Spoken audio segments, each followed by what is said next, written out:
Welcome to Sleep Audiobooks. If you would like our Better Sleep Quick Guide filled with proven techniques to improve sleep, sign up to our mailing list at sleepaudiobooks.com and we'll send the PDF as a thank you. Subscribing and leaving a comment helps this channel more than you know, so please feel free to offer suggestions for future audiobooks or to just say hi. Thank you for listening. We hope you have an excellent night's sleep. This is Sleep Audiobooks. The Story of Rolf and the Viking's Bow by Alan French. Recording by Erin Schellhase. Chapter 1. Of the Lighting of the Beacon.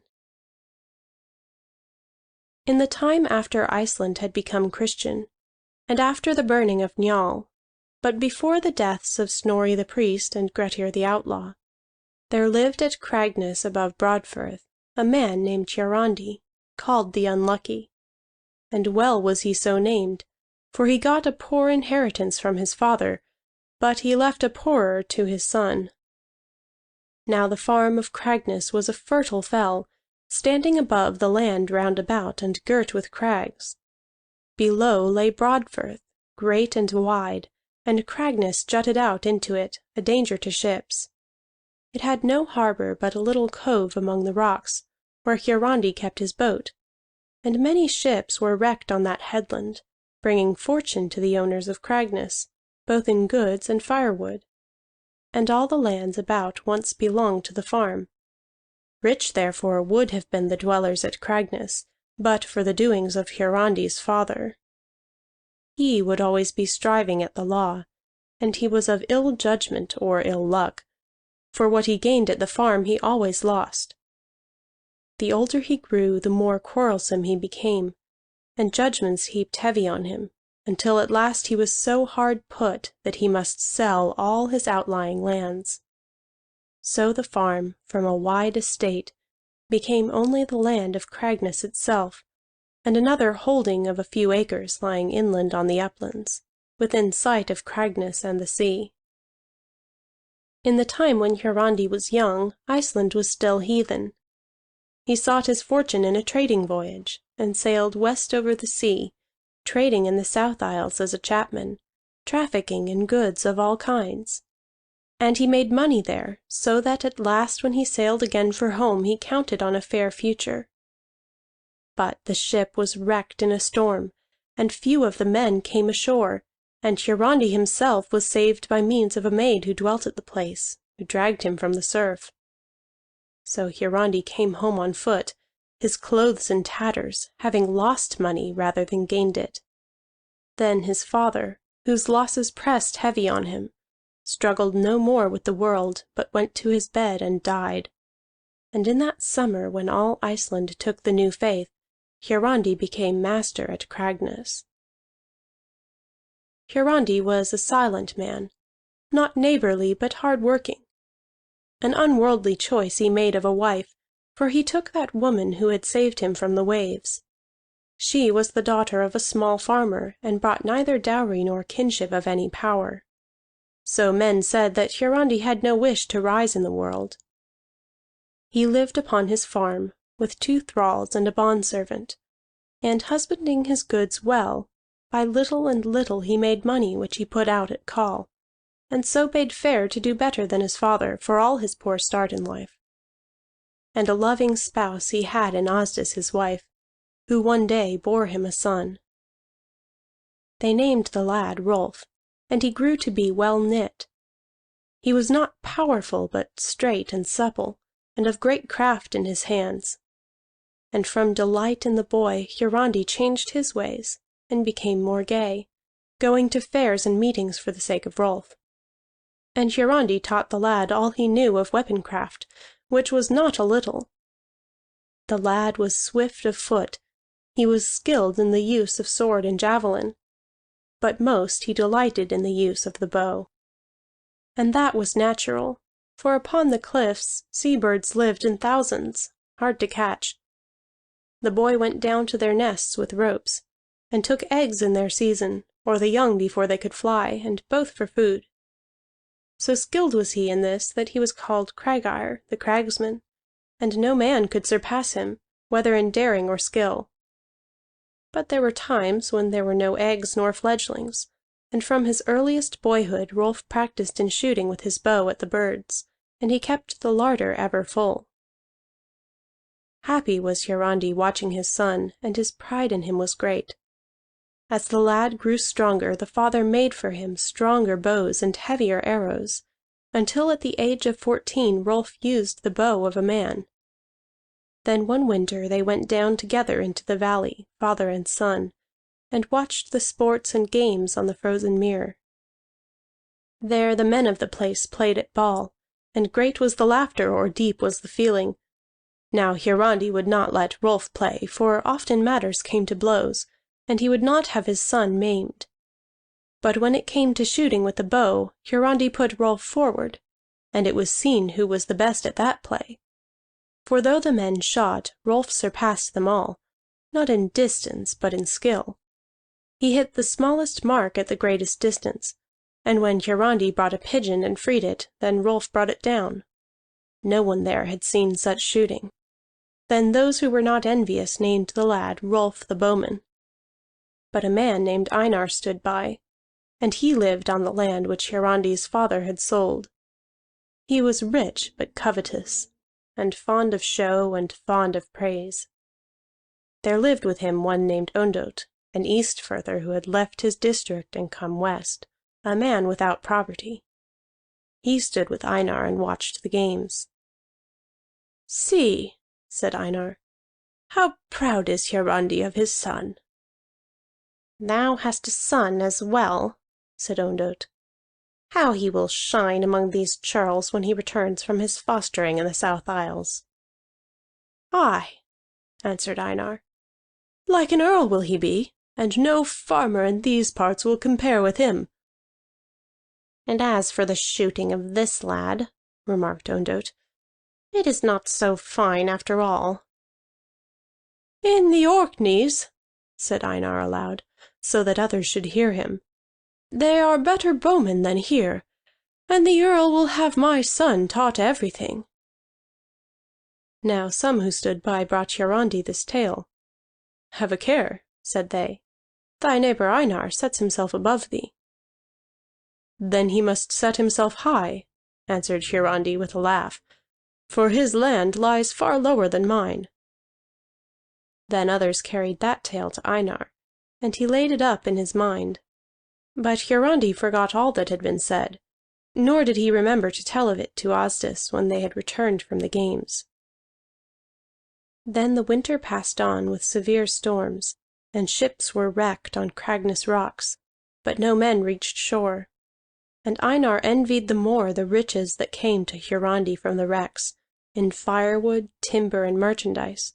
And once a whale came ashore, and that was great fortune. But one evening, as those at Cragness sat within the hall, Asdis came and stood beside her husband, and said, "Listen to the wind." "There is no need to listen," said Hiarandi. "The wind howls for a storm, and this night will be bad." Then Turid, the bondservant, who sat by the fire, looked up and said, "Ships are off the land." "Hearest thou that?" asked Asdis in a low voice. "The woman is strange, but she forecasts well."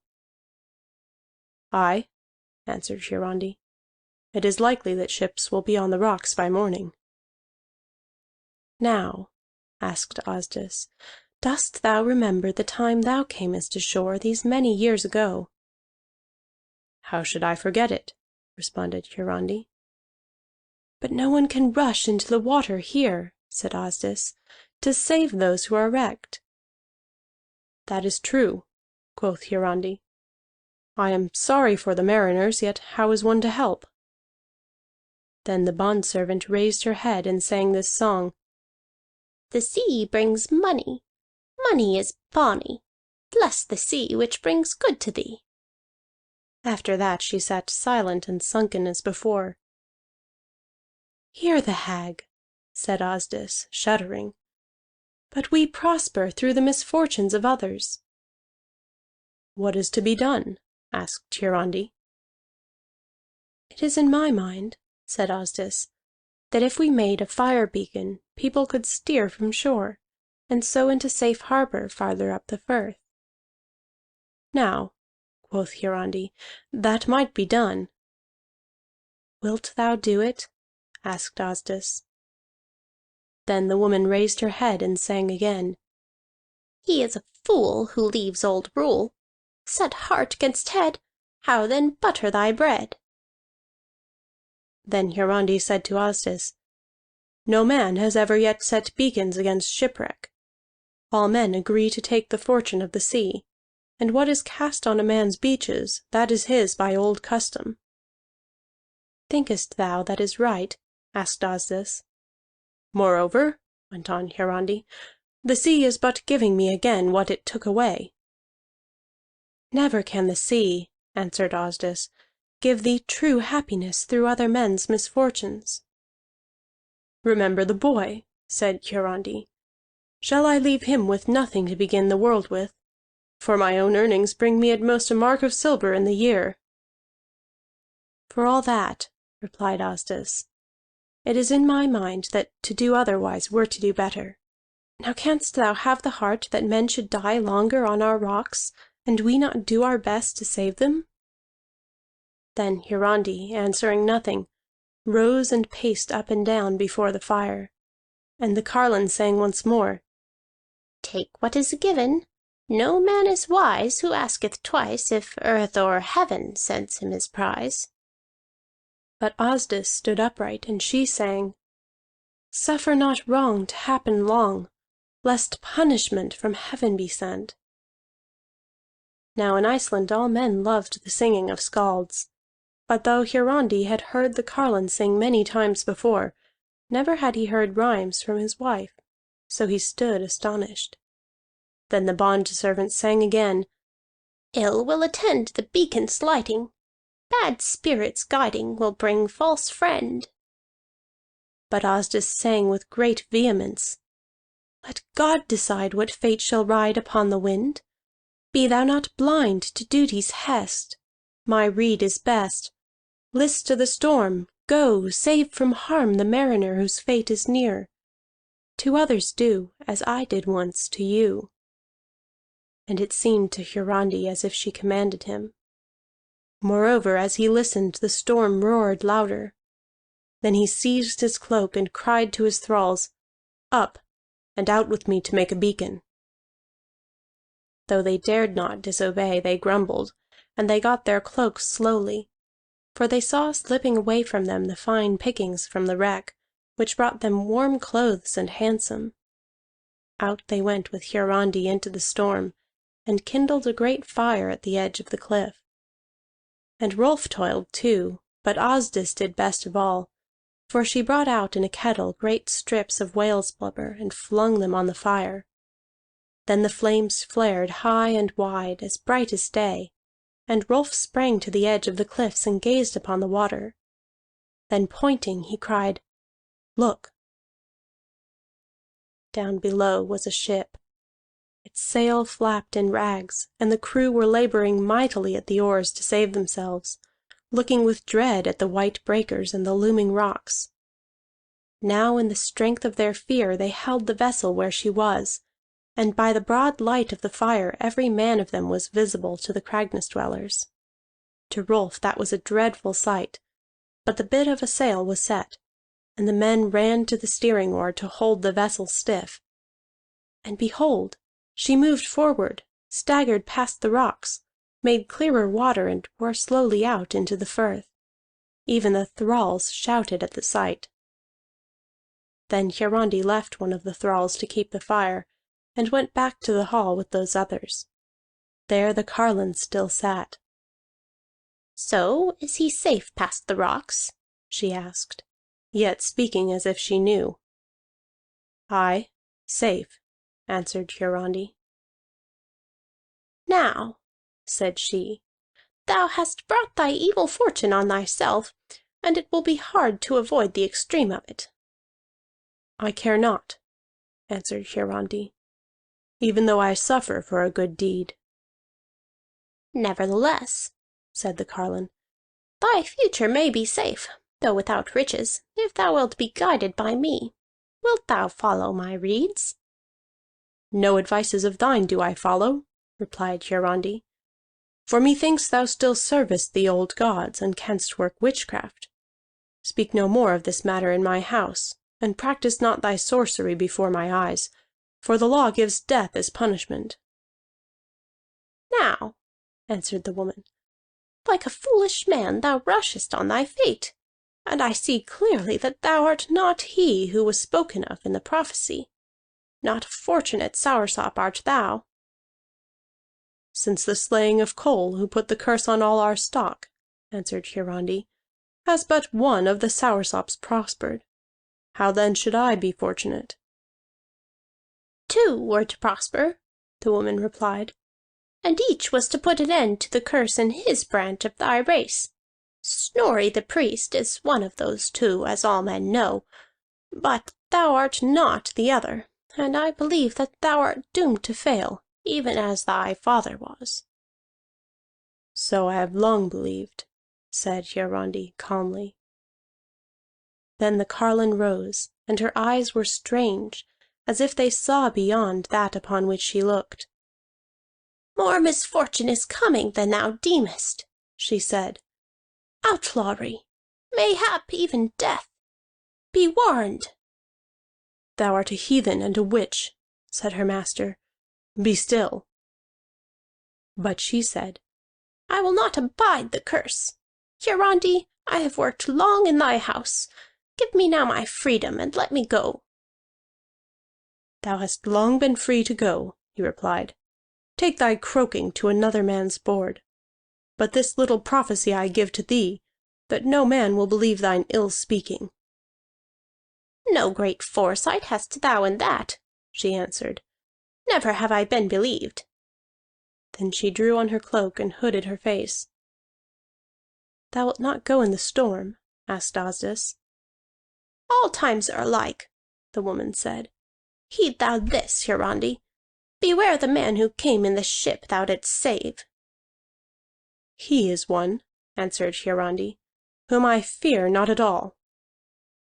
"Beware suits at law," said the carline again, and she turned to go. "It needs no great wisdom to say that," retorted Hiarandi upon her.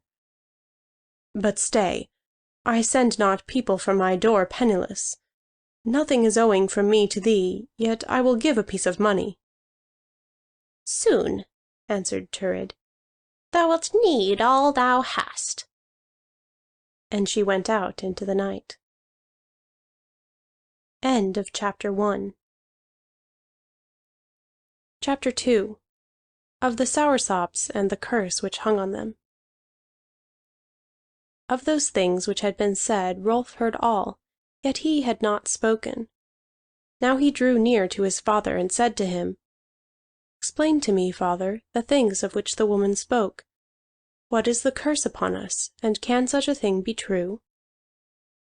Then Hiarandi answered, "Thou knowest we are of the soursops, who got their name when they sopped with sour whey the fire which was kindled to burn them in their house. Now Gisli the first of us slew Kol, his wife's foster father, for the sake of his sword Greysteel, and Kol laid the curse of misfortune on us. Slayings arose by means of that sword. There came the outlawing of Gisli, the grandson of the first Gisli, and death fell in most branches of the house. 14 years Gisli was outlaw, even as has been to this year Grettir the Strong, who is the great outlaw of our day. But Gisli was slain, and his brother, while his sister died. Son of that sister is Snorri the priest, who alone of us has prospered. For though no slayings have ever happened in our branch, unlucky are we all, as is plain to see." "I have often wondered," said Rolf, "how it is that we live here in this great hall, and have but us three and the servants to fill it. There are places for 7 fires down the middle of the hall, yet we use but one. And all the benches were once used, since they are worn. Seats for 50 men, and the women's seats besides." "Once," said Hiarandi, "my father had so many on his farm that nightly the hall was full. But those serving men are Einar's now, and all our riches have passed away to him. Yet this house is the finest in all these parts. I was at the building of it in my youth, and—" here he made sure that the thrall was not listening. "I myself made the secret panels by which we can escape in case of burning. For since that burning so long ago no soursop builds himself a house in which men may trap him." "But thou hast no enemies, father?" asked the lad. "No enemies, I hope," answered Hiarandi. "But few friends, I am sure, since only Frodi the smith, my mother's cousin, is of our kin, for I count not Snorri the priest." "But why not Snorri the priest?" asked Rolf. "My father," answered Hiarandi, "quarrelled with him and called him coward, for Snorri would not take up at arms a suit my father lost at law." Then Rolf thought a while. All men knew of Snorri the priest, who was no temple priest at all, but a priest of the law. For the title had come down from heathen times, when leaders had sway over all matters, both in religion and law, and to be priest was to be chieftain. But usage and the new religion changed that by degrees, so that to be priest now meant to be a giver of the law, with a seat at the quarter courts and at the Althing, the great yearly gathering to which, from all Iceland, men went to settle suits. And Snorri the priest was well known as the richest man in Broadfirth Dales, the shrewdest and wisest in all things worldly, and a master at the law. "It would be well," said the lad, "to have Snorri on our side." "It is better," said Asdis, "never to go to the law. Lawsuits and quarrels are bad things, and they bring a man's fortune to naught." And Hiarandi added, "By law we have ever suffered." Then Rolf was silent, and thought of what had been said, how the old woman had prophesied trouble at the law, and by what man that trouble should come. And as he thought upon the words she and his father had spoken, he thought that they had spoken with knowledge, though of different kinds. For while the woman prophesied vaguely, his father had seemed to know who the man should be. "Father," asked Rolf, "knowest thou who the man is that came upon the ship?" "I know," answered Hiarandi. Asdis asked, "Who then is he?" Hiarandi said, "Saw ye upon the ship, as it lay below us, the faces of any of the men?" "Aye," answered they both, "for it was as clear as day." "Saw ye then," asked Hiarandi, "one who stood by the mast, a tall man with a great beard?" "I saw him," answered Rolf. "He stood and held by a rope and the mast, and I thought he should be the captain, but he gave no commands, nor did any man heed him, for all worked of themselves." "Yet, as I guess," said Hiarandi, "the captain was he, and he was the man of whom the carline spoke." "Who is he then?" asked the boy. "Listen," said Hiarandi, "and I will tell thee of one in my family of whom I have never yet spoken. There were two of us when I was a lad, brothers, and the other was named Kiartan. He was younger than I by a year, and different in all his ways. Yet I have often thought that my father had not enough patience with him, for he sent him to bad companions rather than weaned him from them, and at last he drove him from the house altogether. Then Kiartan took to the sea. He was not bad, remember, but weak perhaps, and foolish. Took to the sea, and we saw him not for years. Once only he came back, out at elbow, and asked my father for money. Money he got, but gave the promise to ask nothing from the inheritance, and this was handselled before witnesses, my father giving much, the rest to come to me. Then Kiartan went away again, and not until this night have I seen him. But if that was his ship, then he has prospered." "Yet was it he the woman meant?"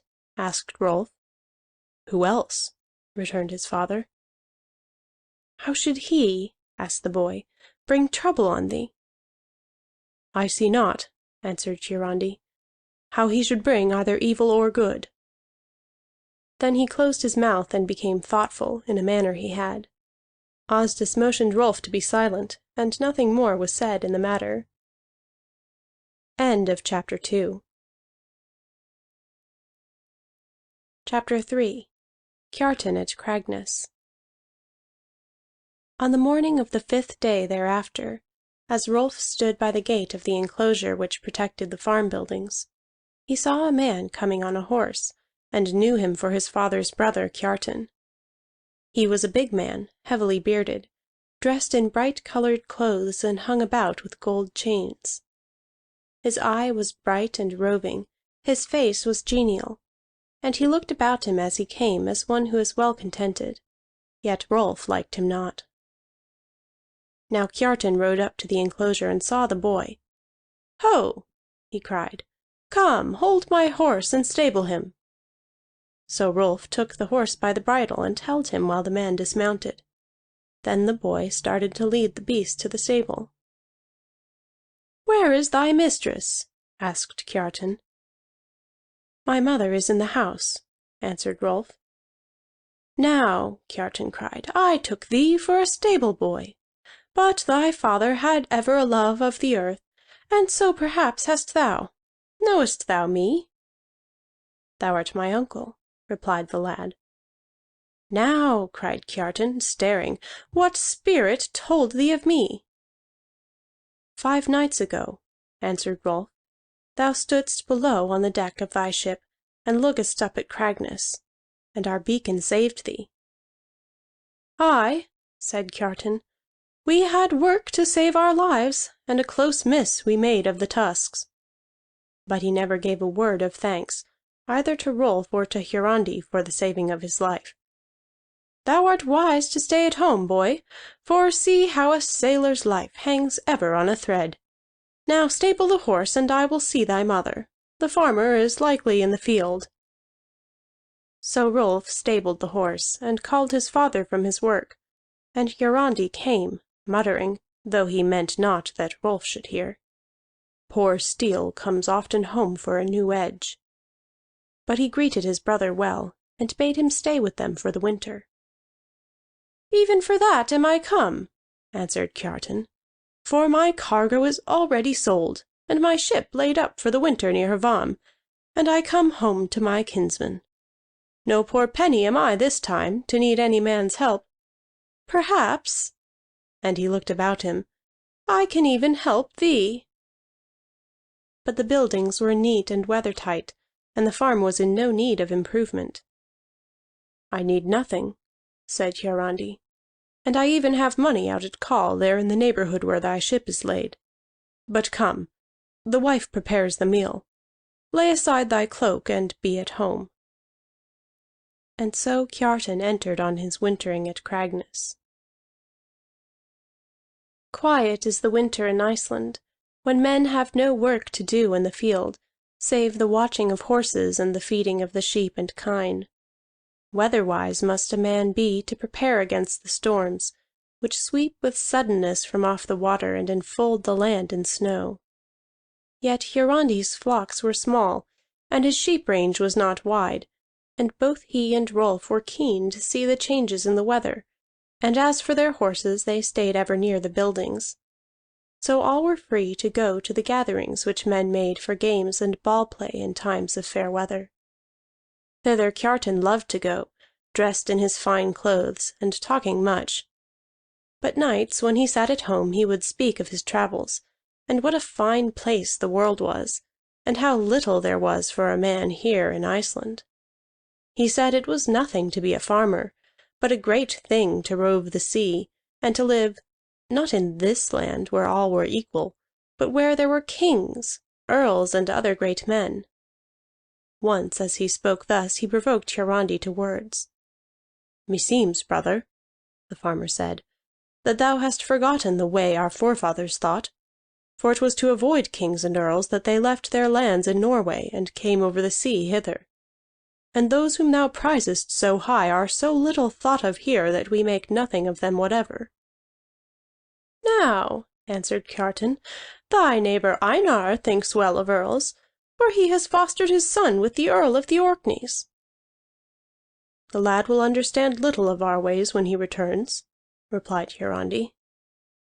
"For all that," Kiartan said, "I name the son of Einar luckier than thy son here.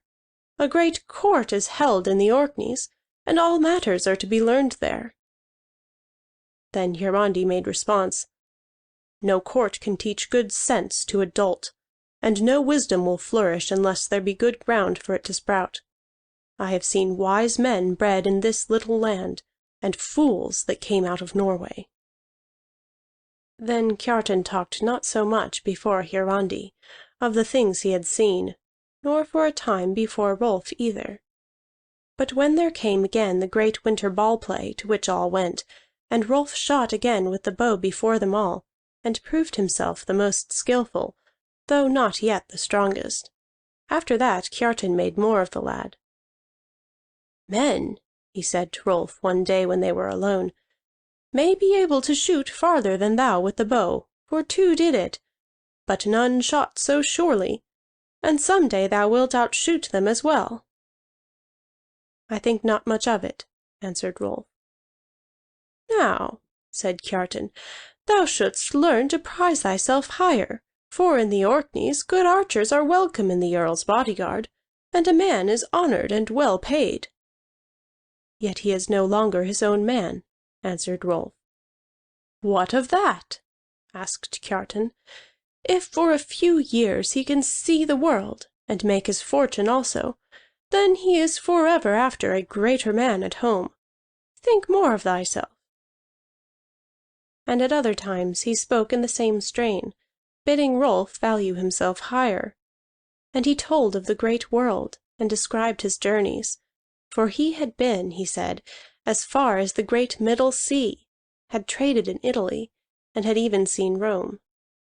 And Rolf was greatly interested in those tales, for the lands across the sea were of moment to all Icelanders, since many a man fared abroad often, and no man thought himself complete who had not once made the voyage.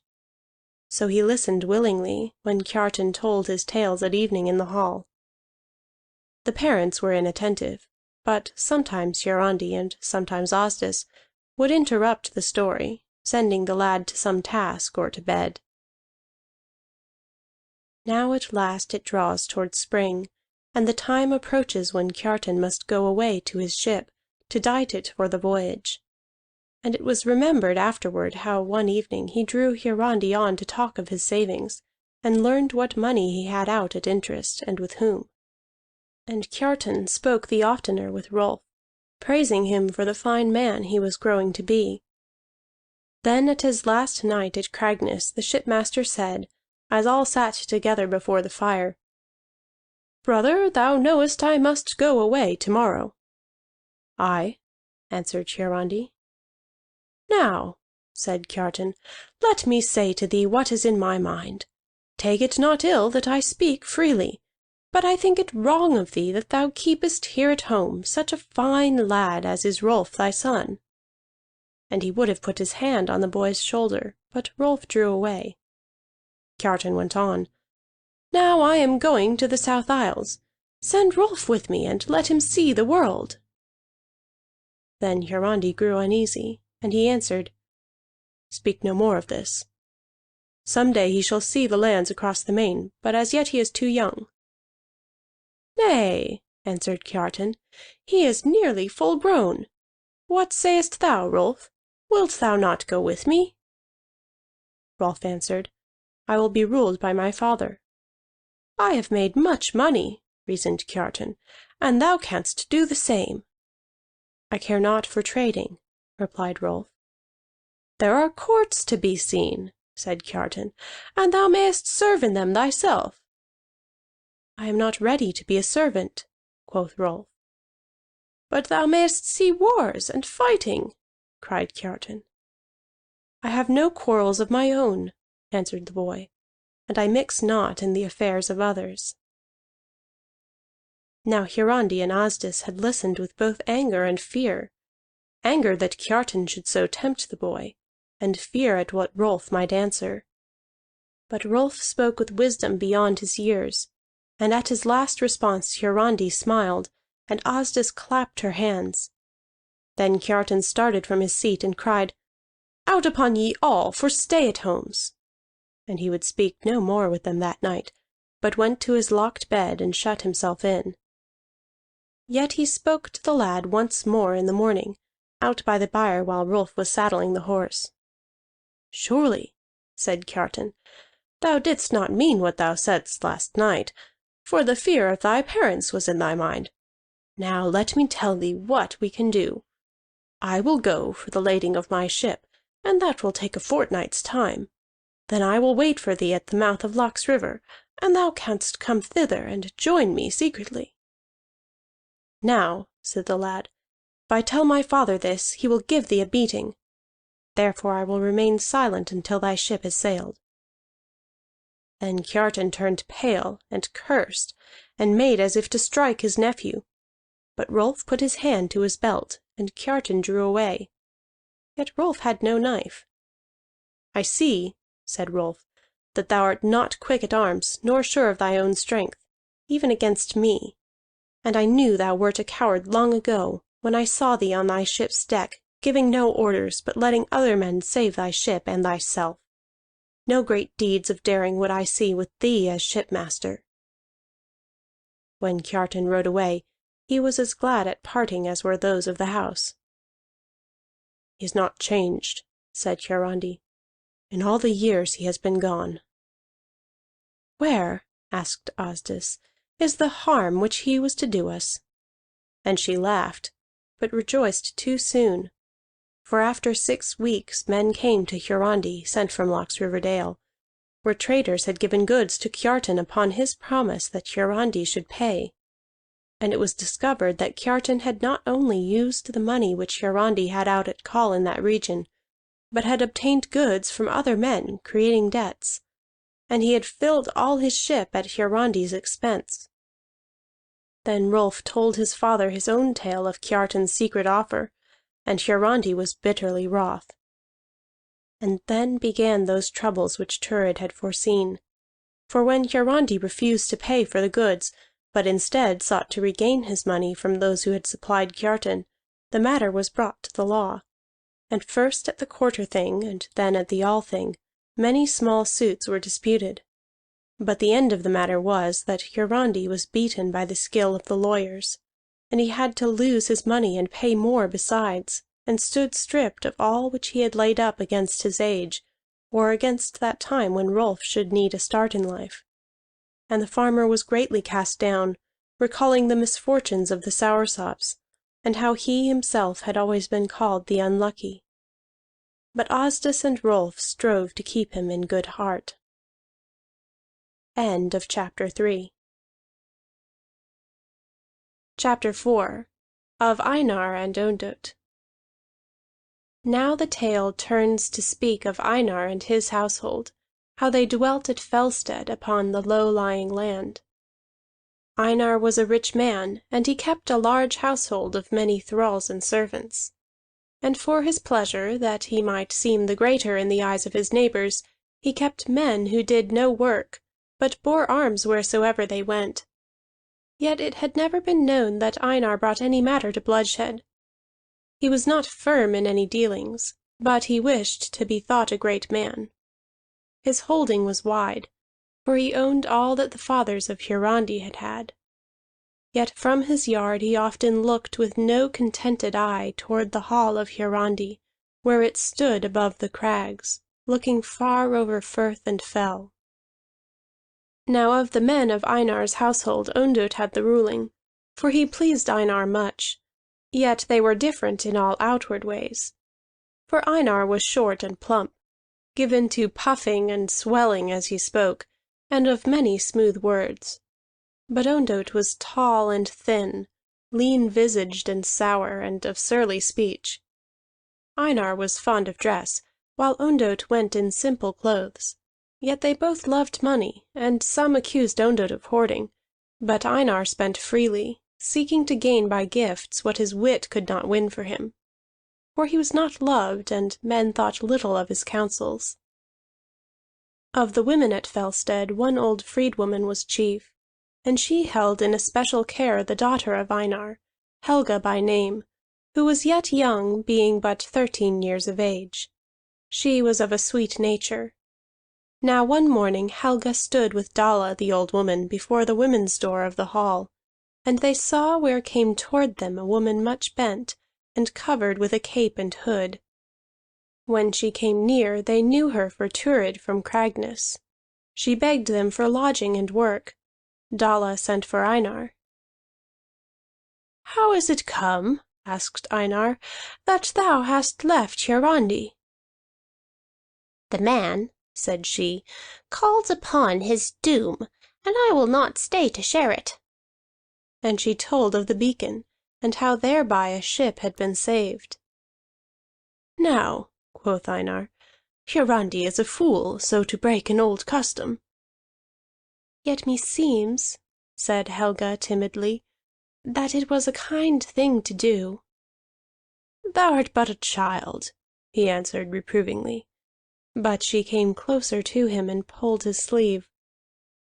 "Let not the old woman stay here," she whispered, "for I like not her looks, and I mistrust her." But Ondott, who heard, said, "Nay, let us keep the old carlin, if only to spite Hiarandi." And Dalla added, "She is a good worker, and handy to have about the place. Let us give her room." So Einar bade Thurid go within, and do what work was set her in pay for her keep. But he asked her, before he went away, "Why camest thou here?" "A rat," said she, "will leave a house that is sure to fall, and seek one which will stand." Then Einar was greatly pleased with her, and bade give her a better cloak. So it was that Thurid dwelt at Fellstead, and paid well with her work for her keep. But at Cragness she was missed, and the work was harder. Yet Thurid made no more prophecies, nor spoke of those which had been made. But it was known that the thralls of Hiarandi were set to light beacons on stormy nights, and he was much laughed at by the dwellers at Fellstead. And his thralls found it hard work, and became greatly discontented. Yet since it was winter time they had little else to do. Now one of them was named Malcolm, a Scot, and he came one day to Fellstead, when he was not needed at the farm. And Ondott met him, and asked him in, and asked him questions of matters at Cragness. As they spoke by the fire, Thurid passed by, and she sang to herself, "Evil and ill come together still." Malcolm asked, "Does the woman still make her rhymes with you?" "Little have I heard her sing," answered Ondott. "But what sang she with you?" Then Malcolm told of the singing of Thurid and Asdis, and of the prophecies of the old woman. And when he went away, Ondott gave him a small piece of money, and bade him come again. Then Ondott called Thurid, and asked her of the things she had said at Cragness, what they might mean. But he got little from her. For first she would not speak, and then she only muttered, and at last all she said was this rhyme: "No need to teach or trick or speech to him whose mind all wiles will find." And Ondott could make nothing out of that. Moreover, because it was Kiartan whom Hiarandi had saved, he thought that the farmer had strengthened himself by his deed. Only when the news came of the trick of Kiartan in cheating his brother did Ondott think that there might be something in the old woman's forecasting. And he and Einar spoke cheerfully together of the misfortune to their neighbor. Then summer drew on, and the quarter thing was held, and then came bad news to Einar in his hall. For a seafaring man landed at Hunafloi, and came across to Broadfirth, and he brought word that in the Orkneys Kiartan had foully slain a man of Broadfirth, whose nearest of kin was Einar, so that it was Einar's duty to follow up the blood suit. Here it must be said, for those who know not the customs of those days, that the death of a man called for atonement from the slayer, either his death or a payment in money, unless the slaying could be justified. The nearest of kin must take the suit against the slayer, and if the slayer should die, then his nearest of kin must take the defense. And the law is clearly shown by the case of the heath slayings and other famous quarrels, when from small broils great feuds arose, from the duty of kinship and the unwillingness to pay blood fines for another's deed. Thus Einar took upon him his duty, and vowed that Kiartan should pay with either money or blood. All stood by and heard this, and they applauded, but Ondott said, "Come now outside with me and speak of this, but give the messenger food and bid him rest here the night." So that was done, and Einar went out into the yard with Ondott, and walked up and down with him. Said Ondott, "Long are we likely to wait ere we lay hands on Kiartan, for he hath set his own brother strong against him, and scarce will he dare return to Iceland." "That may be true," said Einar gloomily. "I like it not," said Ondott, "that Hiarandi should know this spite his brother hath done thee, and yet be free himself. In the old days, which are not so long past, a man would have gone against Hiarandi with weapons, and he hath no relatives to harm thee." "For all that," answered Einar, "the men of the quarter would not like it. Lawfully must vengeance be taken, or not at all. Yet it is hard if my money and thy wit cannot rid me of these brothers who anger me, and Hiarandi more than Kiartan." And he looked across at Cragness with fretting. "Well mayest thou say that," answered Ondott, "for there stands Hiarandi's hall, which he cannot fill, while thou and thine art cramped for room. It is plainly true what people say, that thou canst never come into the honor which should be thine while thou livest here, where strangers take thee for Hiarandi's tenant, or even his freedman." "They take me for his freedman?" cried Einar. "Now that is not to be borne, and I say to thee, get me Hiarandi's house, and I will reward thee well." Then Ondott laid a plan before him. It should be given out that Kiartan was dead. The man who brought the news of the slaying might be bribed to swear to Kiartan's death. Then the blood suit could be brought against Hiarandi in place of Kiartan, and all men knew that Hiarandi had no money to pay the fine, so that he must sell his farm. "Now," quoth Einar in great delight, "I will lengthen thy name, and thou shalt be called Ondott Crafty." For that was a saying in those days, to lengthen a man's name by giving him a nickname. Then they called from the house that man who had brought the news. Because he was an outlander, he was easily persuaded to swear to Kiartan's death. Einar gave him money, both for himself and to pay his passage outward. Then witnesses were called to hear the oath, and on the morrow the man departed, and took ship for Ireland, and he is out of the story. End of chapter 4. Chapter 5. The Summoning of Hiarandi. When that man who had brought the news and made the false swearing was well out of the country, then Ondott bestirred himself to go against Hiarandi. Said he to Einar, "It is time that we summon Hiarandi soon to answer to the blood suit, for the sitting of the Althing draws nigh." To that Einar assented, and on the morrow Ondott bade 2 men arm themselves and go with them to Cragness. "Why need we men?" asked Einar. "We must have witnesses to the summoning," answered Ondott. "But is it necessary to bear arms?" said Einar. "We will prepare ourselves," replied Ondott, "as becomes thy dignity and as regards thy safety, for Hiarandi hath a quick temper." Then Einar said no more, and they rode to Cragness. But Ondott knew well that at such summonings quarrels often arose, and he said privily to his men, Hallmund and Hallvard, "Look that your swords be loose in their sheaths." They rode into the yard at Cragness and called Hiarandi from his house. Hiarandi came, and with him Rolf, bearing his bow, for he was about to go out for birds. "Hiarandi," said Einar, "we have come to speak of the blood suit for the slaying of my kinsman." "That thy kinsman is slain I knew," answered Hiarandi, "but I see not how it affects me in any way, so long as my brother be living." "But thy brother is dead," replied Einar, and told that Kiartan was shipwrecked in the Orkneys. "This is the first I have heard of it," said Hiarandi. Then Ondott spoke. "Knowing thy suspicious nature," said he, "I brought with us the men who were witnesses to the oath the messenger made. Thus canst thou know thy brother is truly dead." Hallvard and Hallmund said they had witnessed the oath. Hiarandi answered no word, but looked from one to the other. "Now," said Ondott, "these same men will be witnesses to what we say here together."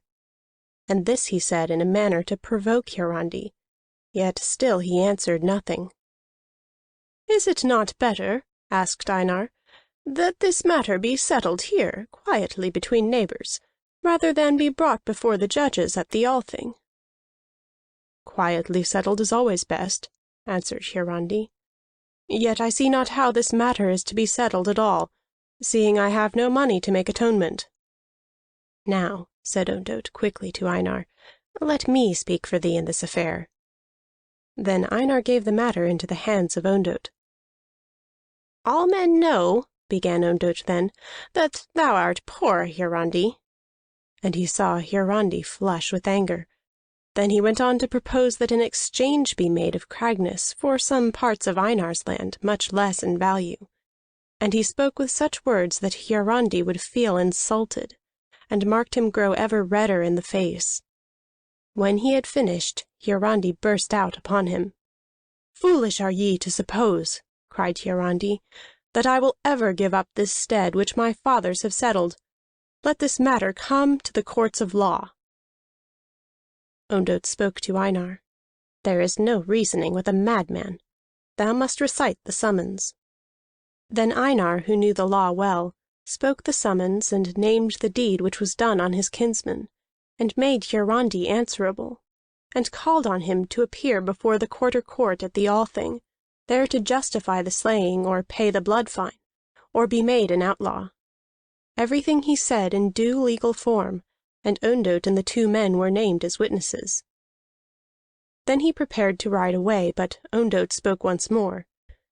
"If thou canst not keep land, Hiarandi, better than thy father, then thou must lose this place in the end." Hiarandi could not restrain his wrath. He spoke no word, but he strode to Ondott, and smote with his staff. Ondott warded the blow, but the arm was broken at the wrist. Then Ondott cried to Hallvard and Hallmund, "Set upon him!" Those two drew their swords, and in that moment Hiarandi stood in danger of his life. But Rolf had strung his bow and set an arrow on the string. He drew the shaft to its head, and aimed at Einar, and cried, "Now Einar dies, if my father is hurt." They drew away hastily, and dared do no more, for they knew the aim of the lad. Nothing more was done in violence, yet before he rode away did Ondott summon Hiarandi for that hurt to him. And there the matter rested, with 2 suits against Hiarandi. Then all was quiet until the time came for folk to ride to the Althing. End of Chapter 5. Chapter 6. Of what Hiarandi should do. Hiarandi spoke not at all of the suits against him, yet he was continually gloomy, and one day he said, "Much better were it now had I never lighted the beacon that night." "Thou knowest," responded Asdis, "that thou didst right." "Still," said Hiarandi, "summer gales oft bring wrecks, and one ship might pay the blood fine for me." "For all that," Asdis answered, "thou hast not now the heart to stop lighting the beacon." Then on the second night thereafter came a storm, but nothing was said, except that Hiarandi bade the beacon be lighted. Yet he was gloomier than ever. One night Rolf asked him, "Why is it that thou art to answer for the deed which my uncle has done?" "One must answer for a kinsman's deed," answered his father, "when that kinsman is dead." "And what is the punishment," asked Rolf, "for slaying?" "A fine or outlawry," replied Hiarandi. "Tell me of outlawry," begged Rolf. "For I hear of outlaws who live and work among men, and of those who flee into hiding, and of those who go overseas." "There are outlaws of many kinds," answered Hiarandi. "Some outlaws are condemned not to leave a district or even a farm. But some must leave Iceland or else defend their lives. But most outlawries are like this, that a man must go abroad 3 winters, and then he is free to return. If he stays, his enemies may slay him if they can, and no man may ask atonement. Thus they who burned Njal in his house did fare abroad, but on the other hand Gisli our ancestor lived in hiding and would not go. And Grettir the Strong, as all men know, lives today an outlaw in one district or another, and no man has taken him, though there is a great price set upon his head." "If thou art made outlaw," asked Rolf, "what wilt thou do?" "Ask me not," said Hiarandi, "for the matter troubles me. If I go abroad, how will ye all live? And it will profit you nothing if I stay and am slain. Yet if I am made outlaw and go not, my goods and the farm are forfeit." As greatly as Hiarandi feared the outcome of these suits, so were those at Fellstead pleased by their hopes. And no one heard the carline Thurid, who sang to herself when she heard Ondott boast. "He laughs too soon, who doth forget, sour-sought blood binds kinsmen yet." But Asdis thought rightly in the matter, for she said to Hiarandi, "What wilt thou do for thy defence at law? Is there no lawyer to help thee?" "Help is offered," answered her husband, "to those who have money, and I have none." "Then wilt thou ask help of Snorri the priest? There is no other to give thee counsel." "Not close," replied Hiarandi, "is the tie of blood between us, and small is the friendship. Moreover, Snorri draws ever to those who wax in fortune, and such is Einar. And he helps little those whose fortunes wane, and such am I." "Now," cried Asdis, "be not as a man who sees his own doom and stirs not to help himself. Where is thy manhood? Bestir thyself for my sake and Rolf's, and do what thou canst for our good. Now promise me that thou wilt ask help of Snorri." Thus she stirred Hiarandi to shake off his gloom, so that he promised. And when the time came for him to ride to the Althing, he went with a better heart. End of chapter 6. Chapter 7. How Hiarandi received the Lesser Outlawry. Hiarandi traveled to the Althing all alone. He had a good horse and stout clothes, but in nothing was he noticeable, so that men who passed him on the road gave him only the good day, yet asked him not to join their company. And he saw how men of power rode with their Thingmen behind them, all in colored clothes and well armed. He saw Hrut, the famous swordsman, how he rode with 11 full-grown sons at his back, and men besides, so that all thought that a grand sight. And many others rode to the Althing with great pride. Then Hiarandi recalled that his own father had ridden in holiday guise to bring his suits, and as he compared his father's state with his own, he who went alone and unnoticed, but at home was called the unlucky, then his heart was greatly cast down within him. He came to the Thingvalla, where all the plain was a busy hive of men, and he found humble lodging at a booth, and stabled his horse under the cliff, and spent the night alone amid the throng. Then on the morrow at midday he went out to have speech with Snorri. At Snorri's booth he was told that Snorri was at talk with a client within. "Then I will wait," said Hiarandi, and sat down on a bench at the door. But it was bitter to him that he should sit there, a poor suitor at the door of his kinsman. Now he had not sat there long when he heard his own name spoken within, and he knew the voice of his neighbor Einar. And Einar was saying, "Thou art not bound to Hiarandi in any way." Then he heard another voice, the voice of an old man, for Snorri was advanced in years, saying, "Small enough are the ties between myself and Hiarandi." Then Hiarandi rose and walked away, and he forgot all he had promised his wife, and all she had said to him, how he should forget himself in struggling for her sake and Rolf's. But that melancholy came over him which was his greatest weakness. "I am too late," he said to himself, "for Einar is before me. My case is lost, and my farm too.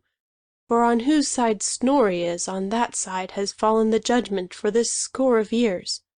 And the twists of the law are too hard for me to understand, since meseems right hath no place in a law-finding. Yet I will defend myself as I may." Then on the morrow the Althing was opened, and the 4 quarter courts sat in their places, and the 5th court sat at the Hill of Laws. And Hiarandi, as he went to the court of the Westfirthers, saw where Einar walked also thither with Snorri, keeping close by his elbow and laughing as he talked. Ondott also was there, slinking behind like a fox. And on that very first day Hiarandi's case was called early. Now Einar had men of the law as his friends, and they had taught him what to say. And he opened his case, speaking loud and clearly, and called on Hiarandi to answer the charges. But Hiarandi stood up alone, without counsel, and spoke for himself. Soon he saw that the case went against him. For Einar and his friends knew so much of the law that their wiles were many, and Hiarandi was soon confused, so that his answers were not wise. And Einar smiled where he stood, so that he confused Hiarandi the more. Then Einar demanded judgment, unless Hiarandi had more to say, and he was about to give up his case. Then came someone and stood at Hiarandi's elbow, and said, "Thou shouldst demand a stay in the proceedings." Hiarandi looked at the man, but he was muffled in a cloak, so that his face was not to be seen. Then Hiarandi asked, "For what reason can I ask a stay?" The man replied, "It is always permitted to ask it, to get counsel." But Hiarandi said, "No counsel can save me here. Let an end come now." "Foolish thou art," answered the man. "Dost thou forget those at home? Do as I bid." Then Hiarandi asked a stay, and it was granted him until the morrow. But when he turned to ask the man his advice, he was gone, and Hiarandi could not see him anywhere. Then he went to beg help of those versed in the law, but they said he should have come sooner, for they were now too busy to help him. Once more, thinking again of Asdis and Rolf, he went to ask help of Snorri the priest, but he was not at his booth, and men said he would be at the courts all day. At that Hiarandi went away again, and he wandered about the Thingfield, seeing no one whom he could ask for help, but beholding everywhere men too busy with their own affairs to heed him. At last, toward dusk, his courage forsook him once more, and he went and sat down on the bank of the river, believing his case lost. As he sat there the light grew dim, and of a sudden he saw at his side the man muffled in the cloak. "Now is seen," said the man, "the truth of the old saw. He that pleadeth his own case hath a fool for his client. For a sound case hadst thou, but it is well nigh ruined beyond remedy." "What should I have done?" asked Hiarandi. "Thou shouldst have asked aid of Snorri the priest." "But he," said Hiarandi, "has been in talk with Einar, who sues me." "Since when," asked the man, "has Snorri been used to pledge himself to all who come to him?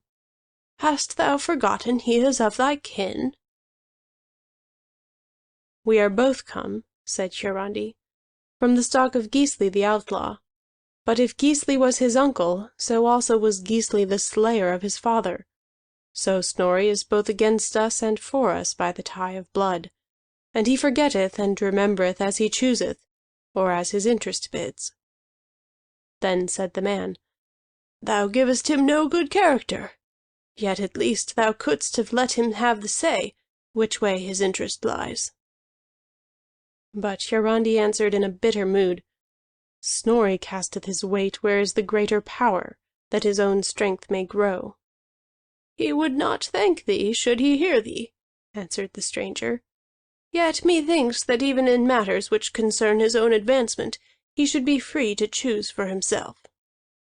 "Now," asked Hiarandi, "shall I go to Snorri and crave his help?" "Nay," replied the cowled man, "now it is too late.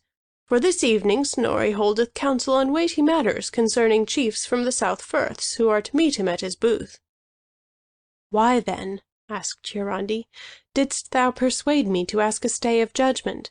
For my fate meets me after all." "Perhaps even I," said the man, "know more of the law than thou. Now wilt thou be ruled by me?" "That I will," answered Hiarandi quickly. "Then shalt thou do thus and so," said the man. And he instructed Hiarandi how he should speak on the next day. "And this shalt thou do, even though thou seest Snorri in company with Einar. Nay, make no question, for else thou art ruined." And with this the man went away.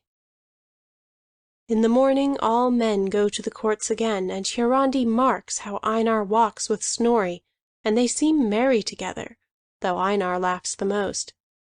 Nevertheless Hiarandi stands up when his case is called, and does as the cowled man has said, for he demands of Einar what forfeiture he will name. "Either," said Einar, "that thou shalt pay down the worth of 300 in silver, or that thou shalt be outlawed." "Now," said Hiarandi, "it seems hard that so much shall be my punishment. But wilt thou take this offer, that we hansel this case to Snorri the priest, and abide by his finding?" Einar hesitated, but many standing by said that was fair. Moreover, that was a custom much followed. And again, Einar did not wish the outlawing of Hiarandi, but he felt sure that Snorri would lay a blood fine, which must force Hiarandi to sell his farm. And he thought his cause was sure, so he said after a moment, "I will." So they handselled the suit to Snorri, striking hands together before the judges, and agreeing to abide by his decision. Then Snorri stood up to speak. Einar smiled at him, that he might remind him of their companionship, but Snorri smiled not at all. "Thus it seems to me," he said, and all men listened while he spoke, for Snorri was one of those who had known the great men of old time, who had seen the great fight at the Althing after Njaal's burning, and who had swayed its event. "Thus it seems to me," said Snorri. "The case of Hiarandi was a good one at the beginning, yet he has well nigh spoiled it. But the case of Einar seems strong, yet it is weak. For he has named as witnesses 2 men of kin to the slain man. Also he has not called a man who is nearer neighbor than one he has called.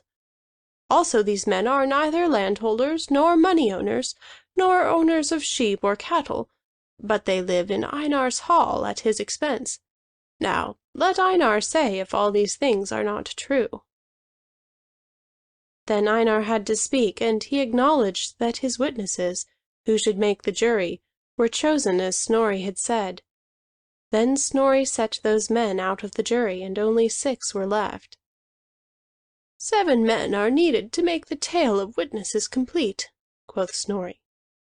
"Therefore it is plain that this case of the slaying shall fall to the ground, and no atonement shall be paid.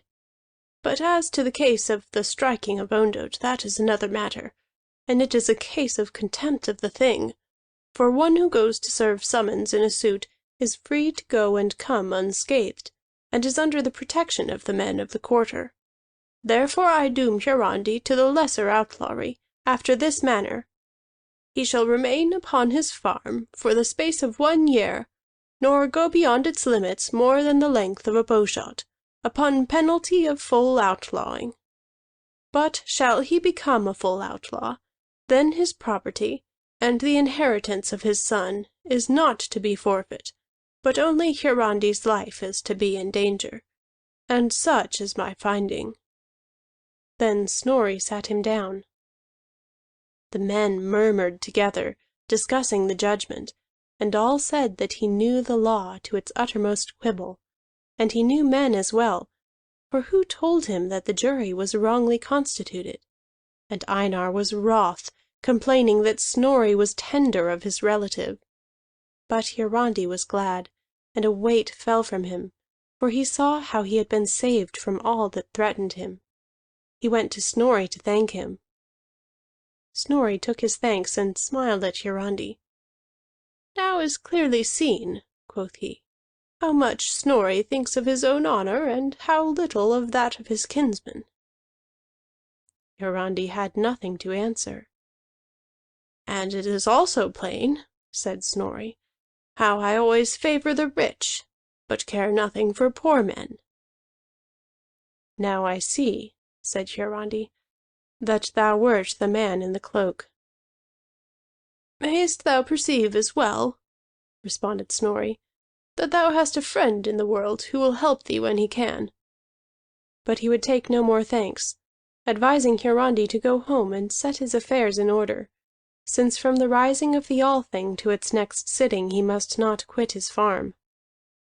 "And take heed," quoth Snorri, "that thou losest not thy life from carelessness, or from the wiles of thine enemies." Then Hiarandi betook himself home.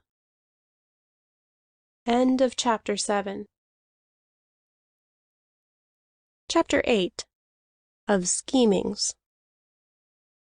Until the time when the Althing must rise, Hiarandi set his affairs in order, and was busy thereat. He arranged who should buy his hay, and who should supply him with this matter and that, although it was clear to him that many things must be done by the hands of Rolf. Also Frodi the smith, kinsman of the Cragness dwellers, was to come to Cragness whenever he might. Thus it was all settled, and when the Althing rose, then Hiarandi withdrew upon his farm for the space of 1 year. But Rolf had to see to the sheep shearing, since the washing was best done beyond the farm, upon common land. Also the selling of the wool came to Rolf's lot, and he travelled to the market therewith. Through the autumn he was much busied with his father's matters, and it rejoiced his parents that the lad, who had come now into his 15th year, was wise and foreseeing, and looked well to all that was trusted to his hand. Then the winter drew nigh, and the hay was stored, and the time came when the sheep must be gathered from their summer pastures, when the frosts drove them down from the uplands. All men met at the great sheepfold, which the father of Hiarandi had built, but Hiarandi might not be there, because the fold was now on Einar's land, full 5 bowshots from the boundaries of Cragness.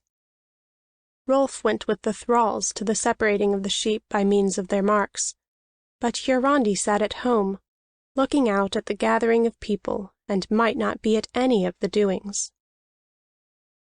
Now Ondott Crafty had oversight of Einar's sheep, and he examined the sheep's earmarks and said whose they were.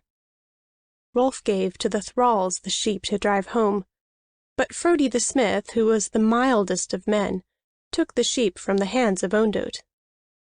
This task Rolf gave to Frodi because he would not himself have speech with Ondott, who was now well of his broken arm, but whose temper was not improved by his hurt. Now Ondott came to a sheep which had torn its ear, so that the mark was scarred. Then said Ondott, "This sheep is Einar's." "Nay," said Frodi, "I remember the weather, and he is Hiarandi's." "Looks not the mark," asked Ondott, "like the mark of Einar?" "Yes," said Frodi, "but the mark is scarred and is changed." "Now," quoth Ondott, "call Hiarandi hither, and let him decide." This he said with a sneer, but Frodi answered gravely, "My cousin shall not break his outlawry for a sheep, but call Rolf hither." "I call no boys to my counsel," answered Ondott. "The matter is between thee and me." Then Frodi was perplexed, for in disputes and bargains he mixed little. "But," said he, "meseems this is best. Drive the sheep to Cragness, and let Hiarandi see it." "Now," said Ondott, "I have no time for that, but draw thy whittle, and we can settle the matter here." Then Frodi looked upon his long knife, and said nothing. "Why carriest thou the whittle, then?" asked Ondott, "if thou art not ready to use it?" "My whittle," answered Frodi, "is to cut my bread and cheese, and to mend my shoes on a journey." Then all the men who stood about hooted at the simple answer. Ondott said, "Betake thyself to thy bread and cheese, but the sheep is ours." And he sent the sheep away to join Einar's flock. Now Frodi was puzzled, and he said, "I will not follow up the matter, but will pay for the sheep out of mine own savings." But when he offered to pay, Rolf and Hiarandi were angered, for the weather was a good one. Yet they could get no satisfaction from Einar, although they might not blame Frodi, knowing his peaceful nature. Now as the winter approached, came chapmen, traders, into the neighborhood, and laid up their ship near Cragness, and all men went to chaffer with them, but Hiarandi must stay at home. Then for company's sake he sent and bade the shipmaster dwell with him for the winter. But Ondott Crafty, learning of it, won the shipmaster by gifts to stay with Einar, and that pleased Hiarandi not at all. Then the winter came, and men had little to do, so they held ball play on the ponds, yet Hiarandi could not go thither, and the life began to irk him much. When spring drew near, Frodi went back to his smithy, and the household was small. One day Ondott said to Einar, "Still we sit here and gaze at the house where we should live." "What is there to do?" asked Einar. "Nothing brings Hiarandi from his farm, not even the loss of his wether. I have set spies to watch him, but he never comes beyond the brook which marks his boundary." "Yet there is something to be done," answered Ondott. "Wait a while." And the winter passed, and the chapmen began to dight their ship for the outward voyage. Now Malcolm the Scot, the thrall of Hiarandi, stood often on the crag when his day's work was done, and gazed at the ship of the chapmen. One evening Ondott went thither to him, seeing that he was out of sight of the hall. "Why gazest thou," asked Ondott, "so much at that ship? Wouldst thou go in her?" "Aye," answered the thrall, "for she goes to my home, but I have not the money to purchase my freedom, though Hiarandi has promised in another year to set me free." "Wilt thou wait another year, when thou mightest slip away now?" cried Ondott. "But perhaps thou fearest that the shipmaster would give thee up." "That also," said the thrall, "was in my mind." Then Ondott said, "The shipmaster has dwelt with us the winter through, and I know well what sort of man he is. Now I promise that if thou comest to him 3 nights hence, he will keep thee hidden, and no one shall see thee when they sail in the morning." The thrall hesitated, but in the end he did as Ondott desired, and he gained his freedom by the trick. Thus was the work at Cragness rendered harder for those who remained, and Frodi could not come to help. "Hiarandi," said Ondott to Einar, "is at last coming into those straits where I wished him. Now be thou guided by me, and I promise that in the end thy wishes will be fulfilled. Come, we will go to Cragness as before, and make offer to Hiarandi to buy his land." And he persuaded Einar to go. They went as before, with Hallvard and Hallmund. "Shall we go armed?" asked the men. "Nay," answered Ondott, "only witnesses do I desire." Now when Hiarandi was called forth by Einar, Rolf also was by, but he saw that they of Fellstead bore no arms. Again Ondott spoke in the place of Einar. "Hiarandi," said he, "all men can see what fortune is thine, since thy thrall has left thee and thy work is harder. Truly thou art called unlucky, but Einar pities thy condition, and he offers thus. Take from him a smaller farm, and the difference in silver.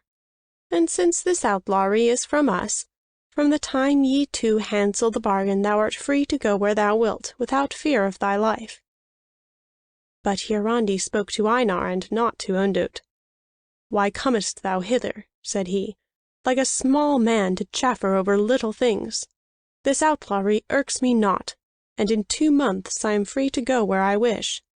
Go home, and when thou comest again, find thy tongue and speak for thyself." Then he went indoors and left them.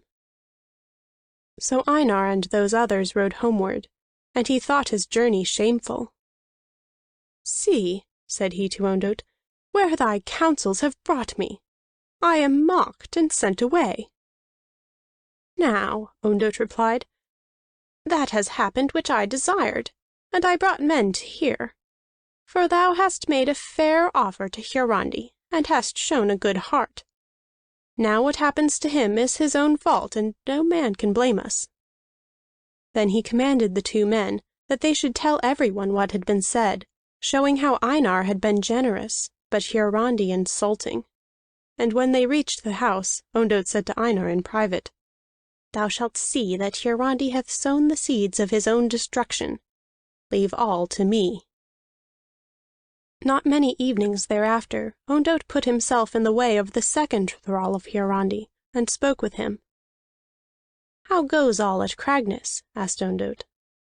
"Hard," said the thrall, "for we are at the spring work, and Hiarandi spares not himself, nor me either, and the work is heavy since my fellow is gone." "Now why not make thy lot lighter?" asked Ondott, "by taking service elsewhere?" "I am a slave," said the man, "and not a servant." He did not tell that his freedom had been promised him, for he thought the time far away, since it was 3 years. For Hiarandi had the custom that a thrall should serve with him not for life, but only for 7 years, and this man had been with him a less time than Malcolm. "The life of a thrall," said Ondott, "is very hard." "Aye," said the man.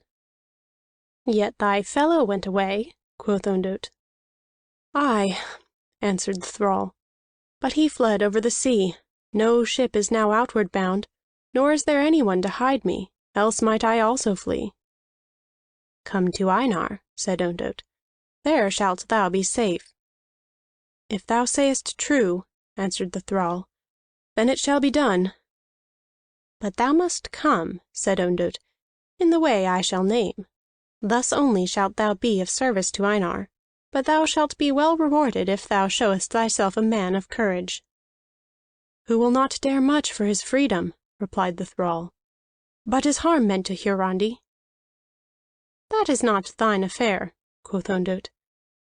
Then for a time they spoke together, and certain matters were agreed upon between them. End of chapter 8. Chapter 9. Of the outcome of Ondott's plottings. Now spring was well advanced, but the work was ever hard at Cragness, and Hiarandi grew very weary. So his melancholy gained on him again. There came a morning when he was troubled in his demeanor, and spoke little. "What ails thee this day?" asked Asdis of him. "Now," said Hiarandi, "for all my words to Einar, this life irks terribly. Better to be an outlaw and go where I will, as doth Grettir the Strong, who lives secure from all his foes." Asdis answered, "And what use then couldst thou be to thy wife and son? And is not the time short enough until the ban leaves thee? Be a man, and wait with patience a little while yet." "Yet something weighs upon me," pursued Hiarandi. "For last night I dreamed, and the dream forebodes ill. Methought I was working in the field, and I left my work and my land. Some good reason I had, but it is not clear to me now. I did not go a bowshot beyond the boundary, but from behind a copse wolves sprang out and fell upon me. As they tore me and I struggled, I awoke. Yet the fear is heavy on me still." Asdis laughed, though with effort, and quoth she, "Now take thy boat and fish near the rocks this day. Then no wolves can come near thee." "Nay," answered Hiarandi, "how canst thou ask me to fish when so much must be done on the farm?" "At least," said Asdis, "work on the northern slope, at the ploughing, and away from the boundary." "The frost still lies there in the earth in places," replied Hiarandi. "But on the south slope, where the sun lies, All is ploughed, and today we must seed." "Take thy sword, then," begged Asdis, "and have it at thy side as thou workest. Then no wolf will hurt thee." But Hiarandi answered, "The day is fine, and the wind soft. The sun and the air will clear my head, and we will laugh at this at eventide. I will take no sword, for it gets in the way." Then he called the thrall and Rolf, and they took the bags of seed and went out to work. Now it was a fine spring day, so fine that the like of it seldom comes. Old farmers in Broadfirth still call such a day of Hiarandi's weather. But Asdis detained Rolf and spoke to him earnestly. "Dreams often come true, and wolves in dreams mean death. See, I will lay by the door thy father's sword and thy bow, so that thou canst snatch them at need. Be near thy father this day, for I fear he is fey, as is said of those who see their fate and avoid it not. And watch well what happens." So Rolf stayed near his father all that morning, working with him and the thrall at the sowing. But nothing happened, and the sun and the air cleared from Rolf's head all fear of ill. Yet Hiarandi was still gloomy and absent-minded. Then, when they stopped for their meal at noon, and ate it as they sat together on a rock, Rolf spoke to Hiarandi, trying to take his mind from himself. "Tell me," he begged, "what sort of man is that outlaw, Grettir the Strong? And for what is he outlawed?" Then Hiarandi told the tale, and as he spoke he grew more cheerful. "Grettir," said he, "is the strongest man that ever lived in Iceland, and no 3 men can master him. For he himself hath said that he hath no fear of 3, nor would he flee from 4, but with 5 he would not fight unless he must. All his life he has been rough, impatient of control, and at home only amid struggles and slayings. Yet for all that he is a man of ill luck rather than misdeeds, for he hath been greatly hated and provoked. And it is great harm for Iceland that Grettir ever was outlawed. Now, this was the cause of his outlawing. Once in Norway Grettir lay storm-bound with his companions, and they had had much ado to make the land at all. They lay under the lee of a dike, and had no shelter nor wherewith to make a fire, and the weather was exceeding cold, for winter was nigh. Then night came on, and they feared they should all freeze. And when they saw lights on the mainland across the sound, they desired greatly to unmoor their ship and cross, but dared not for the storm. Then Grettir, to save the lives of the others, swam the sound, and came to the hall where those lights were, and therein people were feasting. Then he went into the hall, but so huge is he, and so covered with ice were his clothes and hair and beard, that those in the hall thought him a troll. Up they sprang and set upon him, and some snatched firebrands to attack him, for no weapons will bite on witch or troll. He took a brand and warded himself, and won his way out, but not before fire had sprung from the brands to the straw in the hall. And he swam back with his brand to his companions, but the hall burned up, and all those that were therein. Now there were burned the sons of a man powerful here in Iceland, and for that deed, before ever he returned, Grettir was made outlaw. Because of the injustice he would not go away for his 3 years, but stayed here. Nigh 16 years he has been outlaw now, and lives where he may, so that many rue his outlawry. And he is not to be overcome by either force or guile. Great deeds, moreover, he has done in laying ghosts that walked, and monsters that preyed on men. Now so far had Hiarandi gotten his story, when he turned to the thrall who sat thereby. "At what lookest thou, man?" "Nothing," answered the thrall, and turned his face another way. "Methought thou wert looking and signalling with the hand," said Hiarandi. "And is there something there in those willows on Einar's land? What didst thou see?" "Nothing," answered the thrall again. "Nevertheless," said Hiarandi, "go, Rolf, and fetch me my sword, for I repent that I came without weapon hither." Now Rolf had seen nothing in the bushes, yet he went for the sword and hastened, but the distance was 2 furlongs. Then after a while Hiarandi grew weary of waiting, and he saw nothing at all in the willows, so he said to the thrall, "Now let us go again to work." But they had not worked long when the thrall looked privily, and he saw a hand wave in the willows. Then he cried aloud, "Good-bye, master!"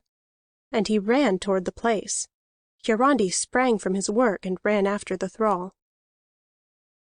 Now the land at that place lay thus. At the foot of the slope was that brook which was Hiarandi's boundary, and toward the sea on Einar's land was the thicket of dwarf willows, and a gnarled oak grew at a place away from the willows, standing alone by itself. So when Rolf came from the hall bearing the sword, and having also his bow and arrows, he saw the thrall fleeing, and Hiarandi running after. They reached the brook and leaped it and ran on, Hiarandi pursuing most eagerly. The thrall ran well, but Hiarandi used thought, for he turned a little toward the clump of willows, to cut the thrall off from them, where he might have hidden. Yet he might not catch the man, who fled past the oak. Then Hiarandi heard the voice of Rolf calling him to stop. So he remembered himself, and stood still there at the oak, and turned back to go home. But men with drawn swords started up out of the willows, and ran at Hiarandi. He leaped to the tree and set his back against it to defend himself. And Rolf, as he came running, saw how the men fell upon his father. The lad strung his bow as he ran, and leaped the brook and laid an arrow on the string. When he was within killing distance, he sent his arrow through one of the armed men. Then that struggle around Hiarandi suddenly ceased, and the men fled in all directions, not stopping for their companion. But one of them carried a shaft in his shoulder, and a third bore one in his leg. Then Rolf saw how the thrall had loitered to see what was being done, but he ran again when the men fled. Rolf took a 4th arrow, and shot at the slave, and it stood in the spine of him. Freedom came to that man, but not as he had deemed. Then Rolf ran to his father, who lay at the foot of the tree. He looked, and saw that Hiarandi was dead. End of Chapter 9. Chapter 10. How Rolf named witnesses for the death of Hiarandi. It happened that on that morning Frodi the smith had travelled to Cragness to see his kinsman, and he arrived at the hour of misfortune. For he found Asdis weeping and wringing her hands by the door of the hall, while below on Einar's land Rolf stood over the body of Hiarandi. Then Frodi hastened down to Rolf, and wept aloud when he came there. When he could speak, he said, "Come now. I will help thee bear Hiarandi's body to the house, as is proper." But Rolf had stood without weeping, and now he said, "Let us bear him only to our own land, for a nearer duty remains than burial." And he and Frodi carried Hiarandi across the brook, and there laid him down, and Asdis covered him with a cloak. Then Rolf said to Frodi, "Well art thou come, who art my only kinsman, and withal the strongest man in Broadfirth dales. And I would that thou hadst with thee more weapons than thy whittle. Art thou ready, Frodi, to help me in my feud?" Frodi said uneasily, "A man of peace am I, and never yet have drawn man's blood. I am loath to bear weapon in any cause. And, meseems, thou hast no feud against anyone, for Hiarandi was lawfully slain, since he was beyond the limit which Snorri set." "That is to be seen," quoth Rolf, and he went to the edge of the brook. "Yonder," said he, "stands the tree where my father was slain, and no step went he beyond it. And that tree, until it decayed entirely, was known as Hiarandi's tree. Now see," said Rolf, "if I can throw an arrow so far." Then he sent an arrow, and it fell short by 3 roods, and the second shaft went but 2 yards farther, so that 14 yards more were needed. Then Rolf tried again, and put all his skill and strength into the effort, yet the arrow fell scarce a foot beyond the second. Rolf dropped the bow and put his face in his hands. "I cannot do it," groaned he. "It is impossible to any man," said Frodi. "He gives up easily," answered Rolf, "who hath no heart in the cause. Yet it remains to be seen if there are not men who can shoot farther than I. Try thou for me." Frodi replied, "I am strong for the working of iron and the lifting of weights, but to shoot with the bow is another matter. That requires skill rather than strength." "But try," beseeched Rolf. So Frodi tried, but he failed lamentably. "Said I not," asked he, "that I was not able? And now I say this, that by all thou art accounted the best archer in the district. For last winter, when we tried archery on the ice, and all did their uttermost, only Surt of Ayr and Thord of Laxriver shot farther than thou, and that was not by so much as a rood. Yet thou art much stronger each month, while they are grown men, and their strength waxes not at all. And if they surpass thee by no more than a rood, no help is in them for this matter." Rolf knew Frodi spoke wisely, for that man must be found who could shoot 3 roods farther than himself. But he said, "Would I were the weakest in all Broadfirth dales, if only men might be found to surpass me by so much. But I will not leave this matter, and all the rest shall be done as is right." So Rolf called Frodi to witness that the man whom he had slain, well known to them both, was a man of Einar's household. And Rolf cast earth upon his face, as a sign that he acknowledged the slaying of him. Then the two bore the body of Hiarandi to the hall, where Asdis prepared for the burial. But Frodi and Rolf went forth and summoned neighbors, men of property, who were not kinsmen of Einar's, to be at Cragness at the following morning. 12 men were summoned, and the Cragness dwellers did no more on that day.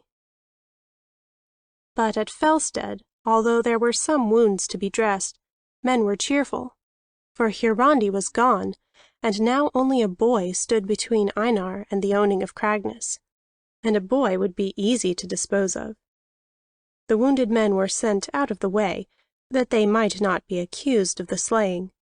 And when dark came, Ondott sent and let bring the body of the man that was slain, and it was buried secretly. Then he and Einar spoke of the future, feeling no guilt on their souls, since all had been done lawfully. And no one noted how the old woman Thurid sat in a corner and crooned a song to herself. Now these were the words of her song. "A tree grows and threatens woes. Let axes chop so that it fall. Let fire burn its branches all. Let oxen drag its roots from ground. Let earth afresh be scattered round. Let no trace stay of oaken tree. So shall good fortune come to thee. But if the tree shall stand and grow, then comes to Einar grief and woe." Yet as she sat muttering the song to herself, Einar went by and bade her be silent, for he was going to sleep. Then she sang to herself, "To-night to sleep, some day to weep." After that she said no more. But on the morrow those witnesses whom Rolf had summoned came together. They stood at Hiarandi's side, as the custom was, and Rolf named the head wound and the body wound by which he had been slain. Then they went to the place of the slaying. They viewed the tree, and Rolf named it as the spot to which Hiarandi went farthest, and he called on those men to witness that the tree stood there. And the distance was measured, and the tree was put under the protection of the men of the quarter, so that it might not be cut. Thus all was done that could be done, and the news was taken to Fellstead. Then Einar said to Ondott, "Where were thy wits? Had we last night destroyed the tree and smoothed the ground, no trial of bow-shooting might ever be made. Now we may be proved in the wrong, and this slaying turn against us." Ondott had nothing to say, save that no man could shoot that distance, and they dared not now cut the tree. That night Hiarandi was laid in his cairn, which they made of stones by the edge of the cliff, where all mariners could see it. And he was remembered as the first man in Iceland who lighted beacons against shipwreck, so that those who sailed by prayed for his soul. End of Chapter 10. Chapter 11. Of Rolf's search for one to surpass him with the bow. 2 vows Rolf made before he slept that night. The first was that he would yet show his father's slaying unlawful. The second was that, so long as he might, he would neither stand, sit, nor lie, without weapon within reach of his hand. For Hiarandi might have saved himself had he but had his sword. Asdis and Frodi, who stood by and heard the vows, might not blame him, for such was the custom of those days. Then Rolf begged Frodi to stay with him to help finish the sowing, and that was done. And when the spring work was finished on the farm, then it was within 6 weeks of the sitting of the Althing. But Rolf felt that the work had to be done for his mother's sake. Then Rolf set forth on that quest of his, to find a man to beat him at the bow. First he went to Surt of Ere, and begged him to try skill with him.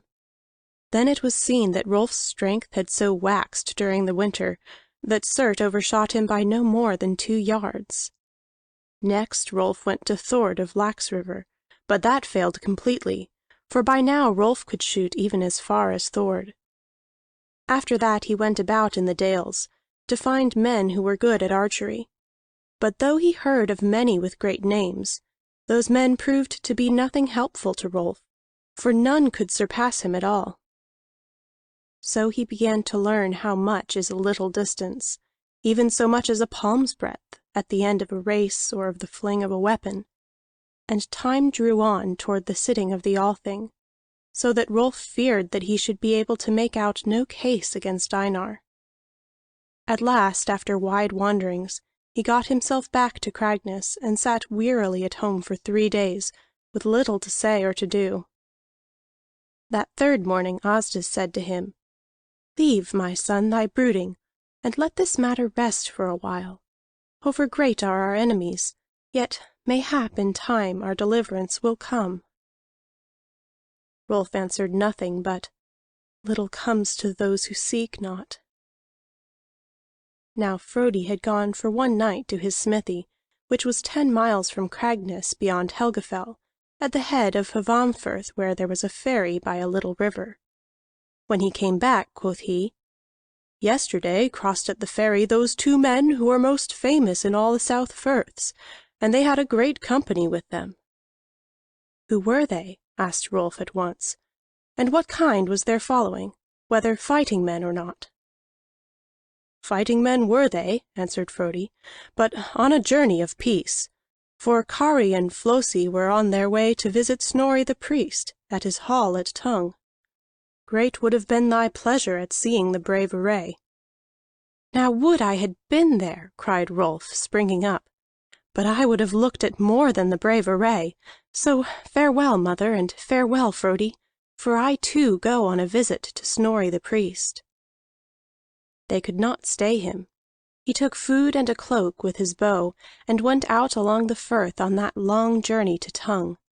For he said to himself that in that company, or nowhere else in Iceland, would he find an archer to shoot for him. Too long is it to tell of that journey, but it was shortened inasmuch as fishermen set Rolf across Hvamfirth. Then he went from Hvam up to Tung, and came to the hall of Snorri the priest. A great sight was that hall, for no other that Rolf had seen was equal to it, and the hall at Cragness might have been set inside it. Long it was, and broad. Wide were the porch doors, and beautiful the pillars that flanked them. Men went in and out, carrying necessaries from the storehouse, which stood at another side of the great yard. And so noble was the housekeeping of Snorri the priest, that at first Rolf feared to enter the hall. But at last he asked a servant, "Will it be taken well if I enter?" "Who art thou?" asked the man, "not to know that all are welcome at Snorri's house." So Rolf went in where all were feasting, for it was the hour of the noonday meal. Many men were there, and none took notice of Rolf, save that when he sat down on the lowest bench, one came and offered food. Rolf would take none. He cast his eyes about the place, where 12 fires burned along the middle of the hall, where were seats for many people, and where continually servants went to and fro. All seats were filled save 1 or 2, but at the further end of the hall, on the dais, sat a small man, gray-haired and thin-bearded, with bright eyes of a light blue, and that was Snorri the priest, the greatest man in all the west of Iceland. At his sides sat 2 other men. The one to his right was iron-gray, bearded and strong, a man of 60 summers, and to the left sat a younger man, with no gray in his light hair, slighter in body and yet of vigorous frame. And it was strange that those 2 men sat together in peace, who once had been the bitterest of foes. For the older was burning Flosi, who had burned Njal in his house, but the other was Kari Salmund's son, who had been Njal's son-in-law, and alone of all the fighting men had escaped from that burning. And his vengeance upon the burners was famous, for he followed them in Iceland and slew many, and great was his part in the fight at the Althing, as may be read in Njal's saga. But when the burners were outlawed and fared abroad, then Kari followed them by land and sea, and slew them where he met them. No other vengeance is like to that which Kari alone took for his own son and for Njal and his sons, Grim the strong and Helgi the gentle, and Skarphedin the terrible. But Kari missed Flosi in his searchings, so that Flosi came to Rome, and was absolved from the sin of the burning, and so journeyed home. But Kari came also to Rome, and was absolved from the sin of his vengeance, and went home. Then Kari was wrecked at Flosi's door, and went to his house for shelter, to put his manhood to the proof. But Flosi welcomed him, and they were accorded, and friends they were thenceforth. Now this tale was known to Rolf, as it was to all men in Iceland, and as it should be known to all who read of the deeds of great men. So he sat and marvelled at those 2, how noble they looked, men who had never done a guileful deed. And in that they were different from Snorri, who had won his place by craft alone. Rolf looked also at those others who sat by the dais, all men of station who looked like warriors, some one of whom might be the man who should help him against Einar. And he took great courage, for there were the men of most prowess in all Iceland. Now one of the Southfirthers had been telling a story of Grettir the outlaw, how he flogged Gisli the son of Thorstein with birch twigs. But when the story was ended, Snorri said, "Mayhap my son Thorod will tell us what he knoweth of Grettir." Then began a snickering among the serving men, and those of tongue looked mighty wise. But Thorod, Snorri's son, got up from his seat and left the hall, saying he would not stay to be laughed at. When he was gone, a great laughter rose, so that Flosi asked to be told the cause of it. Snorri said, "This will show all how Grettir hath wits in his head. Some time ago I was wroth with my son, for he seemed to me not manly enough. So I sent him from me, bidding him do some brave deed ere he returned, and he went seeking an outlaw to slay him.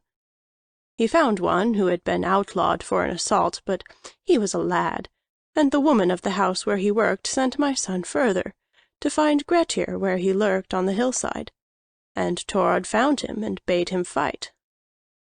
'Knowest thou not,' asked Grettir, 'that I am a treasure hill wherein most men have groped with little luck?' But for all that my son would fight, so he smote with his sword, but Grettir warded with his shield and would not strike in return. So at last, when he was weary of such doings, Grettir caught up Thorod and sat him down beside him and said, 'Go thy ways now, foolish fellow, before I lose my patience with thee, for I fear thee not at all, but the old grey carle thy father I fear truly, who with his counsels hath brought most men to their knees. So my son went away and came home, and because the story pleased me I received him again."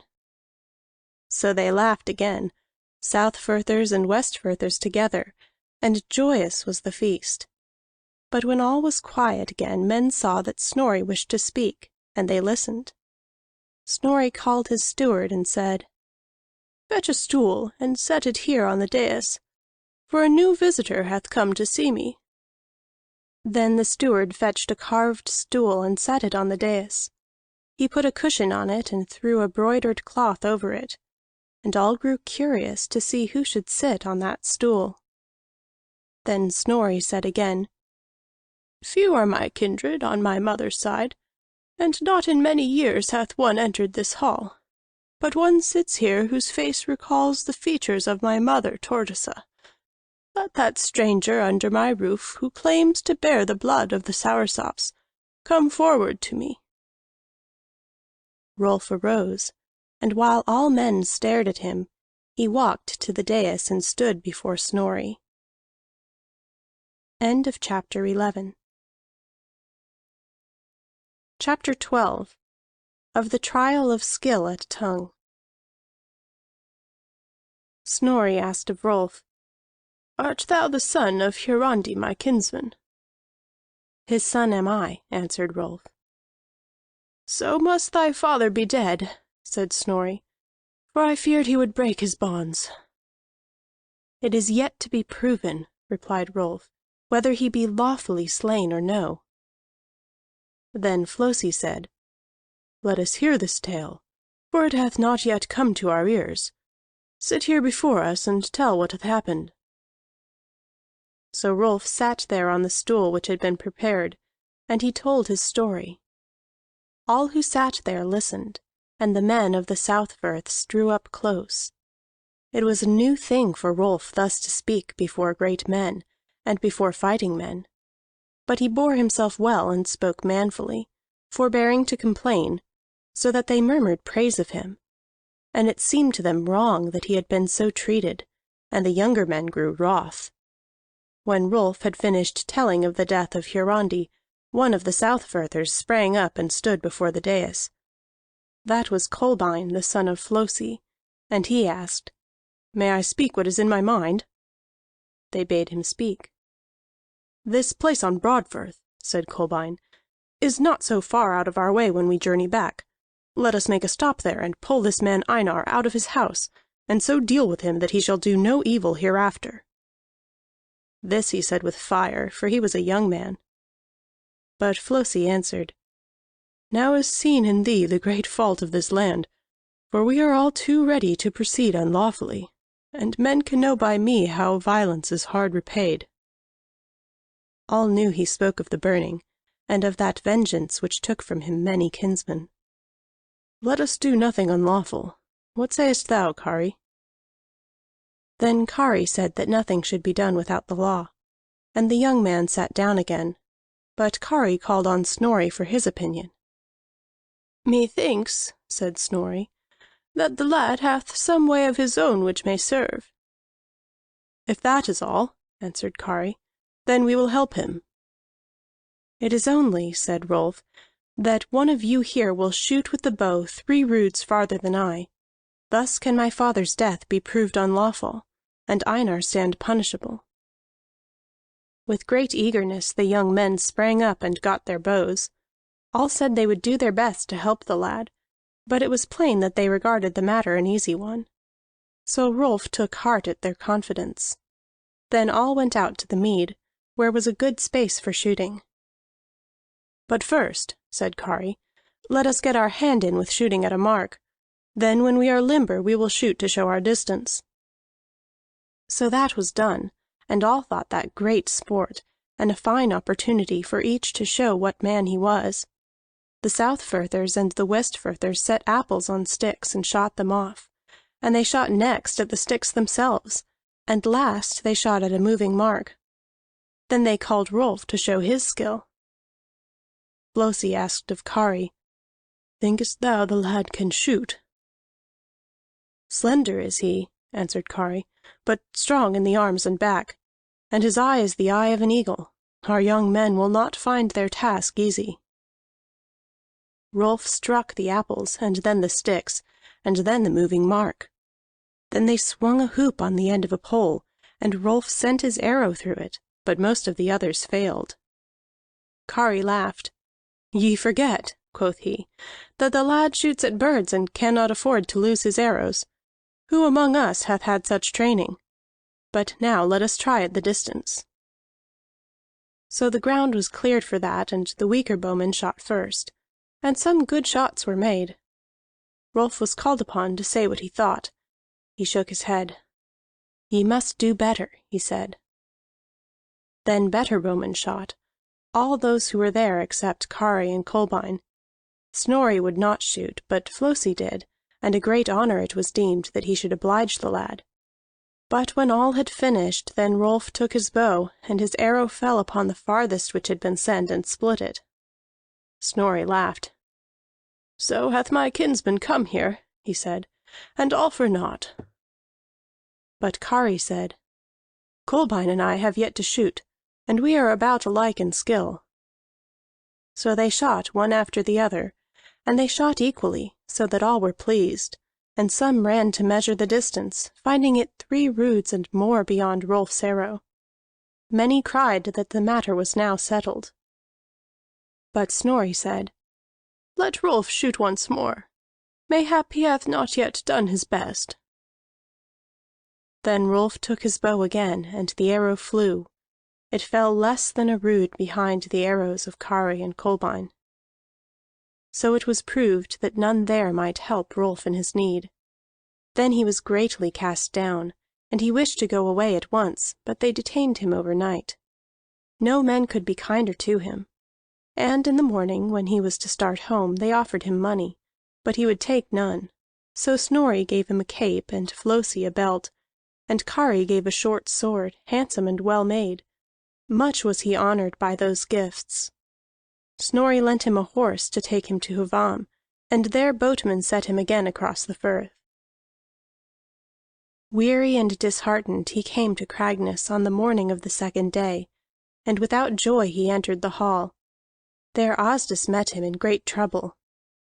"Here has been," said she, "a great man and a rough, who made me feed him. Misfortunes come to us from all sides, for Frodi is away, and the man took our milk ewe, and has driven it away before him, going toward the fells." "When was he here?" asked Rolf. "Not 2 hours ago." "I will seek him," said the lad, and turned from the house. "Nay," cried Asdis in alarm, "I beg thee, go not, for he was huge and fierce of aspect. Thou art too tender to meet such as he. Put up with this matter, and let it pass." "Mother," answered Rolf, "I am 16 years old, and since the death of my father I am a man in the eye of the law. Wouldst thou have me less than a man in fact?" And he went his way after the robber. End of chapter 12. Chapter 13. Of that Robber. Rolf followed that man who had stolen the ewe, and the way led first down into the dales, and then upward to the fells. There had been rain, and the paths were soft, so that the tracks of man and sheep were clear. It was strange to Rolf that the robber showed such boldness as to go on beaten ways. But when at last he reached the region where all the paths were grassy and tracks could no longer be seen, then Rolf knew not what to do until he met a wayfarer. "Hast thou seen," asked Rolf, "one who goes driving a ewe?" "He is not far before thee," answered the man. "But what seekest thou with him?" "The ewe is mine," said Rolf. "I will have it again." "Thou art foolhardy," cried the man. "A life is more than a sheep. Turn back." "Not I," quoth Rolf, and he went on.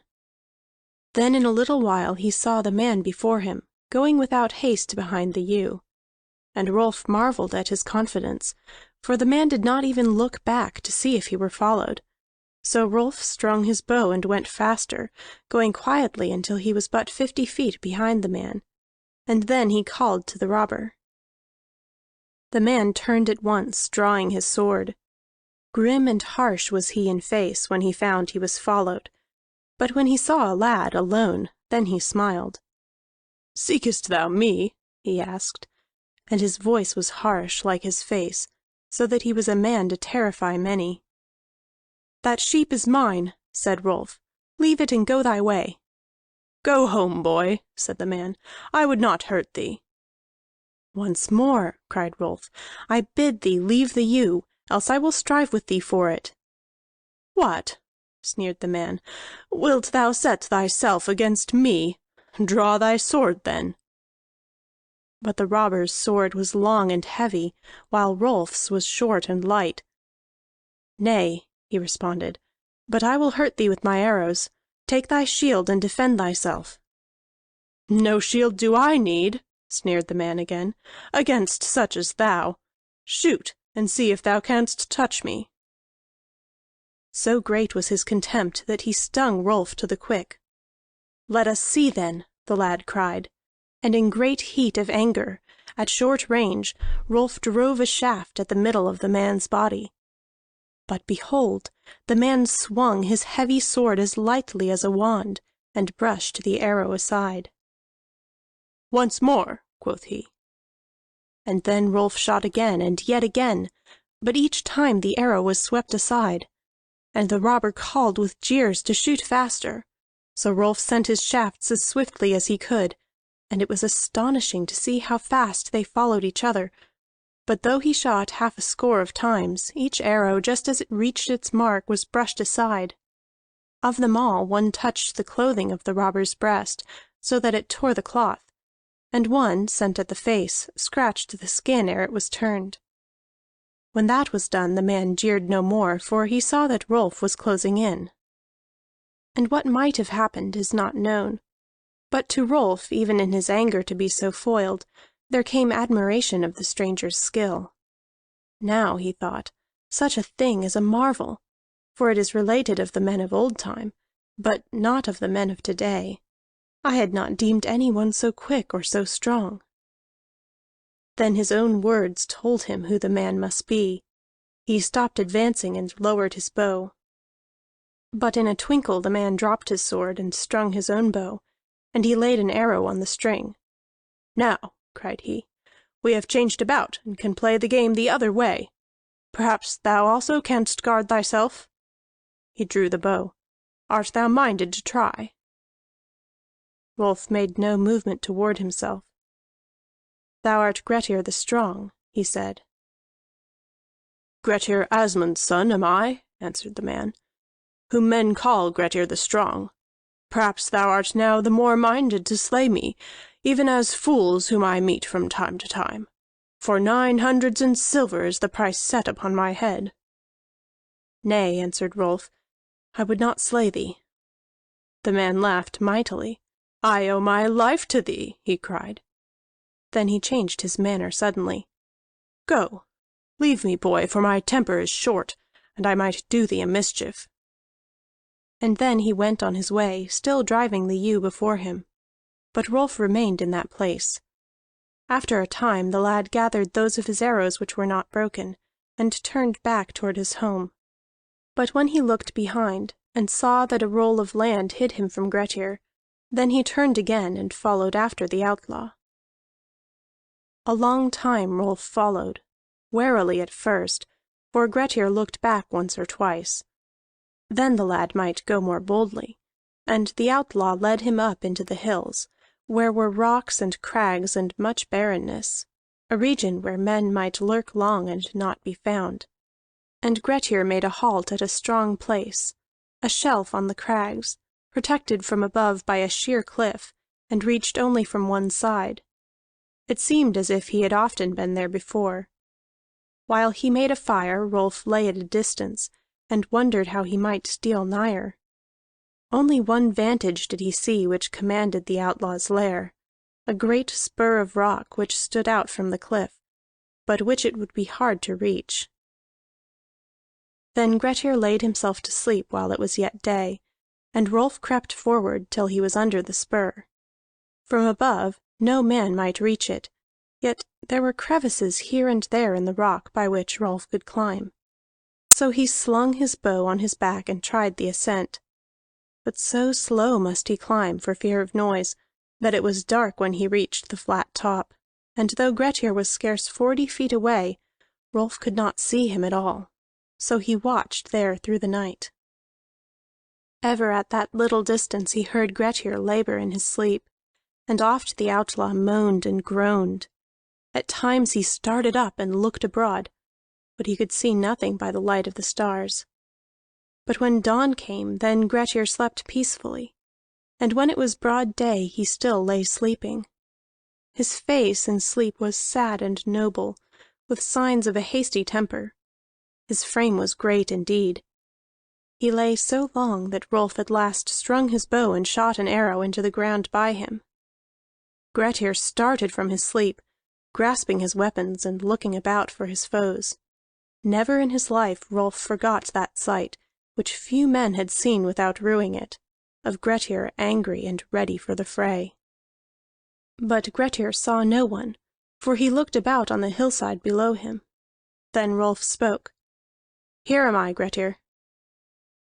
Then the outlaw saw him, and put up his shield against a second arrow. Rolf said, "Had I wished, I could have slain thee in thy sleep." "Rather will I believe," answered Grettir, "that thou hast shot thy last arrow and missed." Rolf showed him his full quiver, and Grettir lowered his shield. "How camest thou here?" he asked. "I made sure that thou wert gone." "Not very sure," answered Rolf. "And how," asked Grettir, "didst thou reach that place? I had weened no man could mount that rock." "I am but a boy," answered Rolf, "yet men call me cragsman." "Now I am well shamed," cried Grettir, "that a boy hath so outwitted me. And this I believe, that thou mightest have slain me, for a good archer I found thee yesterday. Still more will I say, that yesterday I had near suffered a hurt at thy hands, so that I was considering whether to retreat before thee, or to take my shield, and neither have I yet done before a single archer. Now let me ask thee, why didst thou stop shooting then? And why didst thou not slay me here as I lay?" "Because," answered Rolf, "thou or no man in Iceland can give me the help I need." "Come down," said Grettir, "and we will eat together." So they breakfasted together of dried meat and the milk of the ewe. "How was thy sleep there on the crag?" asked Grettir. "No worse," answered Rolf, "than thine here on the ledge. Why didst thou sleep so ill?" Then Grettir answered soberly, "One of my few good deeds is so repaid that I see shapes in the dark, and my sleep is broken. For I slew Glom the ghost, who wasted Thorolstead. But ere I cut off his head he laid on me that spell. So I am a fearsome man in the dark, though in the day no man may daunt me. But what can I do for thee?" "Let me see," answered Rolf, "if with the bow thou canst shoot farther than I." "Thou art a vain lad," said Grettir, somewhat displeased. "For that alone camest thou hither?" "Be not wroth," begged Rolf, "for I have the best of reasons." And he told the story of his father's death and of the need for a good archer. Grettir smiled. "And couldst thou find no man," asked he, "who is within the law to do this for thee?" Then Rolf told of the trial with those Southfirthers at Tongue, and Grettir looked upon him with surprise. "So skilled art thou, then?" he asked. "Now string thy bow, and show me how far thou canst shoot." So Rolf strung his bow and shot along the hillside, and the arrow fell far away. "Now do I wonder," said Grettir. "Let me see thy bow." And when he had looked on it, he said, "That anyone could shoot so far with such light gear I had not thought possible. Thou art a good bowman, but what thinkest thou of my bow?" Rolf took the bow of Grettir in his hand, and a strange weapon it was, for it was shorter than his own bow, and scarcely shaped at all, but was heavy and thick, so that it seemed not to be a bow, save for the string and the notched ends. "Such a bow," said Rolf, "saw I never." "Canst thou string it?" asked Grettir. Then Rolf tried, but he could scarce bend it a little way. Yet Grettir took it and strung it with ease. Then he showed Rolf his arrows, which were heavy, short, and thick, like the bow. He laid one on the string, and drew it to the head, and behold, it rushed forth with a great whir, and with such force that it might pierce a man behind his shield. And it flew far beyond the arrow of Rolf, full 5 rood further. "What thou dost with skill," said Grettir, "I do with strength." But Rolf cried with great joy, "Thou art the man I have been seeking." Then he asked, "Wilt thou go with me and shoot an arrow before witnesses, to prove that my father was unlawfully slain?" "That I will," quoth Grettir, "and joyfully too, for I see little of men. Only one thing I require, that safe conduct be promised me to go and come, for I have enemies in the dales." "How shall I get thee safe conduct?" asked Rolf. "It must be granted," answered Grettir, "by the quarter court at the Althing." Then they talked the matter over, and Grettir advised Rolf once more to seek Snorri the priest, to find what steps should be taken. Then it was bespoken where Rolf should meet Grettir again, and the outlaw offered to lay out in the hills north of the Thingvalla, in the valley of the geysers, and await tidings of the outcome of the suit. "Now," said Rolf, when he was ready to go, "keep the ewe for thy kindness' sake." "Do thou take her," answered Grettir, "for had I known that thy mother was a widow, I would never have taken the sheep. And the first booty is this which I ever rendered again." So Rolf returned home driving the ewe, and when he reached the highway which led to the South Firths, there came riding a company, Kari and Flosi and their followers, and Snorri the priest was with them. They asked tidings. Then he told them of Grettir, and those 3 chiefs left their horses, and sat down with Rolf on a fell a little way from their company. They had talk what was to be done, for Snorri declared he saw a flaw in the case, since Grettir was an outlaw, and no outlaw had ever yet come into a suit at law. But at last he said, "Now go thy way, and summon Einar with a formal summons." And he taught Rolf the form. "But be thou sure that no mention is made of Grettir. And I believe that, since no such case has ever yet been tried, it can be lawfully brought about that Grettir may shoot." Then those chiefs went on their way, and Rolf went his, and he came back to Cragness. End of chapter 13. Chapter 14. How Rolf and Einar summoned each other. Because of the state of matters at Cragness, Frodi the smith journeyed there frequently to see his relatives. Here it must be told what kind of man he was. He was tall and heavy-jointed, with a long neck and a long face, and somewhat comic to look upon. Frodi the Slow he was by-named, for his movements were cumbersome and his mind worked slowly. But since that affair at the sheepfold, many called him Whittle Frodi. Now Rolf sends for him one day, and tells him all that had happened, and how he was sure of making Einar an outlaw, and he asks Frodi to go with him to the house of Einar, to be witness to the summons. Then said Frodi, "Let me say what I think of this affair. First, thou shouldst ask a peaceful atonement, for in the beginning it seems that there is danger to thee, so great is the strength against thee. And in the second place, such continual blood feuds as daily go on are unchristian, and evil for the land." Then Rolf was thoughtful. "Shall I have done all my seeking for nothing?" he asked. "More than that, shall I take money for my father's slaying?" "It is the custom of the land," said Frodi, "and many men do it for the sake of peace." "I heard Flosi say at Tongue," said Rolf, how strife between neighbors was the greatest bane of this land, and I am half-minded to do as thou sayest. But why has not Einar offered me atonement, if any is to be paid? I tell thee, hard is his heart, and he is glad." "At least," begged Frodi, "let me ask Einar what he will do." "So I will," answered Rolf, "and a great sacrifice I make, to lay aside my grief and vengeance. Nay, I even break my vow which I made before thee. But I think only scorn will be thy portion, and matters will be made worse." Then they went together to the house of Einar, and were seen from the hall as they entered the yard, and men came and stood in the porch as they approached. There were Einar and Ondott, and other men of the household. All bore weapons, but no one spoke when the cousins stood before them.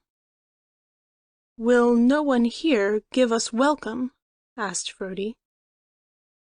Ondott mimicked Frodi's slow voice and said, "Be welcome." The men of Einar laughed. "Laugh not," said Frodi mildly. "Now, Einar, it is known how Hiarandi came by his death, and men say thou art responsible therefor." "I was not by at his slaying," answered Einar. Said Rolf, "What is done by a man's servants with his knowledge is as his deed." And Frodi said, "Were it not better to atone Rolf for the death of his father, rather than have bad blood between neighbors? For thou knowest this, that some day a man may be found to shoot an arrow beyond that little oak." Now Einar was plainly smitten by the answer of Frodi, and the scorn went from his face, and he thought. And here it may be seen how the evil which a bad man does is not half so much in quantity as the good which he mars. For Ondott Crafty saw what was in Einar's mind, and he spoke quickly. "An award may be given, Einar," said he, "which will honor you both. Shall I utter it?" Now Einar was accustomed to the bitter jokes of Ondott, and when he thought he saw one coming, he forgot his design of peace, and said, "Utter the award." "But does Rolf agree to it?" asked Ondott. "I will hear it," answered Rolf.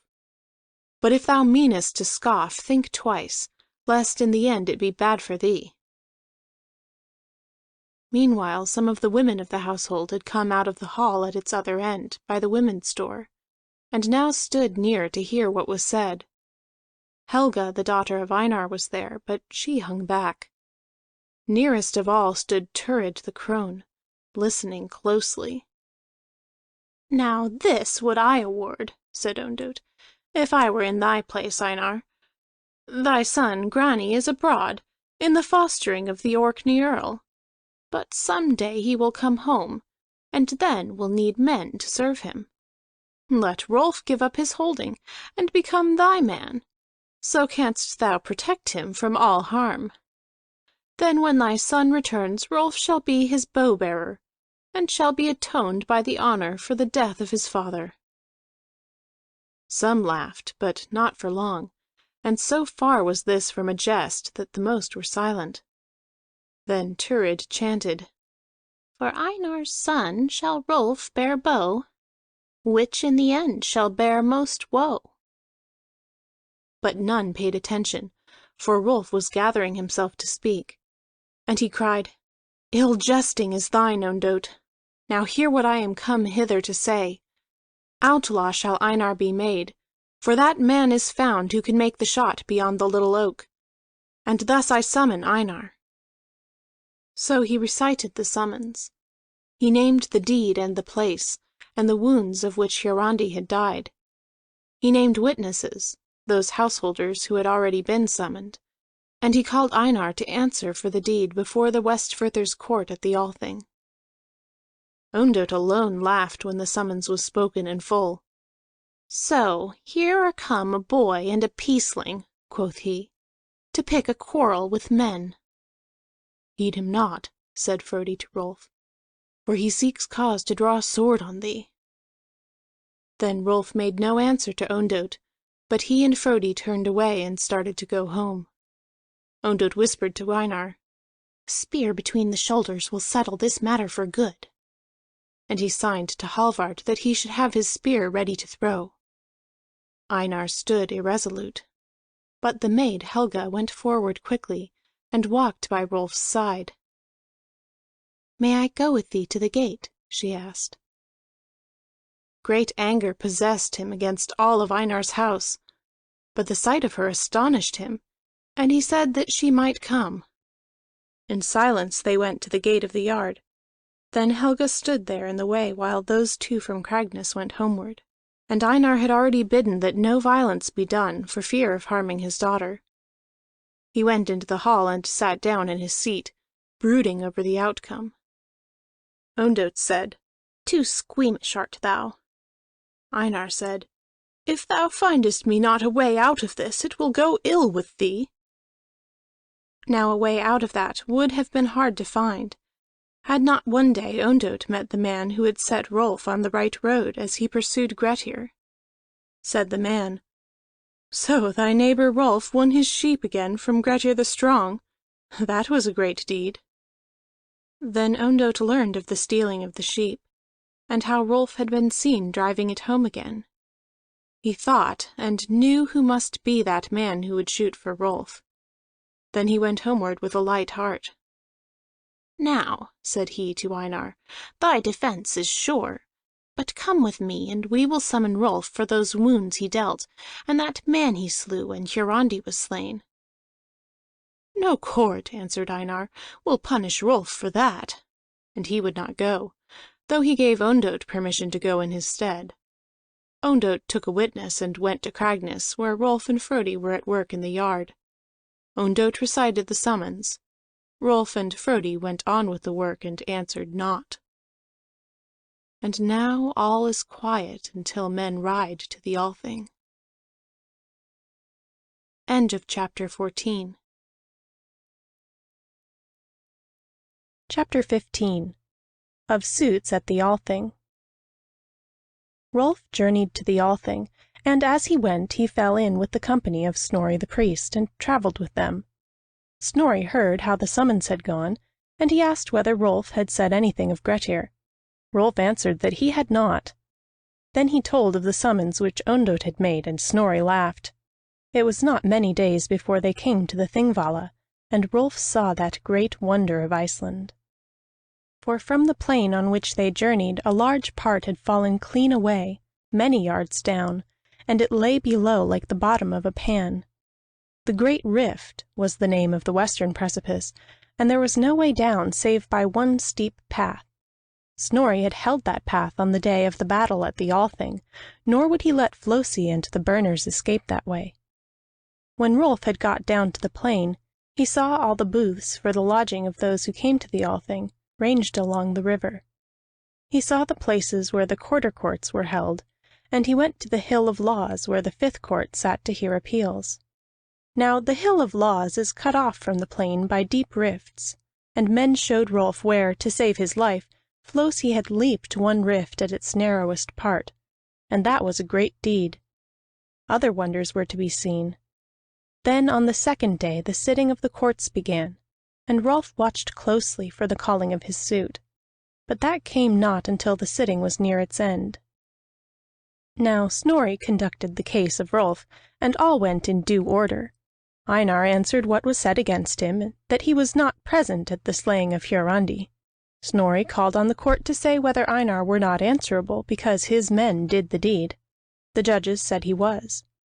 Then it came to proving whether or not the slaying were illegal, and Snorri said that a man had been found who could shoot the distance, and this he asked of the judges. "Is it not true that when, before witnesses, an arrow is shot from the boundary and falls beyond the tree, that will prove the slaying unlawful?" "That is so," said the judges. "Now say further," demanded Snorri. "Is it not true that in the moment when the slaying is proved unlawful, the guilt of Einar is established, so that no suit at law is needed?" "That also is true," answered the judges. "Now," said Snorri, "one last thing do I ask. whether or not he who goes to make the proof by shooting an arrow may go and come freely, whatsoever man he be." "We see no reason why this may not be so," said the judges. "Now give that decision here aloud in the open court," required Snorri. But Einar arose and said, "One exception only shall I ask to this, that no outlaw be allowed to take part in this suit by shooting the arrow."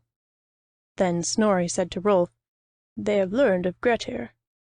He said to the judges, "Well do I know that no outlaw is ever allowed to give witness in court, nor to sit on juries. But no such case as this has ever arisen, and it seems to me that an outlaw might be permitted to shoot." Then there was great talking on both sides for the greater part of an hour.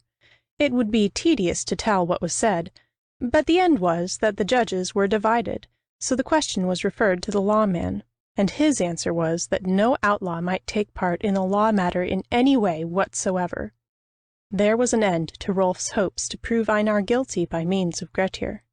But Snorri called all men to witness that when some day a man might be found to shoot the distance, then Einar was guilty without going to law. Now men began to whisper and say that the end of Grettir's outlawry was but 4 years off, and then Rolf could be justified. So Einar tried to have a limit of 3 years set on that time when it was lawful to try the shooting, but Snorri strove mightily against that, and that question went to the lawman, and he said that 7 years should be the limit.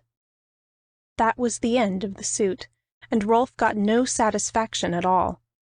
One more thing was done on that day, for Snorri went to Einar where he stood with Ondott, and he asked of the second suit, for which Rolf had been summoned. Ondott spoke for Einar. "We shall not bring that suit."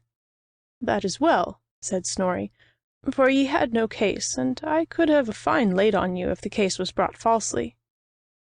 Then he took Rolf with him to his booth. But here is the trick which Ondott had prepared.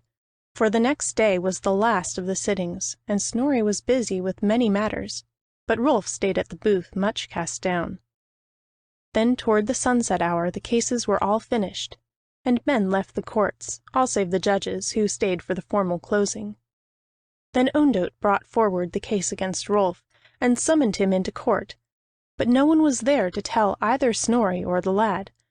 Nevertheless it was the law that the suit might go on, because lawful summons had been given, and Einar stood up and said, "I take witness to this, that I give notice of a suit against Rolf Hiarandi's son, in that he slew by a body wound by an arrow my herdsman Thorold.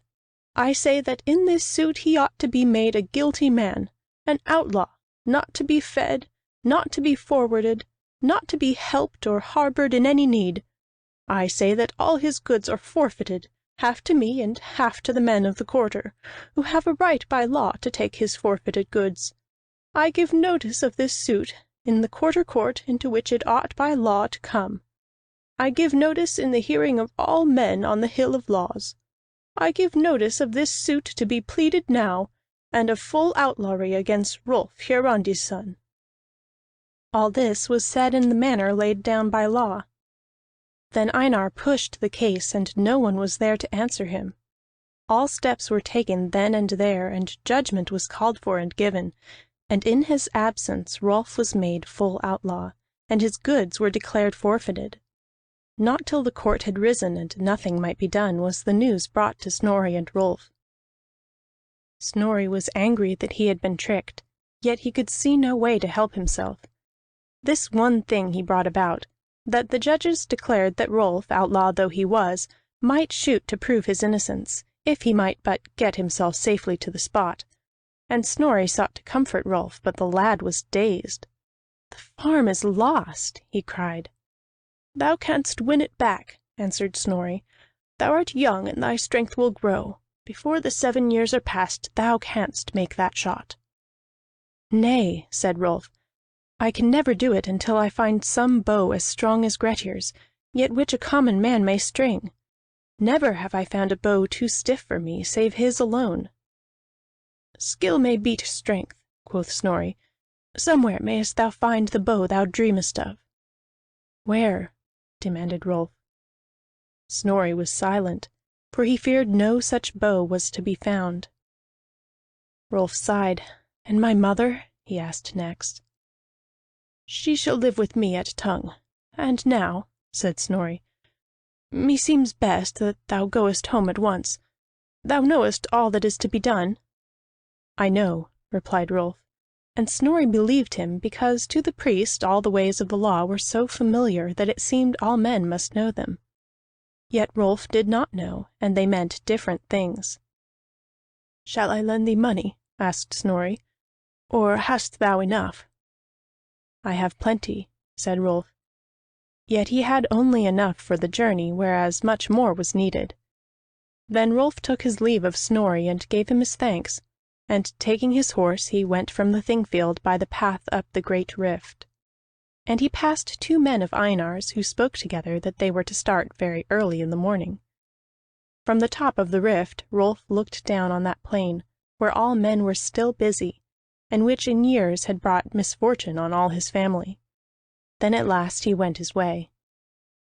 Now those men of Einar's went to their booth, and told that they had seen Rolf departing. "Hasten back at once," said Ondott, "and find what direction he takes." And they went and watched. "He went northwest," said they, "and he took not the straight track toward home." "Then he has gone elsewhere," quoth Ondott, and seemed glad. "Hurry, all of you, for he delivers himself into our hands." Meanwhile Rolf went northwest to the valley of the geysers, and on the 2nd day found Grettir the Strong cooking his food at a boiling spring. End of chapter 15. Chapter 16. The Act of Distress. Rolf told Grettir all that had happened, and much was the outlaw disappointed thereat, for he had counted upon going again among men, and had hoped to win glory from the shooting, so he was sorry on his own account. But also he consoled the boy, for he spoke of the great world over the sea, how there were places and peoples to be seen and fame to be won. This is clearly seen by those who read the story of Grettir, that all his life he sought fame, and his fate was lighter to him because he knew men would sing of him after his death. But no such thoughts uplifted Rolf, since he grieved for his mother and for the loss of the farm, and it seemed no pleasure to go abroad. "Now," said he, "far rather would I stay here in this island until the time of outlawry is past. Why may I not stay with thee?" "Knowest thou not," asked Grettir, "that if one fares abroad the outlawry is for 3 years, but if one stays it is 20, and that is 1/3 of most men's lifetime?" "Yet," said Rolf, "I am minded to do it," for he cared not what happened to him. "Now," said Grettir, "listen to me, and learn what it means to be an outlaw. No man will take thee within his house, so soon as he knows who thou art. So thou must live in the open like a beast, or else make hiding places for thyself, and a miserable life it becomes after a while. No man mayest thou trust, lest he take thy head. Well do I know that Gisli thy ancestor lived an outlaw 14 years, yet he lived in holes and caves, and was slain at the end.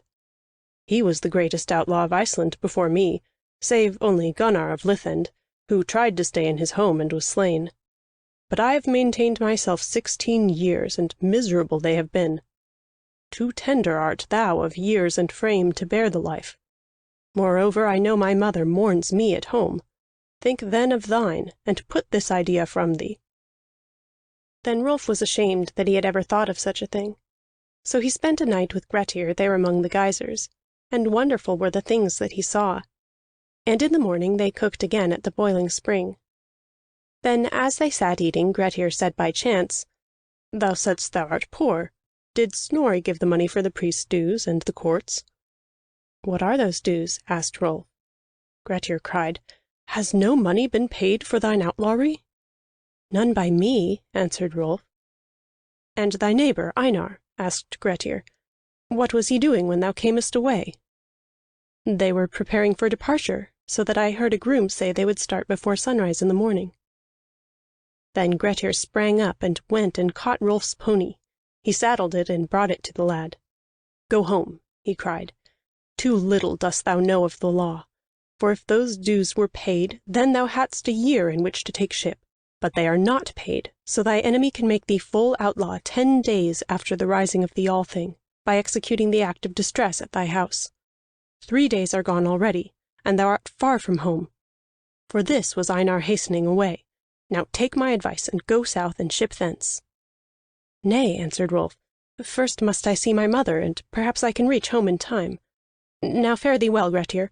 When thy outlawry is finished, then thou shalt gain me my property again." But Grettir said nay to that. "Well do I know," said he, "that we two shall never meet again. For from here I go to the Isle of Dranki, to keep myself, if I may, until my outlawry is over. No stronger place is there in Iceland for defence. But Halmund the Airsprite, my friend, foretold I should never come out of my outlawry. Thus I shall never again mix in this affair of thine." Rolf could answer nothing. "And in my turn," said Grettir, "thus I foretell thy fate. No man shall help thee here. With thine own strength and craft must thou regain thine own, or never more be master of thy father's hall." Then Rolf was heavy-hearted as he bade Grettir farewell. And Grettir did as he had said. He went to his home at Bjarg, and went thence with his brother Illugi to Drangi. How he fared may be read in the Grettir's Saga. But Rolf fared west to his home. He had lost much time, as Grettir had feared. Yet as he neared Cragness on the 11th day after the rising of the Althing, he saw no one, and it was just noon. And only at high noon might the act be executed, which would make him full outlaw. So he rode into the yard. Then there stepped out to meet him from the house Ondott Crafty, who came forward with a greeting. He spoke well to the boy, and bade him alight, yet seemed to wish to get very near. Rolf dismounted on the further side of his horse. "What dost thou here?" he asked. "Einar hath sent me," said Ondott, still coming closer. "He biddeth thee come to his house, where somewhat can be said concerning this outlawry of thine, to make it easier for thee." But then Asdis came running from the house. "Flee!" she cried. "Einar and his men are at the crags, and there they make thee outlaw. Flee!" Then Ondott snatched at Rolf with his lean arms, but the lad felled him with a buffet. Rolf would have mounted his horse again to get away, but men appeared at the gate of the yard, so that there was no way out. Then Rolf passed quickly into the hall, and kissed his mother farewell, and leaped from a window at the other side, meaning to gain the cliffs. His way was all but clear, for spies had seen Rolf's coming, and reported it to Einar, who sent his men to seize the lad. They had gone to right and left around the hall, while Einar alone completed the act of distress at the crags. For thus the law said, it must be done at a barren spot where no shade fell, not far from the house of the outlaw. And Einar completed the act and started toward the house. He alone stood between Rolf and his escape, so Rolf ran at him, drawing his sword. But Einar fled when he saw the lad steal. Then Rolf ran up behind, put his sword between Einar's legs, and tripped him. Einar rolled over on his back. "Mercy!" cried he, and made no attempt to ward himself. Rolf laid the flat of his sword against Einar's forehead. He shrank from the cold steel, but still did not struggle. "Now," quoth Rolf, "I go across the sea, yet thou shalt hear from me again, and if I meet in the outlands thy son, of whom thou boastest, I promise thee to put this sword to his forehead, but with the edge to draw his blood." By that the men of Einar were close at hand. Rolf ran to the crags and let himself down at a place which he knew well. When men with spears came to the edge and looked after him, nothing of him was seen. End of chapter 16. Chapter 17. Rolf and Frodi fare abroad. Rolf comes to Frodi, where he works in his smithy, there at the head of Hvammfirth. Now the weather is rough, and a strong sea rages among the islands at the mouth of the firth, and the tide rips are bad. Rolf comes into the smithy, and Frodi greets him well. "How went thy suit at the Althing?" asks he. Then Rolf tells him all, how he was now an outlaw, and how he escaped. "And men are out to catch me, for as I came down over the hill, I met one who said that armed men were at the ferry below waiting for someone. Now lend me thy boat, Frodi, that I may cross to Hvamm, and seek passage on that ship which is there outfitting." "Remain with me overnight," answered Frodi, "for the wind is rough." But Rolf would not stay. "Then," said Frodi, "I will row with thee, to help against the wind, and coming back I can row easily alone." "Thou wouldst thus come into danger for forwarding an outlaw," replied Rolf, and on no account would he suffer Frodi to go.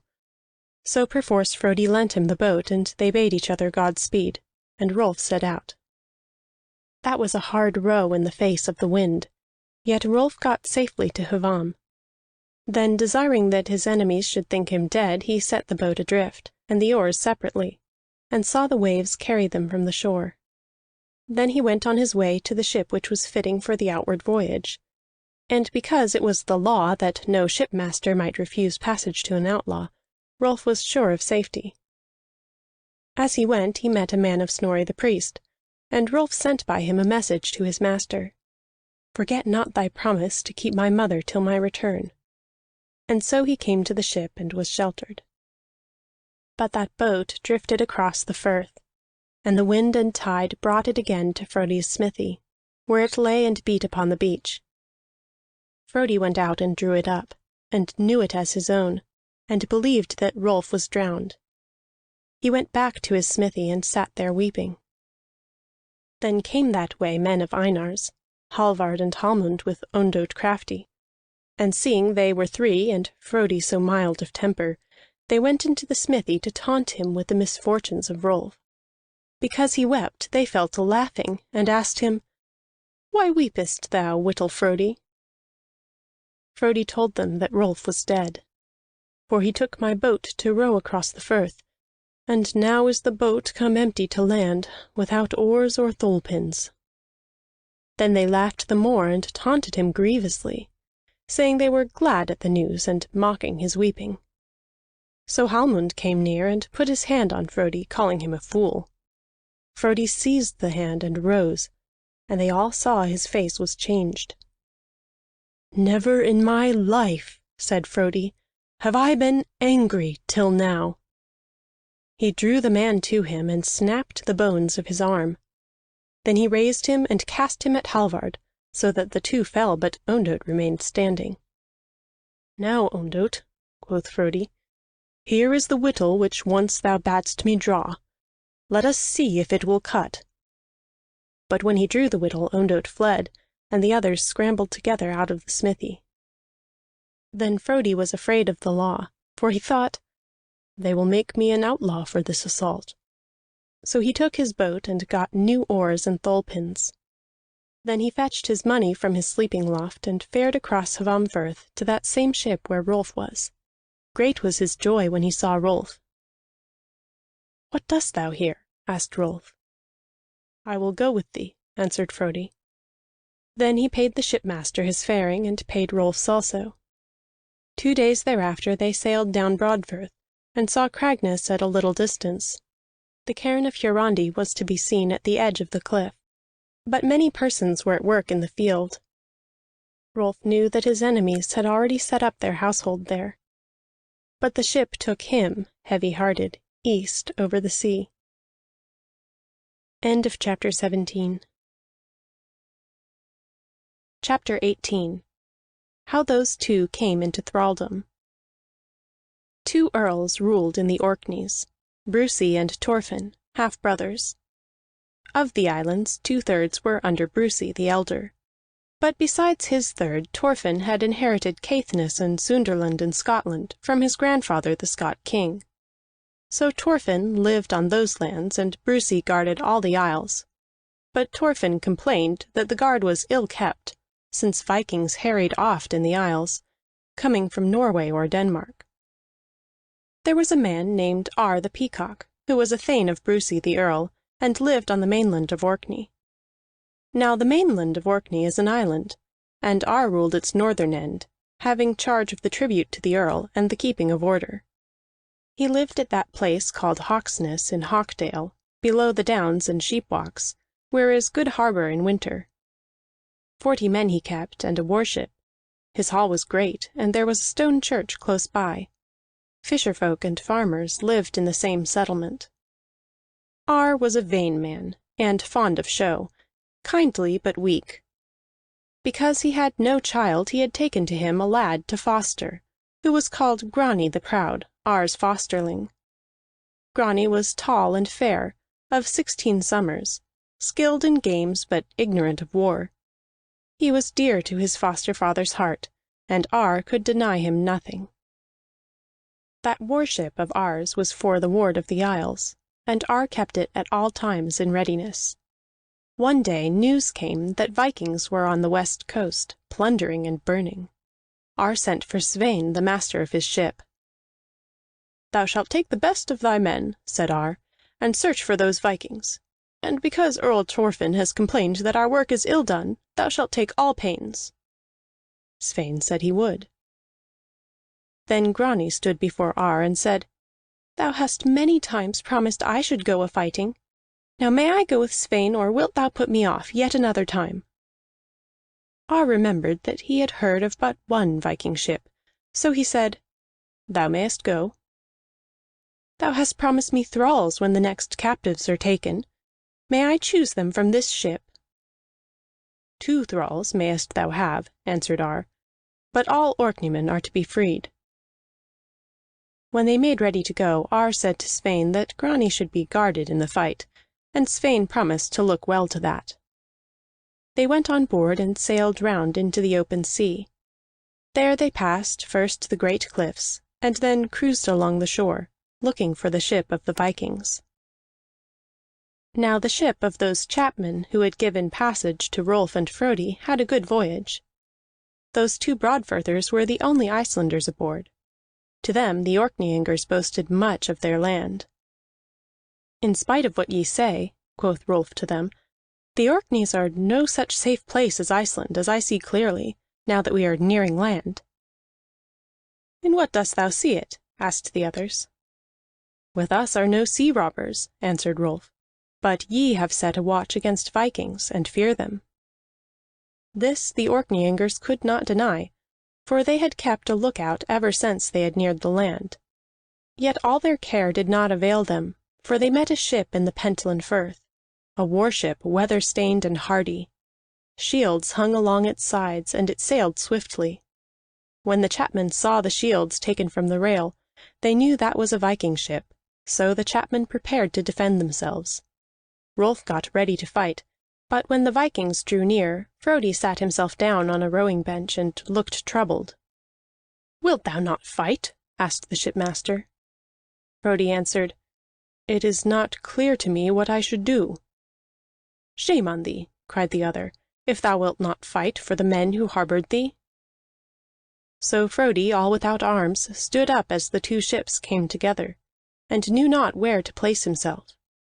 The Vikings came leaping aboard, and all began fighting in confusion. But the Vikings were many and were well armed, and the chapmen had no leader. Men fell dead at Frodi's side, and a Viking came at him with brandished sword. Frodi caught him and hurled him into the water. Then he took those other Vikings who came near him, and cast them overboard one after another. "And it is no affair of mine," thought he, "if they cannot swim." And he cleared a space about him. But one from a distance cast at him a throwing-axe. It struck him flatwise on the head, and down he fell. By this time the chapmen were ceasing to fight, but Rolf saw Frodi fall, and fought the harder to avenge him. The Vikings penned him by the rail, yet he broke through them. Then when he passed near where Frodi had fallen, Frodi rose up and caught Rolf by the waist, and said, "Now sit we down comfortably here together, for we have done our part." That was the end of the fight, for no men fought more, and the Vikings gave peace to them. Now men began to shout from the water where they were swimming. 3 were hauled up over the side. "How many," asked Rolf of Frodi, "threwest thou over?" Frodi turned white and would not answer. Then the Vikings despoiled the ship of the chapmen and set her adrift. But the captives were set to row the warship. Rolf and Frodi toiled at one oar together, and sore was the labor, but not for long. For on the 3rd day, as they rowed under a bright sky with no wind, they heard a clamor among the Vikings, who cried that a longship was bearing down on them, an Orkney ship great in size. Some of the Vikings snatched their shields from the bulwarks and armed themselves, but many, crying that no mercy would be shown, would take no shields, and instead cast off their shirts of mail, preparing to go into battle baresark. "Never have I seen that," said Rolf, "though much have I heard of it. For Northmen in danger of death often went into battle bare of armor, fighting with fury and mindless of wounds. They believed that thus they came surely into Valhalla, but that was the custom of the heathen, and was not done by Christian folk." Rolf and Frodi were tied to their bench, and saw nothing of the Orkneymen as they came up astern. But at last the splash of oars was heard. Next a grapple came flying aboard. Then of a sudden the Orkney ship loomed alongside, and she was a big ship indeed. So tall was she that the Vikings could not board her, but from her the Orkneymen sent down arrows, stones, and spears. Bodies of men fell among the rowers' benches, and Rolf and Frodi took each a shield, sat close together, and warded themselves against weapons. Then the Orkneyingers, having cleared the waist of the Viking ship of fighters, came tumbling aboard. That was a fight with method, for the Orkneymen in two parties drove the Vikings to the stem and the stern, and so either slew them or thrust them into the sea. Very hot was the fighting, but it was short. The 6th part of an hour was not over when the fighting was finished. Now that Orkney ship was the ship of Ar the Peacock, and they who led the fighting were Sweyn and Grani. Sweyn drove the Vikings to the bow, but Grani led those who fought in the stern, and 2 old fighting men warded him, one on either side. Grani did not know that they were guarding him. When the fighting was finished, Sweyn and Grani met in the waist, near where Rolf sat. Sweyn asked Grani if he had any wound.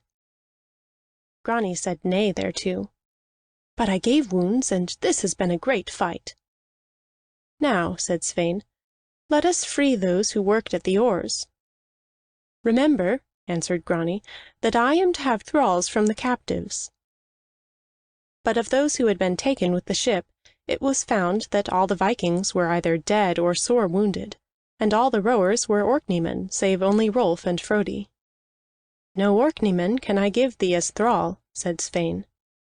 Grani answered, "Then I take the 2 others."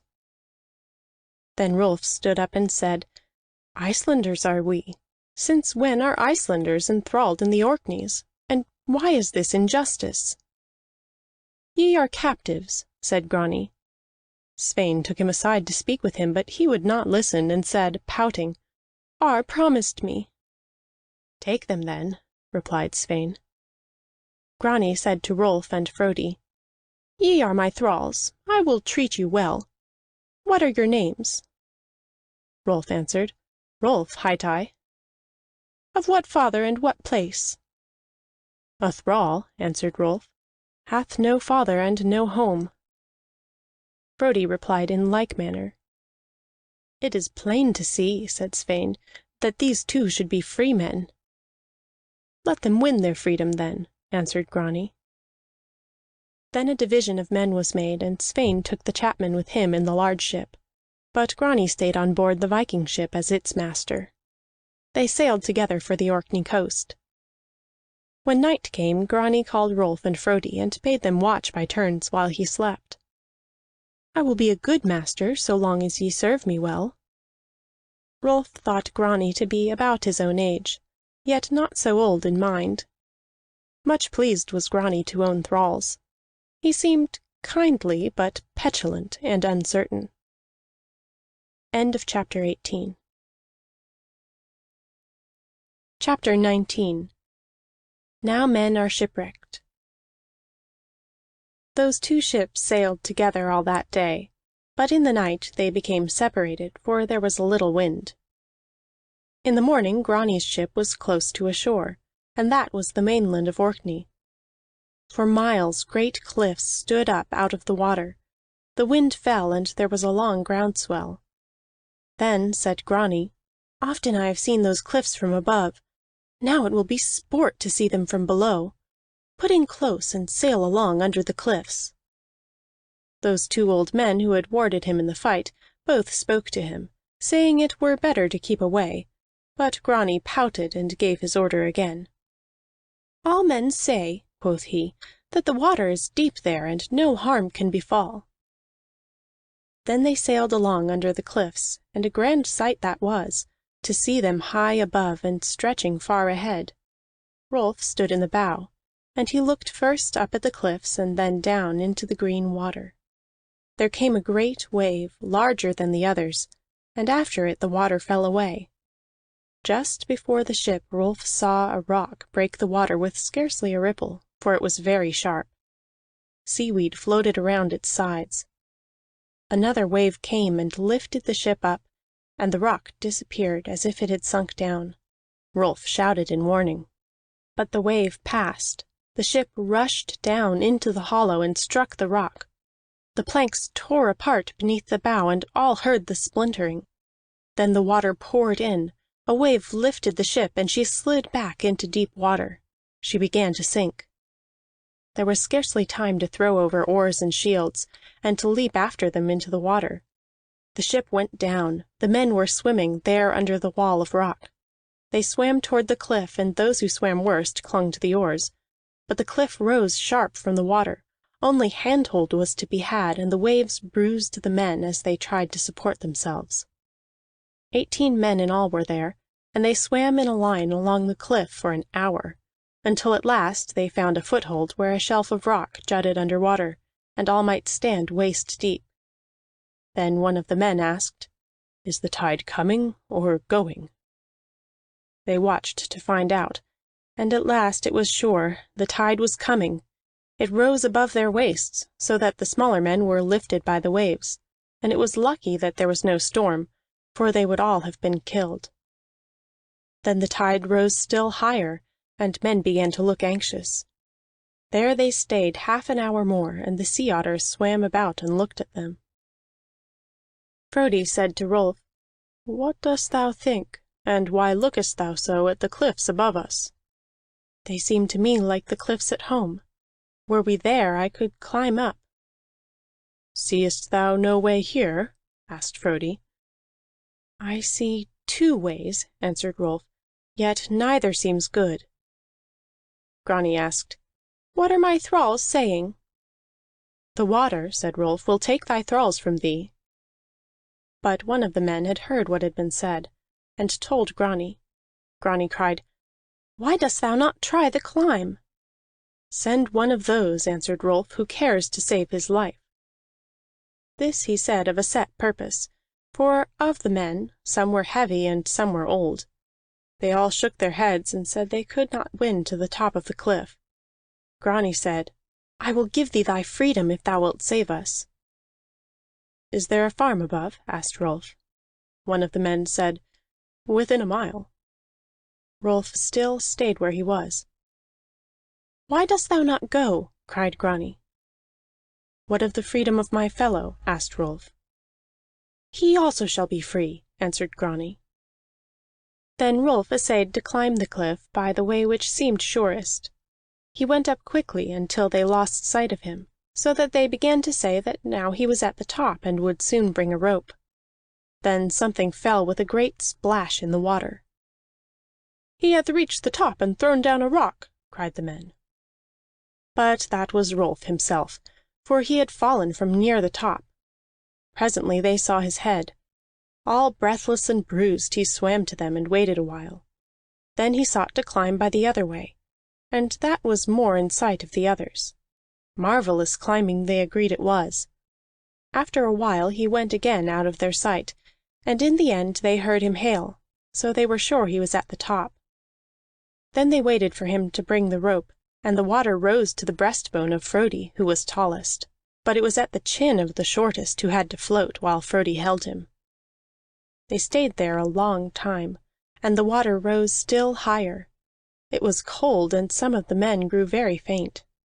At last shouts were heard, and a rope came dangling down. Then the shortest man climbed the rope, and he was glad, but others were too weak to climb and had to be drawn up one after another. Grani would not go, but sent up the men in the order of their height. When he and Frodi alone were left, Grani said to Frodi, Go thou next." "Great is thy pride," answered Frodi, "and thou wishest to do a brave deed, yet thy strength is not sufficient. For see, thou art blue about the lips, and I am holding thee upright. How shouldst thou stay alone after I have gone up? But I could stand here yet another hour. Thou must go next." "I will stay to the last," answered Grani. Then the rope came down again. "I will not go," said Grani. "Then I shall tie thee by force and send thee up," said Frodi. But then was heard a great shouting, and there came a ship which had seen the work of rescue and had put in shore.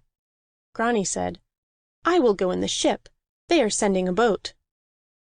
When the boat came from the ship, Grani went in it, but Frodi climbed the rope and told Rolf what had been said.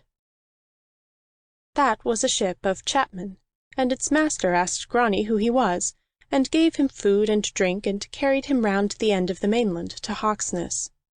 But those others who had reached the top of the cliff had no other way than to walk. 4 leagues they fared on foot, reaching Hawksness after nightfall. Meanwhile Grani spoke much with the shipmaster, and they grew very friendly. They came to Hawksness about the same time as the other men came from the moors, and they all walked up to the hall together. Rolf walks with Frodi, but the shipmaster goes with Grani and passes near them. The shipmaster sees them, but they do not mark him. Then the shipmaster pulls at Grani's sleeve and draws him aside. The shipmaster asks, "Those 2 who walk there are thy thralls?" Grani said so. Then the shipmaster said, "Didst thou say thou wouldst set them free?" "Aye," answered Grani. "It hath come to my mind," said the other, "that they did not save thee, but I did. Moreover, there was no need for climbing the cliff, for I should have been able to save ye all." "That is true," said Grani. "Now," quoth the shipmaster, "thou art very reckless of thy possessions if thou settest those thralls free." "Truly," answered Grani, "I will not free them." When they reached the hall, Sweyn had arrived before them, and the booty of the Vikings lay in the hall. But Ar was waiting anxiously for his foster son, and welcomed him gladly. Then a true tale was required of all that had happened. Grani told each thing as it had come about. When he told of his thralls, Ar said, "Since those 2 are Icelanders, who are close to us by ties of blood, it were better to have set them free." "Thou didst not reserve any save Orkneymen," answered Grani. Then he told of the wreck and the rescue. Said Ar, "So those 2 have their freedom in the end?" Grani called Rolf and Frodi to the dais. "Thou didst not save my life," said he. "That is true," answered Rolf. "Moreover," quoth Grani, "the ship would have saved us all." "That also is true," said Rolf. "Therefore I see no reason," said Grani next, "why I should set thee free." Rolf and Frodi answered nothing. "See," said Grani to Ar, "they make no objection. Therefore I shall keep them as thralls, but I will give each of them what he cares to choose of the spoil, if thou permit." Then permission was given, and the spoil of the Vikings was spread out there before the dais. There were fine things of many kinds, but Rolf put the gold and silver by, and took only a cloak. Then said Grani, "Choose again." Rolf took a belt. "Choose again," repeated Grani. Rolf took a short sword. "Choose yet again," cried Grani, but Rolf would take nothing more, and Frodi took naught but a cloak and a whittle. "A strange pair are ye," quoth Grani. But Ar called them to him, and asked them why they had chosen so little. "We take only our own," answered Rolf. "Sea-worn cloaks and weapons," said Ar, "are they dear to ye?" "His mother," said Frodi, "made me my cloak, but the whittle belonged to my father." "And thy things?" asked Ar of Rolf. "Who gave them to thee?" "Snorri the priest," answered Rolf, "gave me the cloak, and Burning Flosi gave the belt. But if ye do not know these names, "I know them both," said Svein the sea captain. "But who gave the sword?" "Kari Solmund's son," answered Rolf. "And that name thou shouldst know best of all." Svein cried, "I know the man himself, for he is an Orkneyman by birth, tribute-taker here under Earl Sigurd, and of great fame. Now tell us the story why he gave thee the sword." But Rolf would tell nothing. Then Svein offered to buy Rolf of Grani, but he puffed out his lips and would not sell his thrall. So nothing came of that rescue by Rolf, save to give him a name among the Orkneyingers. Now all men sit down for the evening meal. That shipmaster wishes to leave the hall, saying he must look to his ship, but Grani will not let him go. Then Frodi sees him, and pushes Rolf in the side. Says Frodi, "Men said your uncle was dead." "So they did," answers Rolf. But he does not attend, and falls to brooding. So Frodi says that again. Rolf asks him why. "Who sits by the dais?" asked Frodi. Rolf looked on that shipmaster, and it was his father's brother, Kiartan. End of chapter 19. Chapter 20. How Rolf won his freedom. Now when that meal was ended, Kiartan rose up and said that he must go. He thanked Ar, and Grani walked with him to the door. But as they passed by the bench whereon Rolf and Frodi were sitting, Grani beckoned them to rise up, and he said to Kiartan, "Look on my thralls, now that thou canst see them closer, and tell me what thou thinkest of them." Kiartan scarcely looked at them. "They seem a good pair," he answered. "It is fitting for thy dignity to have thralls." Then he went away. Frodi asked of Rolf, "Did he know us?" "He knew us well," answered Rolf. "What wilt thou do?" asked Frodi. "I see naught to do," said Rolf, "for what he did against my father was done in Iceland, so that I could not bring a suit at law here. Moreover, no thrall can bring a suit in any land." "Wilt thou claim kinship with him?" Frodi asked.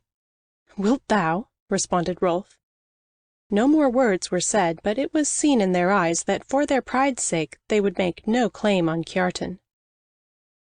Kiartan found that nothing was said in the matter, so he stayed there in that place and won the friendship of Ar by gifts, and traded with success. He ate often in the hall, and slept there whenever he would, but no word passed between him and those kinsmen, nor did they ever look at him. Grani was proud that he owned thralls, and he commanded them to show what they could do. So Rolf shot with the bow, and Grani made him his bow-bearer. But Frodi said he knew little of weapons, yet when they gave him a spear he shot it through 2 shields braced together against posts. He asked for work as a smith, but Grani made him spear-bearer, and the youth often walked abroad with those other 2 attending him. Ar was pleased with that show, but the thralls smiled grimly to each other. Once Kiartan saw that smile, and he said to Grani privily, "Thy thralls smile at thy back, and make as if they feel shame. Now be careful lest they harm thee sometime when thou art alone with them. If I were thee, I would set them at the sheep-herding or the field-work." Grani answered, "I fear no harm from them, and indeed I like them more every day. I cannot spare them." Now the truth of the matter was this, that Grani cast a great love upon Rolf, and would have him as a friend, not thinking that no friendship can be between master and slave. He gave Rolf gifts, everything but his freedom. He spoke much with Rolf, yet the talk was most upon the one side, for Rolf grew very silent. Yet Rolf went everywhere after Grani, and did him much service of all kinds, being clever with his hands and wise in his ways. He knew a boat, and all the modes of fishing. When it came to cliff-climbing, no man in that place was his match. Grani often went seeking adventure with Rolf and Frodi. They managed in such wise that Frodi did the work, and Rolf directed what should be done. When they went after birds, Frodi sat at the top of the cliff and held the rope, but on the cliff's face Rolf would let Grani take no risks. Nay, sometimes it seemed as if Rolf were the master and Grani the man. But when other people were about, Rolf did all that Grani said. One day a bishop came to Hawksness and visited the parish. He held service in the church, and lived at the hall for 2 days. When he was about to go away, he asked if any man needed from him counsel or comfort. Frodi stood up. Said he, "Lord Bishop, are all manslayings sinful?" The bishop answered, "State me the case, for some manslayings are blameless." So Frodi spoke thus: "If a man is on a ship, and Vikings come, and that man casts a Viking overboard, and the Viking is drowned, hath the man committed a mortal sin?" Many men smiled at these words, for the story of Frodi and the Vikings had been told. The bishop said, "Vikings are the worst plague of the land, and they deserve no mercy. Since the Viking came to take life, it was no sin to slay him." Frodi drew a long breath, but he asked further, "If 2 Vikings were drowned, what of that?" "It is the same," answered the bishop. "But if 3 men were thus drowned," asked Frodi, "what then?" "Even if 30 died," answered the bishop, "the answer is still the same." Then Frodi heaved a great sigh, and looked so relieved that all who stood by shouted with merriment. Grani was pleased most of all, and he gave command that Frodi should be called Drowning Frodi. Frodi liked that little, yet by that name he was called for a while, and Grani was so pleased with all this that he boasted much about his thralls. One day he spoke of them with Kiartan, and told how when they went away together Rolf took the lead. "And he cares for me," said Grani, "as if I were his brother. But so soon as others are by, he is as any other thrall, and says no word unless spoken to." Kiartan said, "In that he appears to me sly." "How should that be?" asked Grani. "He seeks to gain influence over thee," answered Kiartan. "Nay," said Grani, "he and I are friends." Kiartan shook his head. Quoth he, "In my country we have a saying, 'Ill is a thrall for a friend.' Moreover, to lack dignity at any time is not seeming in one of thy station." Grani took those sayings much to heart. He went no more away alone with his thralls, but stayed where were other men. Now that was the time when the summer had passed by and harvests were all in, but winter had not yet come, and the weather was mild.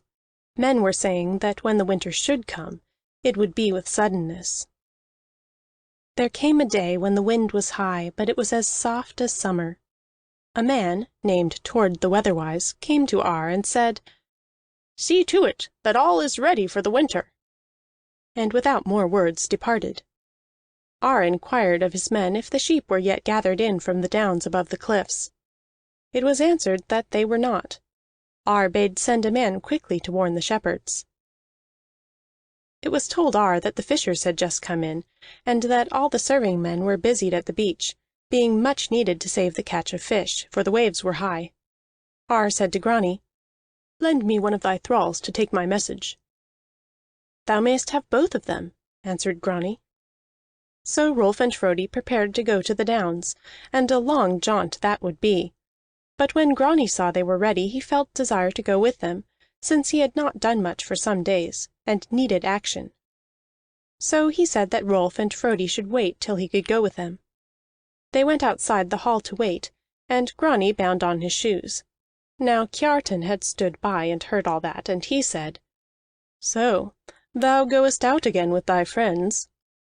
Grani answered with pride, "I go with my thralls." He went outside the hall and found Rolf and Frodi waiting.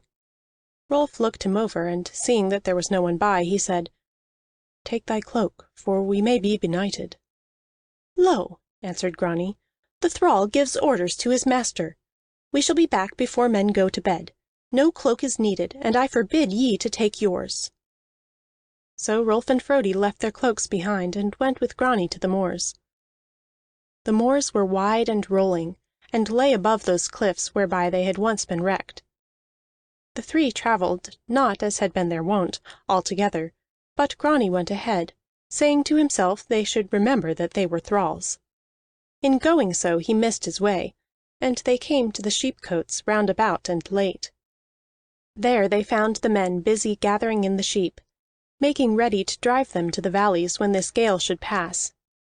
Some men said that would be on the morrow, for the wind was falling. Even while they spoke, the wind dropped completely, and there was a calm. "See," said Grani, "the storm is over. It was but a gale." The head shepherd said he thought not so, and that more was to be looked for. "Moreover, thy Icelanders think the same, as I can see by their faces." "I ask not what they think," answered Grani. "There is blue sky in the south." "Thy thralls and I," replied the shepherd, "look to the north, and now I beg that thou wilt stay here overnight, for company's sake." "I see thou hast fear for me," said Grani, "but I will return." "Then hasten," begged the shepherd. But Grani would not hurry, and started leisurely. The shepherd called a man, and privately told him he should guide those three, for he knew the moors. Then the shepherd begged Grani that the man might go to Hawksness with him, for his work at the folds was done. The four started together.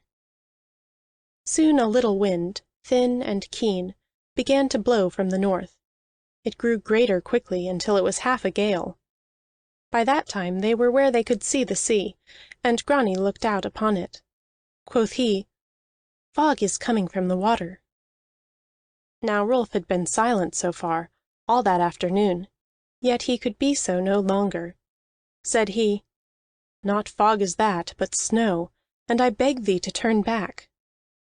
"Lead forward," said Grani to the shepherd. So they went on as they had been going, another half hour, and each minute the wind grew stronger. They neared the line of the cliffs, and walked parallel with them at a half-mile's distance. Then that which had appeared to be fog on the water at last moved inland, so that they saw it coming like a wall. It left the sea and swallowed up the land before it. Then it swept upon them silently, and they bent before its onslaught. Wind buffeted them and roared in their ears. A few snowflakes drove along the ground. Then they were enfolded in the swirl of snow. All around them became one gray fleece. They could not see for a rod in front, and they shivered with the cold. They struggled onwards, bending to the wind, and night came down an hour before its time. The snow began to heap thickly, and now it was above the ankle, now a foot in depth. Wonderful was that fall of snow. They walked one behind the other, the shepherd in front, then Grani, Rolf, and Frodi, each so close as to touch the next one with his hand. The night grew black, and the wind was loud. Then at last Rolf shouted that they should stop. "Why sayest thou that?" asked Grani. "Because I think we near the cliffs," said Rolf. "I hear no surf," answered Grani. But the guide thought that Rolf was right. Grani asked what they should do. Rolf answered, "Best stay here till morning." "Shall I freeze?" asked Grani. "Let us turn away and walk further inland." "We cannot keep our direction," said Rolf. "Wilt thou never be silent?" asked Grani. "We will go inland." So they sought to do so, and they walked for another while. Then Grani asked the shepherd if he knew where he was, and the man could not say. When they went on again, Frodi pressed forward and took the place behind the shepherd, and when Grani asked for the place, Frodi would not give it. So they walked thus for another while, their feet clogged by the snow, their faces stung with the wind, plodding with great effort and weariness. Then at the end that happened which Rolf had feared.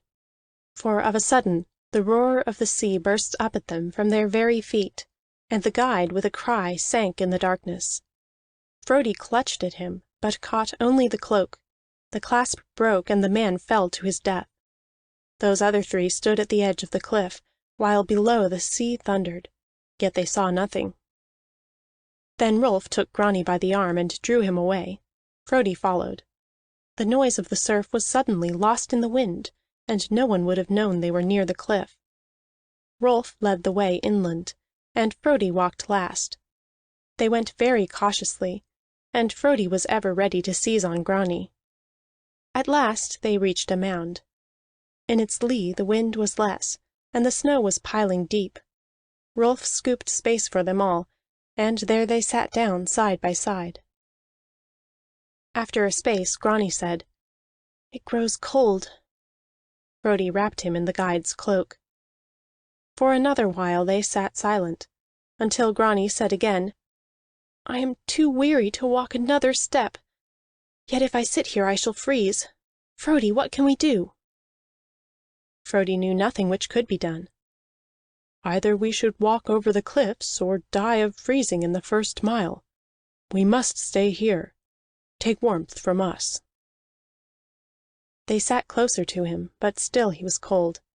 After a while he said, "I am sorry we brought not our cloaks." They answered nothing. The snow heaped around them, yet Grani fell to shivering. Then he said, "I am sorry we turned not back." They still said nothing. At last Grani could bear it no longer, and he cried, "Rolf, if thou hast anything to say, say it before we all die." Rolf answered, "I have been thinking. What is this mound behind us?" "There is but one mound on all the heaths," answered Grani. "Men call it the barrow of a Viking, who died off the coast and was buried here with his ship, that he might forever look out upon the sea." "Then," said Rolf, "there is one thing we can do, and only one, to save our lives, and that is to break into the barrow." So they fell to digging with their hands at the mound, and they could have done nothing had the earth been frozen. But it was still soft, and they dug until they came to timbers 2 feet within the mound. Then Frodi thrust his hands between the timbers and strained at one, and Rolf and Grani tugged at his waist. The timber broke, and they fell back together in the snow. Yet an entrance to the mound was thus made, and when they had enlarged it, Rolf went in first, and the others followed. Within, the air was dead and close. They stayed at the entrance to breathe. Yet the place was warmer, and it was a great relief not to feel the wind. But Grani was still all of a shiver. So Rolf went into the mound further, and they heard him stumbling and slipping in the darkness. After a while he came back to them and said, "Here is wood for a fire." Then they pulled stalks of grass and shook them free of snow. They found in the shepherd's cloak a flint and steel, and so made a fire at the mouth of the barrow. The wind bore the smoke away, and by degrees the air cleared in the mound. Then with brands they went within and cast the light about. The mound was made of a Viking ship, a small one, which had been borne there on the shoulders of men. It was propped upright with stones, and roofed over with timbers and planks. Dirt had been cast over the whole. They climbed into that ship, and saw by the light of the torches where the old Viking sat in the stern. He was in such armor as men had worn long before. He had a helm on his head, and held a sword in his hand, and was very stern of face. There he sat as if he were still alive, but there was no sight in his eyes. Before him in the ship were precious things of gold and silver, cloths and weapons. All the oars lay in their places, as if ready for men to use them. Very strange was that sight, and those three gazed at it in silence. "He looks," said Frodi, "as if he would walk." "Now," said Grani, "I remember the shepherds say he has been seen, and lights have burned at this mound sometimes of nights. Yet he has never done harm." "If he is ever to do it, he will do it now," said Rolf, "for he looks as if he mislikes us here." By that time the place was very smoky from the torches, so they went back again to the entrance and lay down to sleep. They took with them cloths and broidered hangings which had lain by the Viking, and with these and the fire they made themselves warm. So, very weary from their walking, they fell asleep. In the middle of the night Rolf and Grani waked, and missed Frodi from their side. Moreover, they heard a noise, which was not the howling of the storm, but was like the splintering of wood and the snarling of men's breaths as they wrestled in fight. Then Rolf snatched a torch from the fire and ran within the mound. Grani followed, and they climbed on board the ship. There lay Frodi and the Viking together. They had been fighting all about the place, and the thwarts and oars were broken. In one place even the bulwark of the ship was torn away. But Frodi had forced the Viking into the seat where he first had sat, and there Frodi held him, while the Viking struggled still, glaring from glassy eyes, and Frodi could do naught but keep him where he was. Little more breath had Frodi, but yet he held his grip on the Viking's arms. Then Rolf drew his short sword, and sprang at the Viking, and hewed at the neck of him, so that the head sprang off at the stroke, but no blood followed. Frodi lay and breathed deeply, but Rolf took the head of the Viking and laid it at his thigh. With those heathen ghosts which did harm to man, there was no way to quiet them except to hew off the head and lay it at the thigh, and such things happened to many men, even as is here told. But the greatest ghost-slayer, says Sturla the Lawman, was Grettir the Strong. When Frodi had got his breath, they asked him how all that had come about. "Nothing do I know about it," answered Frodi, "save that he came and dragged me in my sleep hither, and sought to throttle me. I had much ado to master him." They went back and slept until the day came, but the storm was still so violent that they could not travel. Then they made larger the entrance to the mound, so that light came into the ship, and they buried the Viking in the ground. Now when they came to examine his treasures, Grani and Frodi were busy long, casting aside each thing for something better. But after Rolf had searched for only a short while, he sat still and looked no further. Grani saw that he had something. "What precious thing hast thou there?" asked he. "This," said Rolf, "which I found on the back of the Viking's seat." He showed them a bow which had hung there in a leathern case. Of some foreign wood it was, tipped with horn, and bound at the middle with wire of fine gold to form a grip. It seemed very strong, cunningly made, a wonderful weapon. And there was a quiver with it bearing 30 arrows, long and barbed for war. "Now," said Grani, "this is far better than jewels or fine cloths, and it is the best weapon here. Thou shalt give it to me." Rolf gave him the bow. And when they went again to look out upon the storm, the clouds were breaking and sunbeams were coming through. So they took the bow and some small gear and started for Hawksness, where they found Ar nigh wild for fear. But their coming made him happy, and Grani told all that had happened to them. Said Ar, "Methinks thy thralls have saved thy life."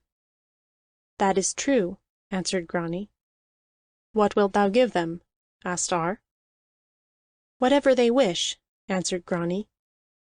He called on Rolf to say what gift he would like at his hands. "That bow and those arrows," said Rolf. "Now," asked Grani, "which is dearest to thee, that bow or thy freedom and Frodi's?" "Our freedom," answered Rolf. "Your freedom shall you have," said Grani. Then before all who were in the hall he spoke Rolf and Frodi free. End of chapter 20. Chapter 21. How Rolf won the Viking's bow. Grani sent men to the Viking's mound, and they fetched home all the precious things which were there, whether gold, silver, cloths, or weapons. Among these last was the Viking's bill. That was a notable weapon, having a curving blade with a hook springing from its back, and set like a great spearhead upon a pole as high as a man's shoulder.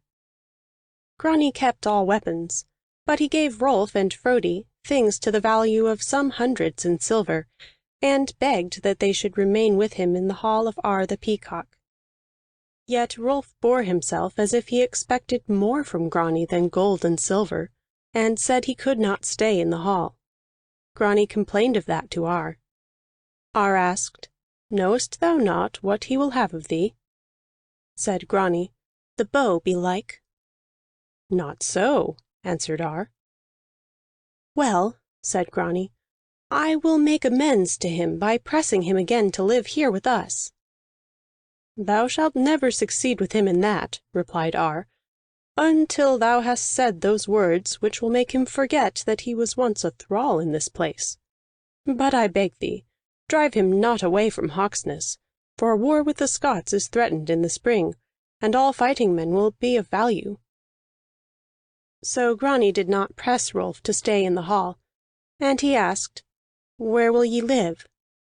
"We go," answered Rolf, "to stay a while with that shipmaster who has been living here." But when they searched after Kiartan, it was told that he had gone with his ship with great suddenness when he learned that Rolf and Frodi were set free. Yet in his haste he had left merchandise, and had outstanding credits. So Rolf took Kiartan's lodgings, and said he would wait his return. Then winter came on, and the place was snowed and frozen up, so that men had nothing to do save to hold sports on the ice, or to sit long of evenings in the hall talking of many things. But now all was different from before, and Rolf and Grani came seldom together. One time when all were at games on the ice, Grani sent for his bow, and it was brought out to him. Men took it and handled it, admiring it much. "Let us see," said Grani, "what shooting we can do with it." He tried to string the bow. But it was with him as it had been with Rolf and the bow of Grettir. It would not bend for him, but was almost as stiff as a spear shaft. He got red in the face, first with trying and then with anger. At last he gave over and said that others should try. But though the strongest of the Orkneyingers did their best, they could do no better than Grani. Thereat he felt better and offered the bow to Frodi. Frodi held it in his hands, and turned it this way and that. "Break it I might," quoth he, "but string it never." He offered the bow to Rolf, saying, "Do thou try it, for I have seen thee do with skill what others have failed to do with force." But Rolf would not try to string the bow. So Grani sent it back to the hall, and let bring the Viking's bill, which had lain by his side in the ship. But when it was brought, it proved too heavy for any of the Orkneyingers to wield. Then said Grani, "I will give the bill as a present to Ghost Frodi." "Why callest thou me that?" asked Frodi. Grani only said, "Why should I not call thee so?" And he pressed the bill on Frodi, who drew back. "I know nothing of weapons," said he. Then all the Orkneyingers shouted to see the strongest man drawing away from the bill, and when Grani made him take it they laughed the more, for he handled it, said all, as if it were the smithy broom. They called him Ghost Frodi after that, thinking it fine that he who could master a spirit could not handle a weapon. Now in that winter Ar was continually sick with little fevers, and he would not let Grani stir far from his side.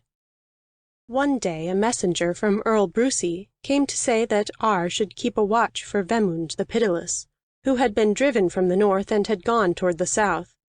Now no one needed to be told who Vemund was, for he was the worst of all Vikings who had ravaged in the Orkneys, since he not only took tribute, but burnt towns and slaughtered people wantonly.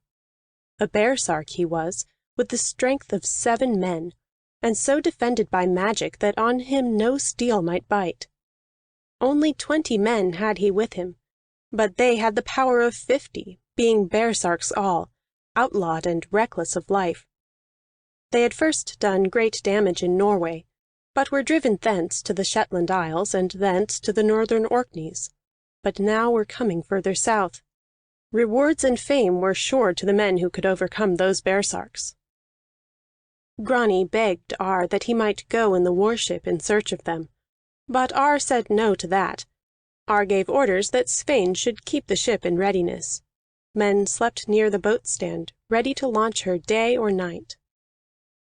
One night in a storm fire was seen on that island which is off Hawksness, where dwell only fisher folk. The cottages were seen to burn to the ground, but the sea was high and no one crossed over. In the morning a 10-oared boat left that little island, and went away eastward. That was a venturesome thing in a storm, and by that deed that was known for the boat of Vemund the Pitiless. Then Sweyn let launch the warship, and with all his men went after the baresarks. Rolf made no offer to go, and Grani watched the chase from the shore, angry that he must stay. The two ships drove away out of sight, and no one could say that the larger gained upon the smaller. Nothing more was seen of them all that day. But in the night the baresarks gave Sweyn the slip. They came straight back as they had gone, but Sweyn went on first east, then south, searching the coast. Vemund's ship came to Hawksness, and in the morning, behold, there it was off the landing, and the baresarks were just rowing it to shore. The fisherfolk left their cottages and ran to the hall, and all took hasty counsel.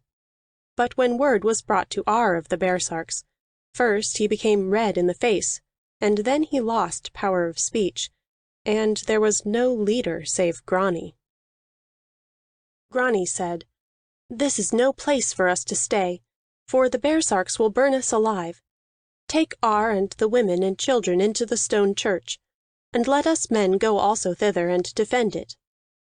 Then that was done, and when they reached the church, going hastily and in a body so that none should be left behind, they found Rolf and Frodi sitting at the door with their weapons. Then all went within the church, but Rolf and Frodi stayed outside. "Come ye not inside?" asked Grani. "All those riches which Ar has in his hall," responded Rolf, "are those to be burned or lost?" Then Grani said he would go back again, and called for men to help defend the hall. Only 9 came, but those, with Rolf and Frodi, went back to the hall. Both the hall and the church were barred against the baresarks. Those outlaws came up into the place. A strange crew they were, wearing no armor but skins of beasts, and wild to look on. They burned some huts, but the church and the hall they might not force. Then, because they feared Sweyn's return, and so dared not to lose time, they knew not what to do. Men shot at them from the hall and the church, so the baresarks went back again to the shore, and took counsel together.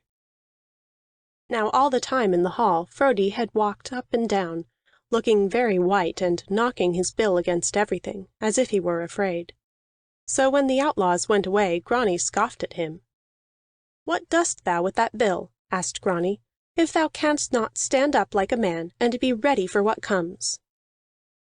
"Truly," answered Frodi, "I feel strange inwardly, and my hands are cold. Yet what dost thou with that bow, which is so handsome that man never saw finer, yet which no one in these islands has yet strung?" Then Grani took the quiver from his shoulders and laid down the bow. "I am justly rebuked," said he. He took a lighter bow. "Now wilt thou take a smaller weapon?"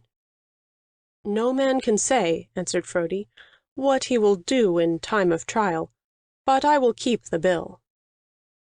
Now some voice was heard without, calling. They listened to what was said. That was a messenger from Vemund, who made this offer: a champion should be sent out by the Orkneyingers to meet Vemund, and whichever champion should fall, his side should yield itself into the other's hands. But if the Orkneyingers refused, fire should be set to the hall, and also to the roof of the church. And that was the same as offering them one small chance for their lives. Grani asked, "What man will go out against Vemund?" No one offered. Then Grani said, "He who goes against the baresark will die swiftest, therefore I am willing to go myself." All the Orkneyingers cried out against that, saying they should die together within the hall. It might be Sweyn would come in time to save them. Then Rolf spoke and said, "No man in this place, not even Frodi our strongest, will have any chance against Vemund, so long as we fight with steel weapons. For I have heard the ways of such men to be these: before fighting they look upon the weapons of the other champion, and when they look, by witchcraft, they make steel or iron powerless against them. Such a man is Vemund named. Yet if thou, Grani, wilt give me what I desire, I will find a way to slay him." "Anything I have," answered Grani, "is thine." "Give me, then," said Rolf, "the bow and arrows of the Viking." Then Grani gave him the bow and the quiver, And Rolf cried to the messenger to say to Vemund that in half an hour one would meet him with the bow.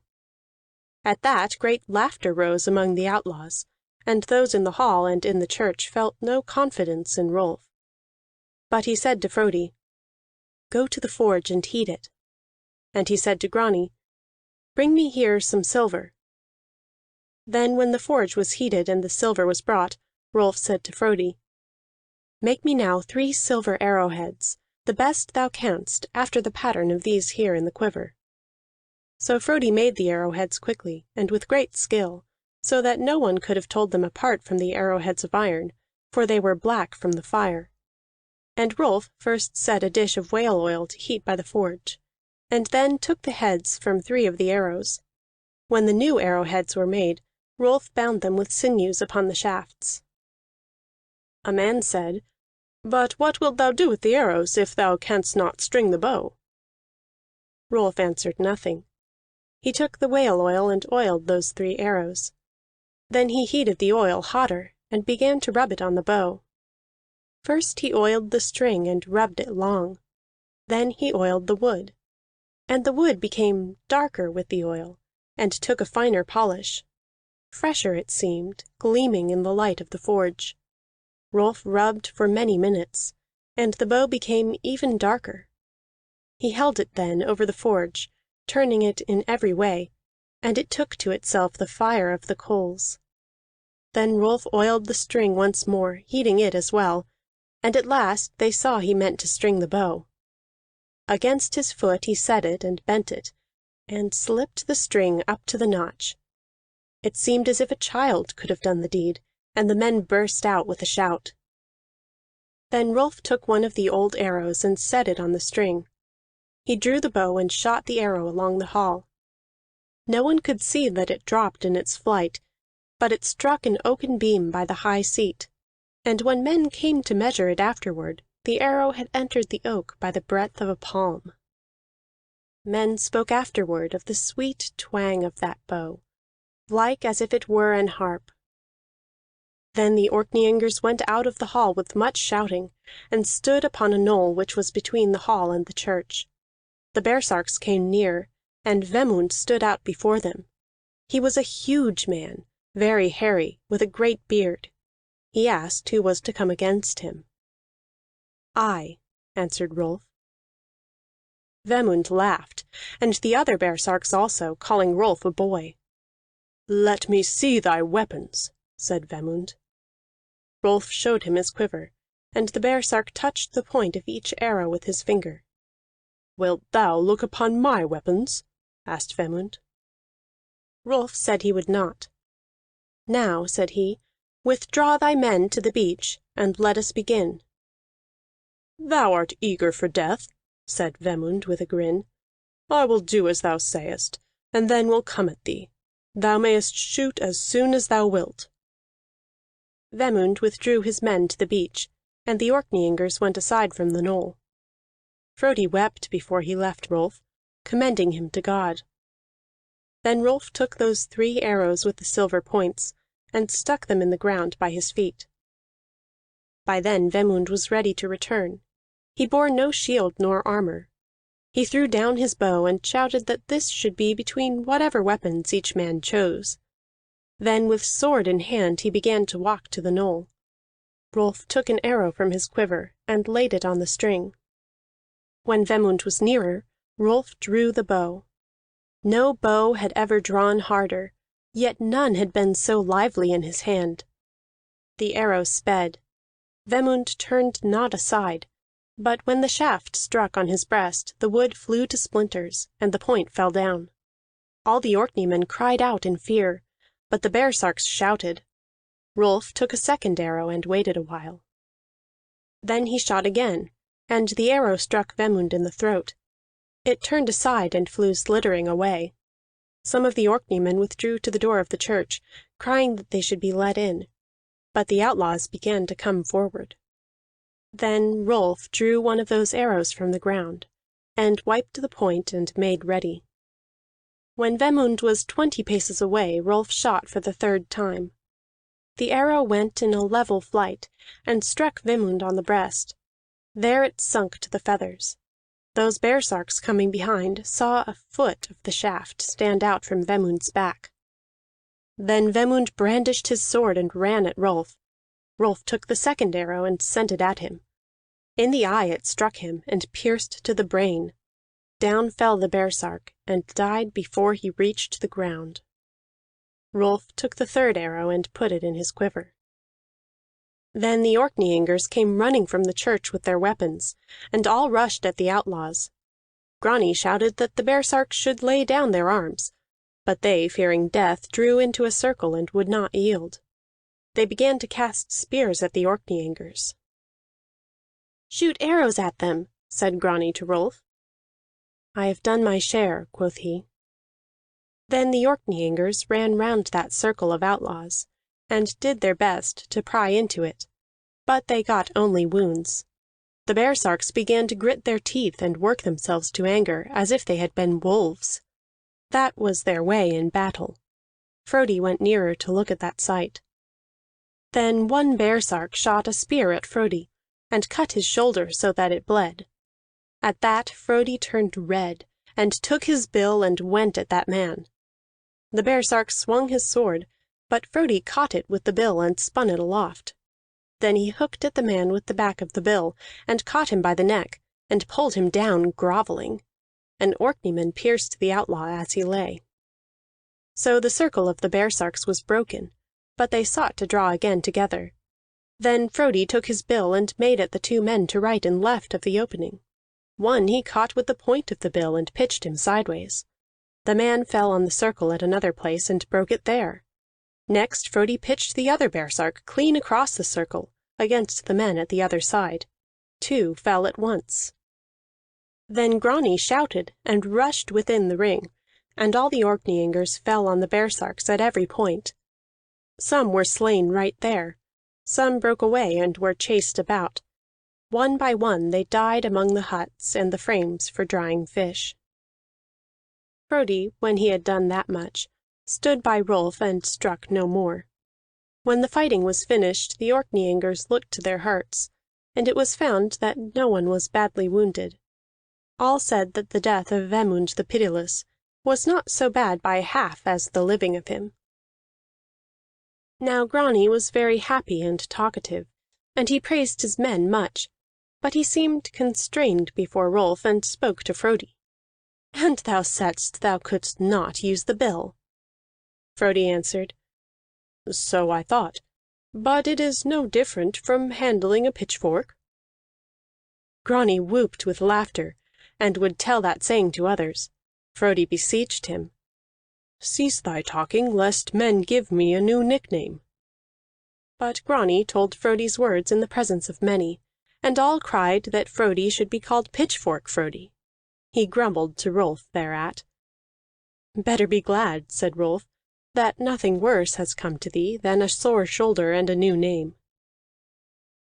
Now Sweyn came sailing back, angered that he had been tricked, but much afraid of what might have happened at Hawksness in his absence.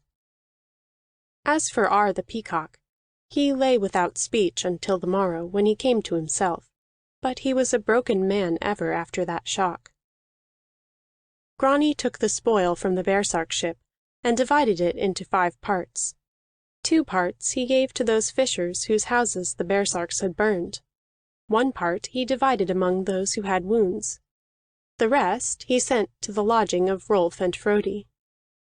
Grani took nothing for himself, nor did he go with the treasure to Rolf, and men said among themselves that during all these doings Rolf and Grani had spoken to each other only when they must. From that time the Viking's bow was Rolf's own. Those 2 arrows which had slain the bearsark were hung up in the church. But Rolf took the 3rd arrow with the silver point, and bound it in the quiver with a silken thread. End of chapter 21. Chapter 22. Now Kiartan returns. As weakness grew on him, Ar the Peacock kept Grani much by his side. One day Ar said, "I see that thou art troubled at times. Is aught weighing on thee?" Grani answered, "Rolf is on my mind. Ar said, "Put away the thought of him." "That I cannot do," replied Grani, "for I feel I did wrong in enthralling him, and I cannot be easy until he hath forgiven me." "Meseems," quoth Ar, "that thou expectest Rolf to come and say, 'I forgive thee,' before ever thou hast shown him that thou art sorry." Grani answered nothing. "Go now," said Ar, "and seek him out. Confess thyself in the wrong." "It is hard to do that," responded Grani. "Thou art well named Grani the Proud," said Ar. But then he added, "Never have I blamed thee till now, but thou shouldst have done this thing at the very first, and the longer this estrangement lasts, the harder it will be to forget." Grani made no answer, but communed for a while with himself. Though it was hard to his pride, at last he decided to humble himself before Rolf. He went to the dwelling of Rolf and Frodi. They were on the headland, watching the fishing fleet, and thither Grani followed. He sat down at the edge of the cliff beside those two, and had speech with Frodi, but between him and Rolf passed at first only the good day. Frodi asked, "War with the Scots is expected in the spring?" "Aye," answered Grani. "I would I were in Iceland," Frodi said. "O ye Icelanders," cried Grani, "why is it ye always burn to return? Whether ye love your foggy isle and plain men more, or our realm less?" "In your realm," answered Frodi, "there are 3 pests which no Icelander can bear. The first is your berserkers, which in Iceland are held in restraint, but here they go at large. The second is your Vikings, which dare not come to us, but here they harry the coasts. And the third is the habit of burning a man in his house, which by us has been done some few times in great matters, yet is always punished. But here it is done in any little quarrel, and little shame is felt for it. And if I leave this land without being burned, then I am lucky." Grani laughed, and then Rolf spoke. Quoth he, "And as for our land of simple men against thy realm of kings and earls, all I know is that with us there is law to restrain all men. But if thy earls fall out, then the Orkneys are rent with war. And at all times your lives lie in the power of the Scots, who any summer day may come and sweep the land. Nay, the winter is open. Why may they not fall upon us now?" "It is possible," said Frodi. But Grani had nothing to reply. "And consider this," Rolf said. "Thou art Grani, fosterling of Ar the Thane. Thou hast honor, and a part of all spoils are thine. But Ar is coming to his end, and some day another Thane will rule here. When thy honors fall away, and thou must take thy place like other men, how then wilt thou think of the doings of kings and earls?" "I fear no misfortune," answered Grani. "Then," quoth Rolf, "thou art fitted to be an Icelander. And now I will say what I have many times thought, that thy speech is more of Iceland than of this place. Whence did Ar take thee?" Grani grew red, but answered, "Thou hidest thy parentage." "True," replied Rolf. "Now I crave thy pardon for questioning thee." That was the end of that talk. For Rolf drew within himself, and Grani felt shame that he could not ask pardon so easily as the Icelander. And the more he looked on Rolf's countenance, the more it seemed that they should be friends. He ceased speaking and sat with his back half turned, trying to say the words, but for a long time they would not come. At length he said, "Rolf?" "Aye," Rolf answered. Grani said nothing for a while more. At length again he said, "Rolf?" "What is it?" Rolf asked. But for a second time Grani could not bring himself to speak. Yet at last he made ready to speak without fail and ask forgiveness, and the words were on his tongue. Then suddenly Rolf rose and pointed out upon the water, where a ship had come into view, and he cried, "At last cometh he for whom I have waited." No need to ask whose ship that was, for Grani saw that it was Kiartan's, and weakly he put aside the chance to set himself right with Rolf, and inquired instead why Rolf waited there for Kiartan so long. "Tell me first," responded Rolf, "why he cometh in such haste, with oars and sails both. He thinks that by this time I am surely gone, but his debts and goods will not flee from him, and he hath hours before sunset to make the harbor. Can he be pursued by aught? Let us watch the headland to the eastward." "There comes another ship," cried Frodi. They watched that ship appear, a war-ship, long and low. Grani cried that it must be a Viking, and was running to the hall, but Rolf bade him wait. Then there came a second war-ship, and two more together, and then a great ship, very large. After that the nose of yet another vessel pushed around the headland. "Is Earl Thorfinn," asked Grani, "coming to visit his realm?" "Why should Kiartan," responded Rolf, "flee before the Earl, who hath sold him permission to trade here? That is the fleet of the Scots." "More of them are in sight," said Frodi.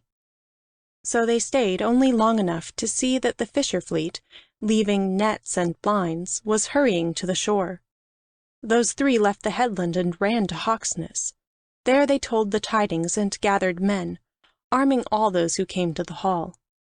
The women were sent into the church with the children, but the men went down to the beach. There the fishermen first made a landing and hurried for their arms, but when all were gathered together they were very few against what must be the might of the Scots. Then the ship of Kiartan neared the shore. Frodi said to Rolf, "Before the Scots come there will be time to claim thy due of him."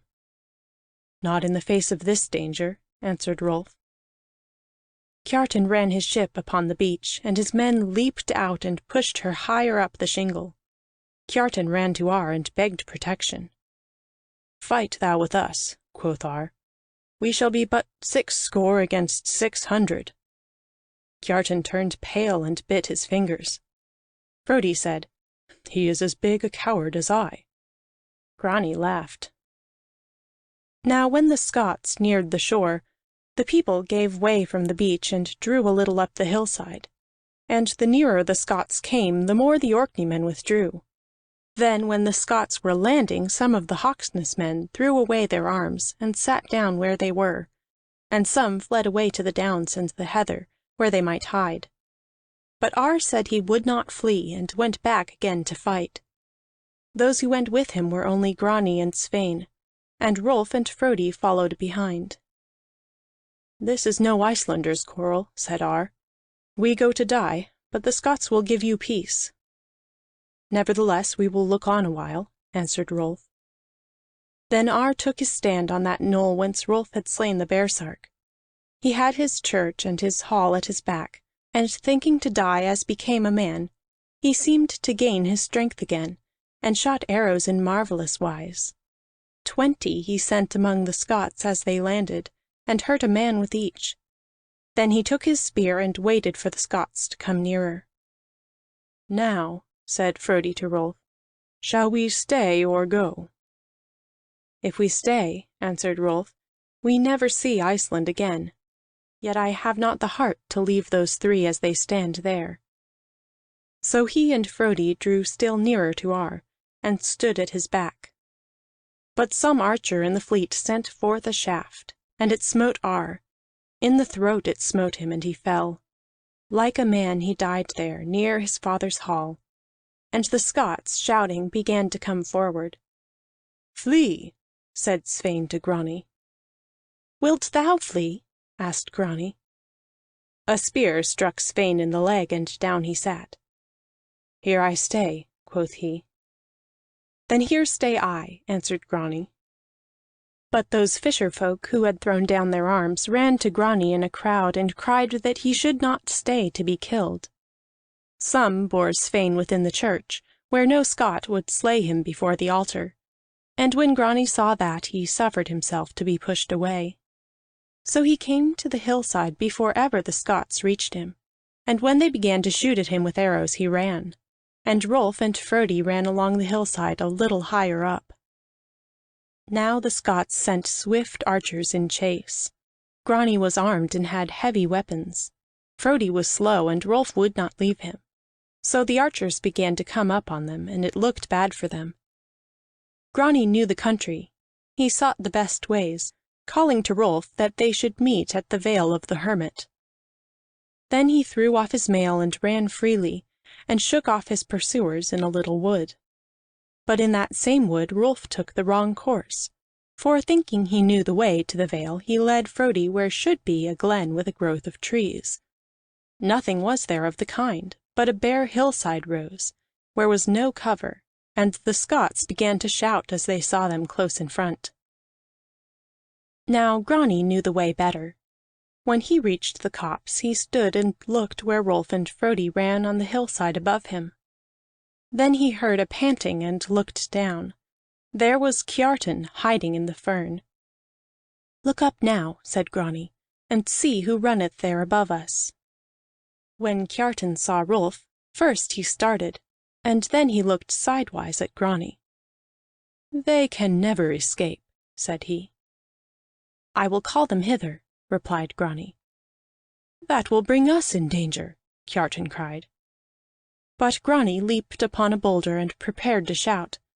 Then as he stood there Kiartan snatched up a billet of wood and smote at him from the side. Foul was that assault. The stroke fell on the shoulder, but Grani twisted his arm and cast the billet aside. He smote in return, and Kiartan fell. So Grani shouted aloud to Rolf, who stood on the hillside with Frodi and studied his road. So many copses did Rolf see that he knew not where to go, for most were but small clumps where was no safety, and only one led to the hidden winding watercourse and the secluded dell. But when he heard Grani and saw him, he turned thither, although he must go back a little way. He and Frodi ran hastily, running down the hillside with much speed, and they saw they could avoid all but one of the Scots. That man had run wide of their track, flanking them lest they should double back. Now he ran in on them and prepared to strike with his sword. On that slope was no good footing, but the Scot braced himself where the Icelanders must pass, and they could hardly both escape him without a wound. But when Rolf rushed down on him with sword raised, and those two looked into each other's eyes, then the Scot did not strike, but stood like stone. Neither did Rolf smite, but Frodi struck hard with the butt of his bill. They left that Scot lying in a heap and sped downward into the hollow. There they found Grani with Kiartan, and Grani had bound the shipmaster's hands behind his back. Hastily they went into the copse, driving Kiartan before them. They found the crooked watercourse and followed it among the stones. It was dry, and they wet not their feet. So in a while they came to a little dell, nestled among the hills. The place was called the Vale of the Hermit, but no one lived there. Only in one place had been a farm. The hall had been burned, but a storehouse still stood stout against the weather. Thither they went and rested, knowing that no Scot could find them in that place. Grani loosed Kiartan and bade him gather wood. "And if thou seekest to flee, thou wilt carry an arrow in the ribs. Make a fire, for I see beef is in the storehouse drying, and the green hide hangs against the wall. We will sup." So Kiartan gathered wood and made a fire. "One thing I fail to understand," said Frodi to Rolf. "Why neither thou nor that Scot smote at the other, and it was left to me to knock him down." "That was strange to me also," said Grani. Rolf said, "I knew that man, and he was Malcolm, my father's thrall. For very astonishment we could not strike." "Then I gave him a headache," quoth Frodi, "to make him remember his manner of gaining his freedom." "Preserve me from such headaches as thou dealest," said Rolf. "The butt of thy bill is worse than the point." Then Grani told why he had bound Kiartan. "And now," said he, "thou canst take on him thy vengeance, whatever that may be." "Call him here," said Rolf. So Kiartan was called thither and crouched thereby. It was plain that he expected to be killed. "In what has he offended thee?" asked Grani. "Now," answered Rolf, that which I say in his hearing will be to him the worst part of his punishment. He is my uncle, and through him my father came to his death. But when they looked to see him weep or hear him blame himself, Kiartan rose and thanked them that his life was spared. In loathing they bade him go into the storehouse and lie. Then they laid themselves down inside the door and slept. For the sake of air they left the door wide. In the morning they found that Kiartan was gone, and while they were asking where he might be, they heard his voice at a little distance, saying that there those three lay in that storehouse, and the Scots should slay them. Then was heard the rush of feet. End of chapter 22. Chapter 23. Of the coming of Earl Thorfinn. Rolf shut the storehouse door, and Frodi held it until it was barred. The Scots could move neither Frodi nor the bars, and knew not what to do. All within was dark, save for light from the crack of the door, and when the Scots who stood before the crack felt Frodi's bill, they stood back. Then Rolf shot arrows out through the crack, and the Scots stood aside, so that those within could do no more. They heard the Scots say that no time should be wasted for 3 men. "Now," said Frodi, "they will go away." "Be not too hopeful," said Grani. When smoke began to puff in, they knew that the thatch had been fired over their heads. "So," quoth Frodi, "I shall be burned in the Orkneys after all. Seest thou, Grani, why no Icelander loves thy land?" They sat there a while, and the place grew hot. Then Grani began to pace up and down. "Would that I," he said at last, "had never seen the Orkneys." "What is this?" asked Rolf. Grani said, after a silence, "I shall never speak again to my father, whom I have not seen these many years." Next he said, "My sister must be almost a woman." After that said he, "Peaceful was our home." Frodi tried to comfort him, but Grani would not listen. "Let us die in the open," he cried, "and give an account of ourselves." But when they tried to leave that smothering place, they found the Scots had braced the door, and it could not be moved. Then a corner of the roof fell down and burned inside the storehouse. "Now," cried Grani in despair, "would I were once more on the home field of Felstead, looking abroad on old Broadfirth and the peaceful dales." "A wonderful thing thou sayest," exclaimed Rolf. "Let wonders be," said Frodi. "But since we cannot leave this place by the front door, why not by the rear?" "How do that?" asked Grani. Frodi drew aside the heavy hide which hung at the back of the storehouse, against the rock of the hillside. There were a carved stone doorway and a black cave. "Now," cried Grani, "rightly is this place called the Vale of the Hermit. This was his house, though I never knew of it till now. Let us be quick." So they went into that cave and sat there while the fire burned the storehouse quite away, and its roof beams fell across the door of the cave and hid it. Moreover, the green hide did not burn through and kept out the smoke, and a little air came in through a fissure of the rock. Then the Scots who watched went their way, and Kiartan with them. When they were gone, those three thrust the hide and the beams aside from the cave mouth, and leapt out over the embers. They were near stifled and weak from the heat. Those Scots and Kiartan went back to Hawksness, and for what he had done they gave him his ship unplundered. But they plundered the hall and the church, and with the riches of Ar they had both sport and quarrels, until all was divided. Then they sent out vessels to ravage in the Orkneys. But the main body and the leader sat there at Hawksness, and because it was believed Earl Thorfinn thought them still in Scotland, and no ship had been spared to go south and tell of them, they had no fear of him, for it would have been a great undertaking for any small boat to cross the Pentland Firth. But on a day when the Earl sat in his hall, in Terso of Caithness, his men came to him, saying, There are messengers without, and they would speak with thee." But the men laughed.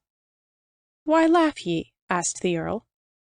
"The messengers say they are from the Orkneys, yet no ship has come, and they are the worst of scarecrows." "But bring them in," said the Earl. So 3 men were brought before the Earl. One was of middle height and slender; he bore a bow. One was taller and carried a sword. The third was as big as any man in that place, and he held in his hand a great bill. All in rags were those men, as if their garments had been scorched. They told the Earl that the Scots were in the Orkneys, and the Earl's men laughed mightily. "Sailed ye across the firth?" asked the Earl. "We rowed," answered they. "In what?" asked the Earl. "And where is the boat?" "It sunk off the shore," said those men, "and we swam the last mile." "Why are ye so burned?" They said they had been nigh burned to death. Then the Earl stilled the laughter of his men, and he leaned to that one who bore the bow. He was not much more than a lad. "Where didst thou get," asked the Earl, "that short sword which thou wearest? For I know the weapon well, since it once belonged to Earl Sigurd my father." "That may be so," said the lad, "but it was given to me out in Iceland." "Now," said the Earl, "I know the man to whom my father gave the sword, and he went out to Iceland. Tell me what man gave it thee. If the name is the same, then I will believe this news of thine. But if the name is different, then ye 3 shall die for your false word." "A light matter on which to hang lives," quoth that one. "Who knows how many have owned this sword? But I got it from Kari, Solmund's son." The Earl smote his thigh. "And to Kari my father gave it! Up, men, and dight yourselves for war. This day we sail for the Orkneys." So Earl Thorfinn sailed north, and with him went Grani, Rolf, and Frodi, those bearers of the tidings.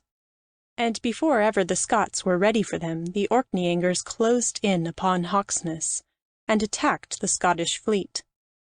Some of the Scots were away, and some were ashore. Those who might fight lashed their ships in a line, as in a line the Earl's ships bore down on them. That fight lasted not long, and all the Scottish ships were taken.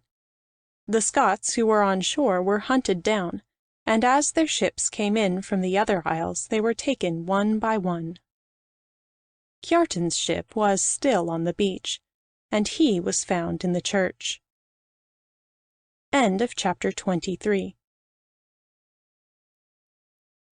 Chapter 24. Now Rolf and Grani quarrel. Now says the tale that Rolf goes before the Earl, and tells of Kiartan's treachery. "Thou shalt have thine own way with him," quoth Thorfinn. "Shall he die by the hands of my men, or what atonement wilt thou take?" "I ask not his death," said Rolf. "Give me his ship to return to Iceland in, and his goods to repay my mother for all her sufferings." But of those sufferings, nor of all that Kiartan had done, the Earl did not ask until later. "Thou art easy," said he, "upon him who sought thy life.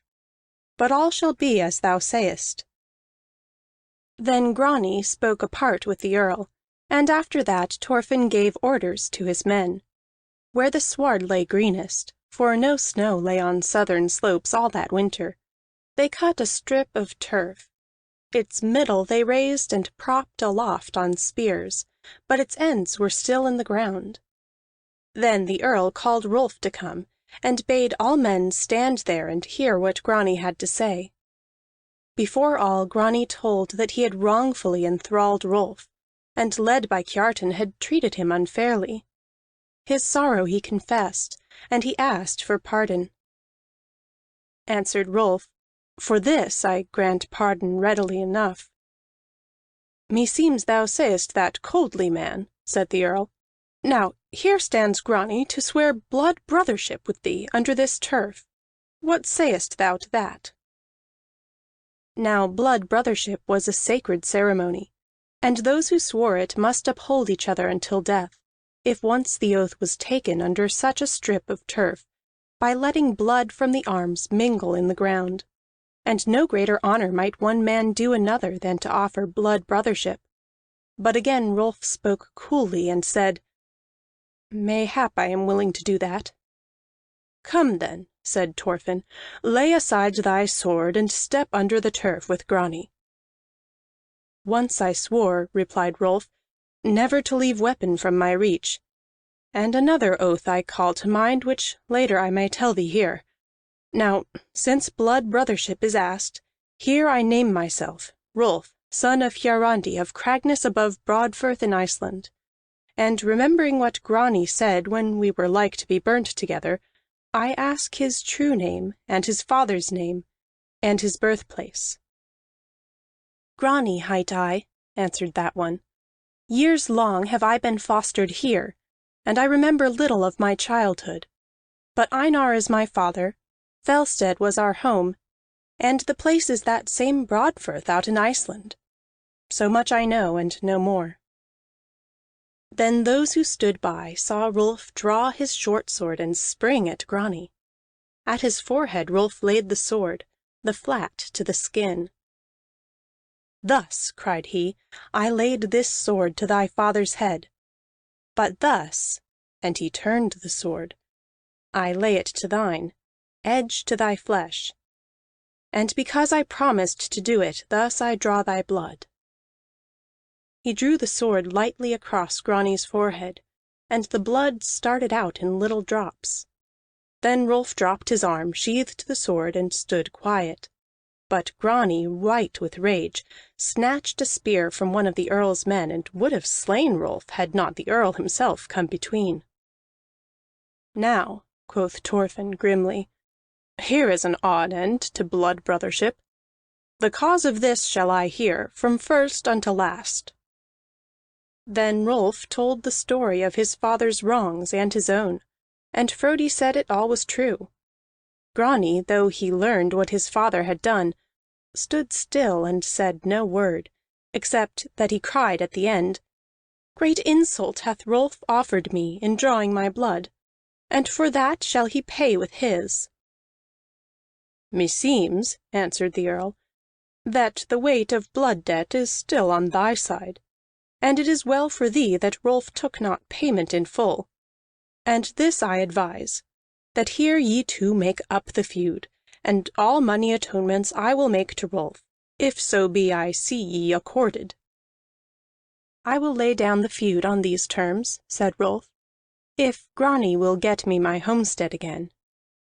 But deep anger burned in Grani that his offer of blood brothership had been so answered, by the shedding of his blood. He strode to the spears that held the strip of turf and cast them down. "My feud do I keep!" he cried. "Then of thee," said the Earl, "I wash my hands. But I will take Rolf to me, to be of my bodyguard so long as he will." "Lord Earl," answered Rolf, "I thank thee for the honor, but in the ship which thou hast given me I must return to Iceland, there to clear me of mine outlawry by means of my bow." And then that meeting of men broke up, and Rolf set himself to fit his ship for the outward voyage, and to hire sailors.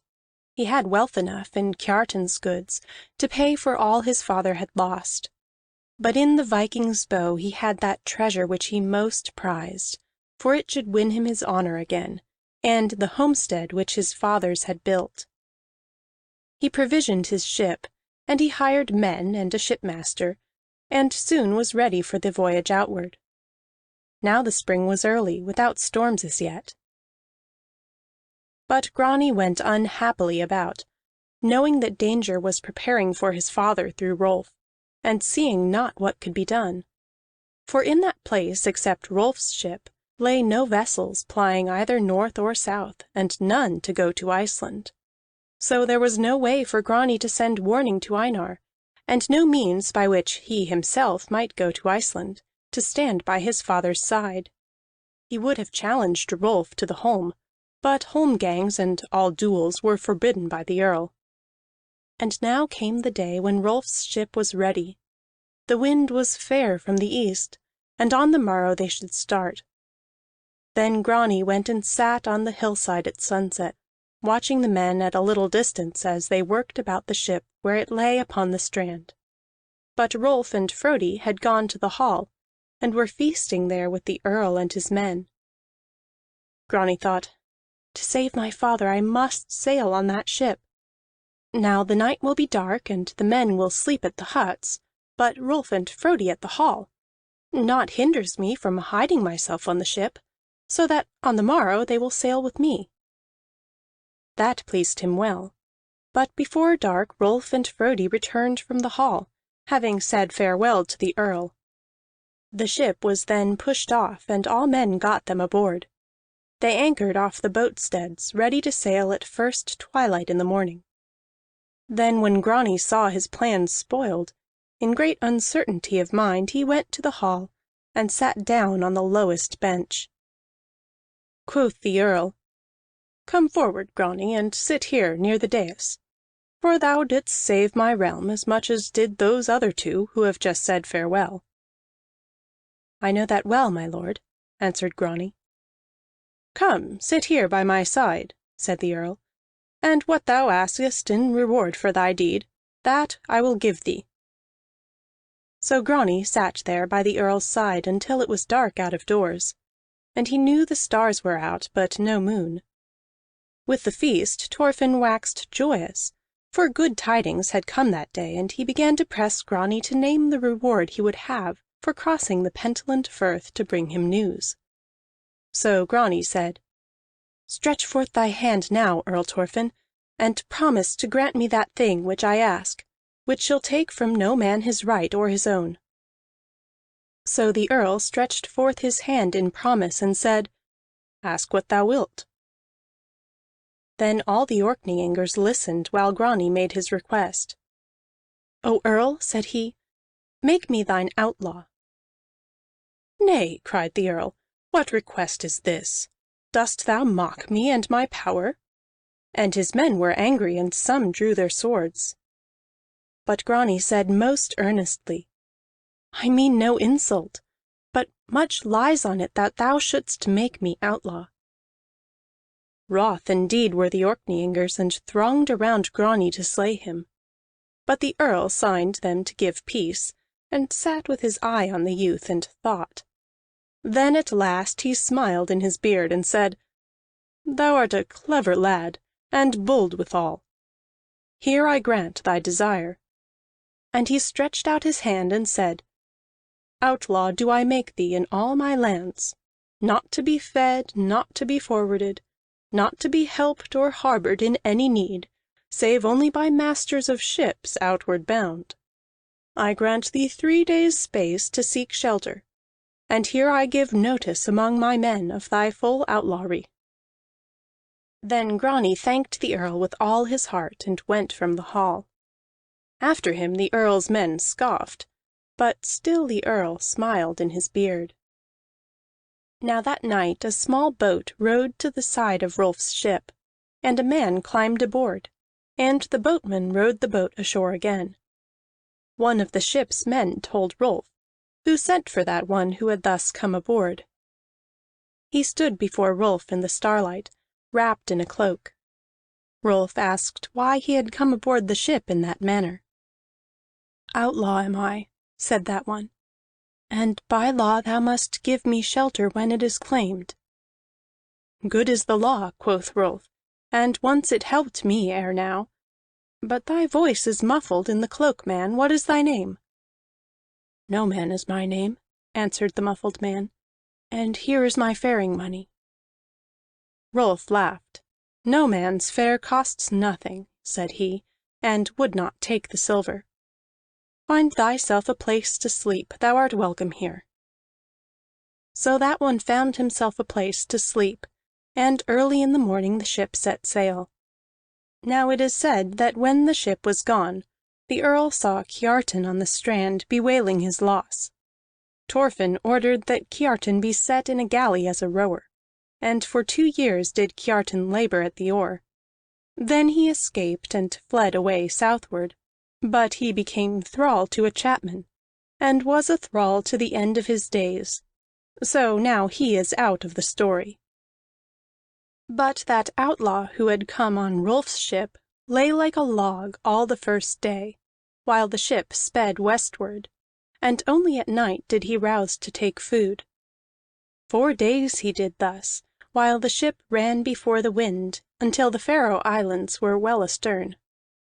Then on a morning the man rose and walked by the rail, and looked upon the sea. Rolf sent for him to come and speak to him, and when the man was face to face with him, behold, it was Grani. Then Rolf stood and looked on him, and Grani stood fast and looked on Rolf. And Rolf turned away and walked in the stern, but Grani waited in the same place. At last Rolf came back to him and said, "Only one thing will I ask of thee. Wast thou indeed outlaw of the Earl?" Grani stretched out his hand and swore to the truth. "Outlaw was I, and the Earl gave me but 3 days to quit his land." "Now," said Rolf, "thou art on my ship lawfully, and naught will I do against thee. We will leave it to the fates which of us shall prosper in this affair." So Grani was out of danger of his life. Now that east wind lasted until they made Iceland, a quick voyage, and they sailed along the south of the land, and rounded the western cape, and sailed across the mouth of Faxafirth. But when they wound round the cape into Broadfirth, the wind freshened, and blew off the land a day's sail. There they lay when the wind dropped. But then the wind came from the west, and blew them back to the land, and drove them ever faster, till there was a high gale. The smallest sail they could set split from the mast. The mast itself went next, and so they came to Broadfirth and drove up it. Night drew near, and the sailors were in fear of their lives. Now Frodi was in great uneasiness, and clung to his place, and looked upon the waters. Sometimes he made as he would speak, and yet he said nothing. Rolf and Grani stayed at opposite sides of the ship, and were steadfast in all danger, though the waves washed over them. Then Rolf makes his way to Grani, and says he, "Now we near the land, and it is likely that we shall never need more of it than a fathom apiece for burial. Therefore here I offer thee peace, asking no atonement from thee or thy father, save only my farm again if we twain get ashore." Grani looks upon Rolf, and his heart nearly melts, but he makes himself stubborn and drops his eyes. Says he, "This is no time to speak of that." Rolf clambers back to his place. The moon rises behind broken clouds, and he sees that the ship drives toward cliffs. End of chapter 24. Chapter 25. Here Rolf comes to Cragness. Now turns the tale to speak of Einar, how he took possession of Cragness, for he bought the share of the men of the quarter, and how Snorri the priest sent for Asdis that she should come to him for the sake of Rolf her son, and wait the 3 years of his exile.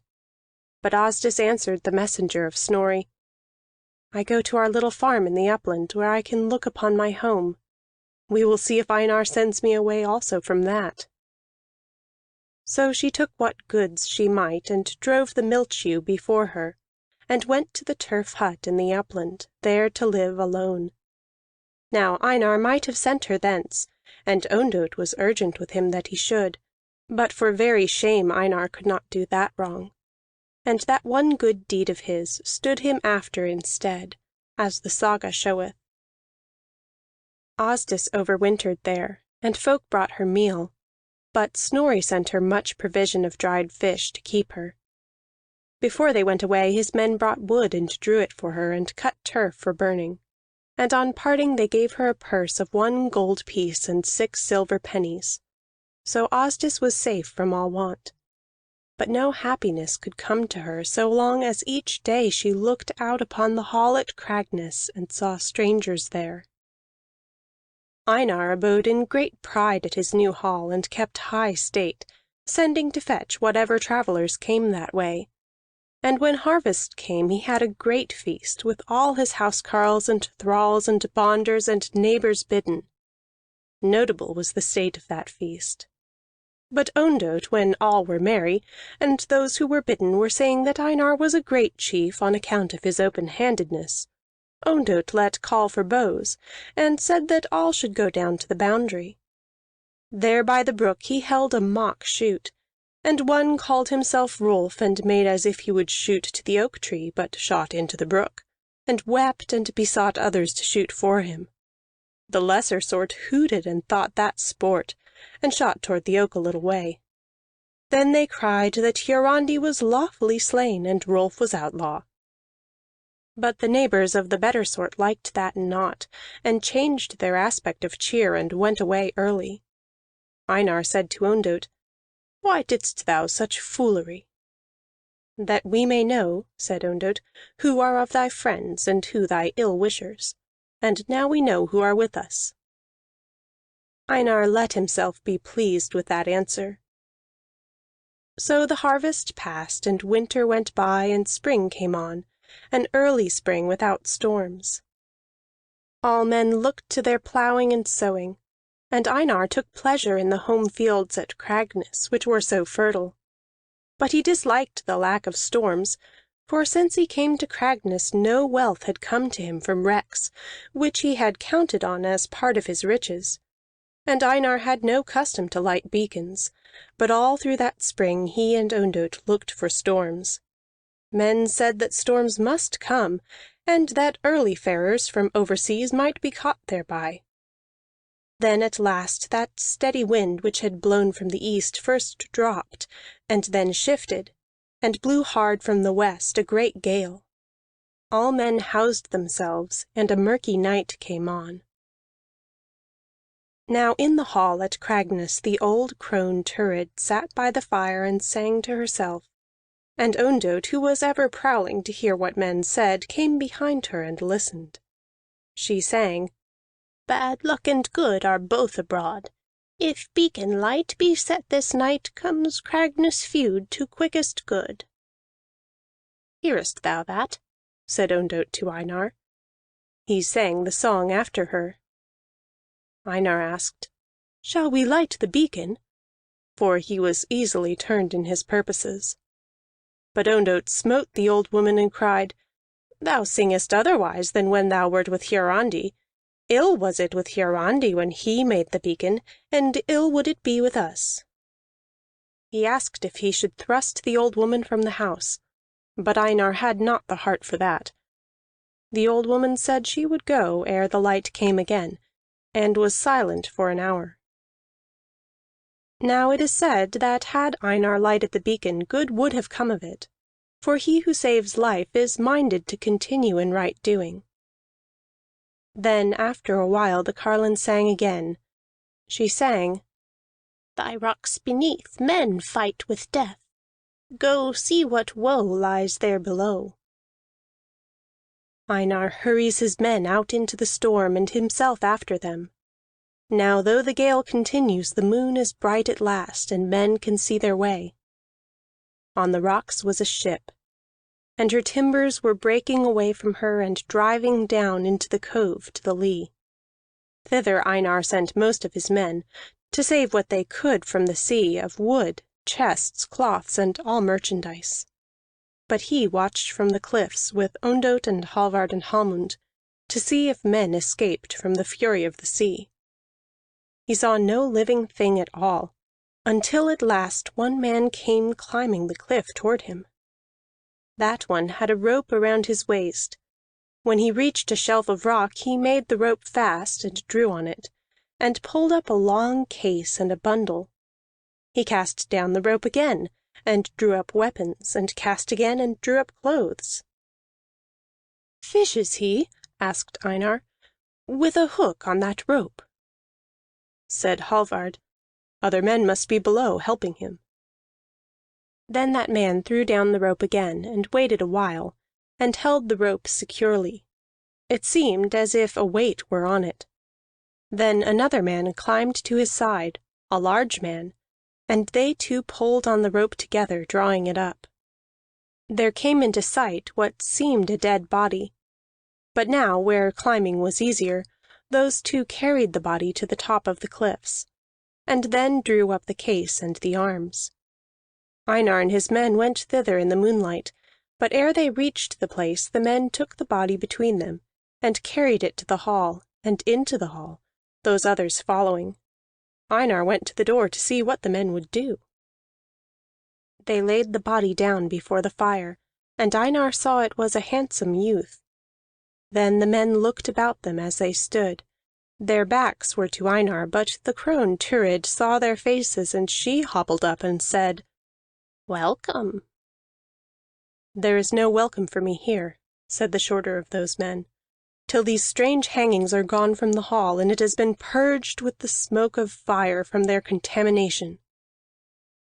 Now Einar thought he should know that voice. The seafarer said to the crone, "Tell Einar that here lies his son, who comes back to him so, and if the beacon had been lighted Grani had come in better wise, for I could have beached the ship in the cove. But yet I think he is not dead. And so farewell to Cragness for a space." So those two turned to the door, and Einar ran forward and cast himself on the body of his son, not looking at those men. But Ondott looked on them, and they were Rolf and Frodi, spent with toil in the water and on the rocks. And when Ondott bade his two men seize them, they were too weary to resist, so they were bound with ropes. Now Einar saw that Grani was not dead, but stunned by some blow. He called the women and bade them bring cloths and heat water, and use all craft to bring his son to life again. They set to work, and Helga, Grani's sister, came and looked on her brother's face for the first time since he had been a little boy. But Ondott brought before Einar those two, Rolf and Frodi, and said he, "Here we have this ravening outlaw and his cousin. Now what is thy will of them? Shall they die here under the knife?" Einar said, "Nay, but rather set them free." Ondott cried, "What is thy thought? Here they have come again with designs on thee, and wilt thou let them go? And they will dispossess thy son of his heritage. Wilt thou suffer that? Rolf is out of the law, and no harm will come of the slaying." And Ondott pressed Einar with other reasons, saying that most of their men were at the cove for the jetsam, and Hallmund and Hallvard would never tell. Now Helga heard, and stood before her father, saying, "Take not this sin on thy head, but rather let both the men go." Yet Einar's heart was turned to evil as he saw how but two of his men were there, and those of the trustiest, so that those cousins might be quickly slain and buried, and none would know that they had come ashore from the wreck. "Stand aside," quoth he to Helga, "and let these foes of thy heritage die as they should." But Helga stepped before Rolf and Frodi, and fronted the drawn swords of Ondott and his men. "Unlawful is such a deed," she cried, "until the morning light comes. For all night slayings are forbidden, even of outlaws, and such slayings are murder." And when she saw her father waver, again she told him how even the Earl of the Orkneys, and he was the father of Earl Thorfinn, dared not slay those sons of Njal who came into his hands, and so take the sin of midnight slaying on his soul. But he set them aside till morning should come. "Aye," answered Ondott, "and in the morning the twain were fled." That Helga knew, and had the same thought in her mind, but she begged her father not to take such shame on himself, rather to let Rolf and Frodi lie in bonds till morning. And at last Einar promised her that those two should not die until the day. Rolf said to her, "I thank thee, maiden. And when I come into mine own again, I shall not forget this. For it has been prophesied me that I shall yet sleep in my father's locked bed, and that means that this house shall be mine again." Then Ondott laughed. "Not so is the prophecy to be read," he cried. "Throw them into the locked room of Hiarandi for this night. Tomorrow they shall sleep soundly elsewhere." So in that little room where Rolf's fathers had slept he was cast with Frodi, and there they lay on the floor, and had no comfort of that place because of their bonds. "Now," grumbled Frodi, "Vikings have we escaped, and berserkers, and the Scots, and all manner of dangers, and the sea, only to die here at last. What was that foolish tale of thine about a prophecy? I never heard of such a thing." "Free me of my bonds," answered Rolf, "and thou shalt learn why I made that pretense." Frodi strove against his bonds, but they were too strong for him, and so those cousins lay there for a while. But outside in the hall the women worked over Grani, until at last he moved and groaned, and they saw that he would live. So for joy Einar knew not what to do, and he became talkative and walked about, and so stumbled on those things, the bundle and the clothes and the arms and the case, which had been brought there with Grani. When he examined them, the arms pleased him right well, for in the case he found the marvelous bow of the Viking. All admired the bow. But the old woman Thurid muttered to herself as she saw them handling the bow, and at last drew near and asked to see it. The bow she handled, and the arrows she looked on. Then at last she shuddered and let the bow fall, and sang of it. "Enemy fierce to Einar's fame now lieth here. Ere thee it pierce or bringeth grame, fire it should sear. Break it and burn. Thus shalt thou turn ill from thy hall, ruin from all. This I discern." Einar looked with aversion on the bow where it lay, but Ondott raised it and held it aloft. "Now," asked he, "shall such a beautiful weapon be broken for a crone's rhymes?" All cried out that it should not be so, and Einar took the bow and hung it on his high seat, vowing to keep it. Then he said to Thurid that she should be gone ere morning, as she had promised. The old woman took her cloak and went to the door, but on the threshold she sang, "Here got I one grey cloak, one winter's meat. These from Einar here got I. One grey cloak, one winter's meat, be given Einar ere he die." So she went out into the storm. Now the moon had clouded again, and snow fell thickly, a blinding squall. So the old woman was bewildered and very cold. She found herself a place by a rock, and sat there singing verses, until at last she fell asleep. But while all were admiring the bow in the hall, Helga came to the door of the locked bed, and took away the brace that closed it, and cast in a knife and shut up the door again. Rolf and Frodi saw, and they conceived this plan, that Rolf should hold the knife in his hands, and Frodi should rub his bonds thereagainst. Then that was done, and they freed themselves. "Yet we are not out of the hall," said Frodi, "and with helping Grani the place will be awake all night." "Now remember the prophecy which I coined," answered Rolf. "Look here, and hold thy peace." And he showed Frodi how a panel in the wall might be taken out, so that the way was free. "Come then," Frodi said. But Rolf would not.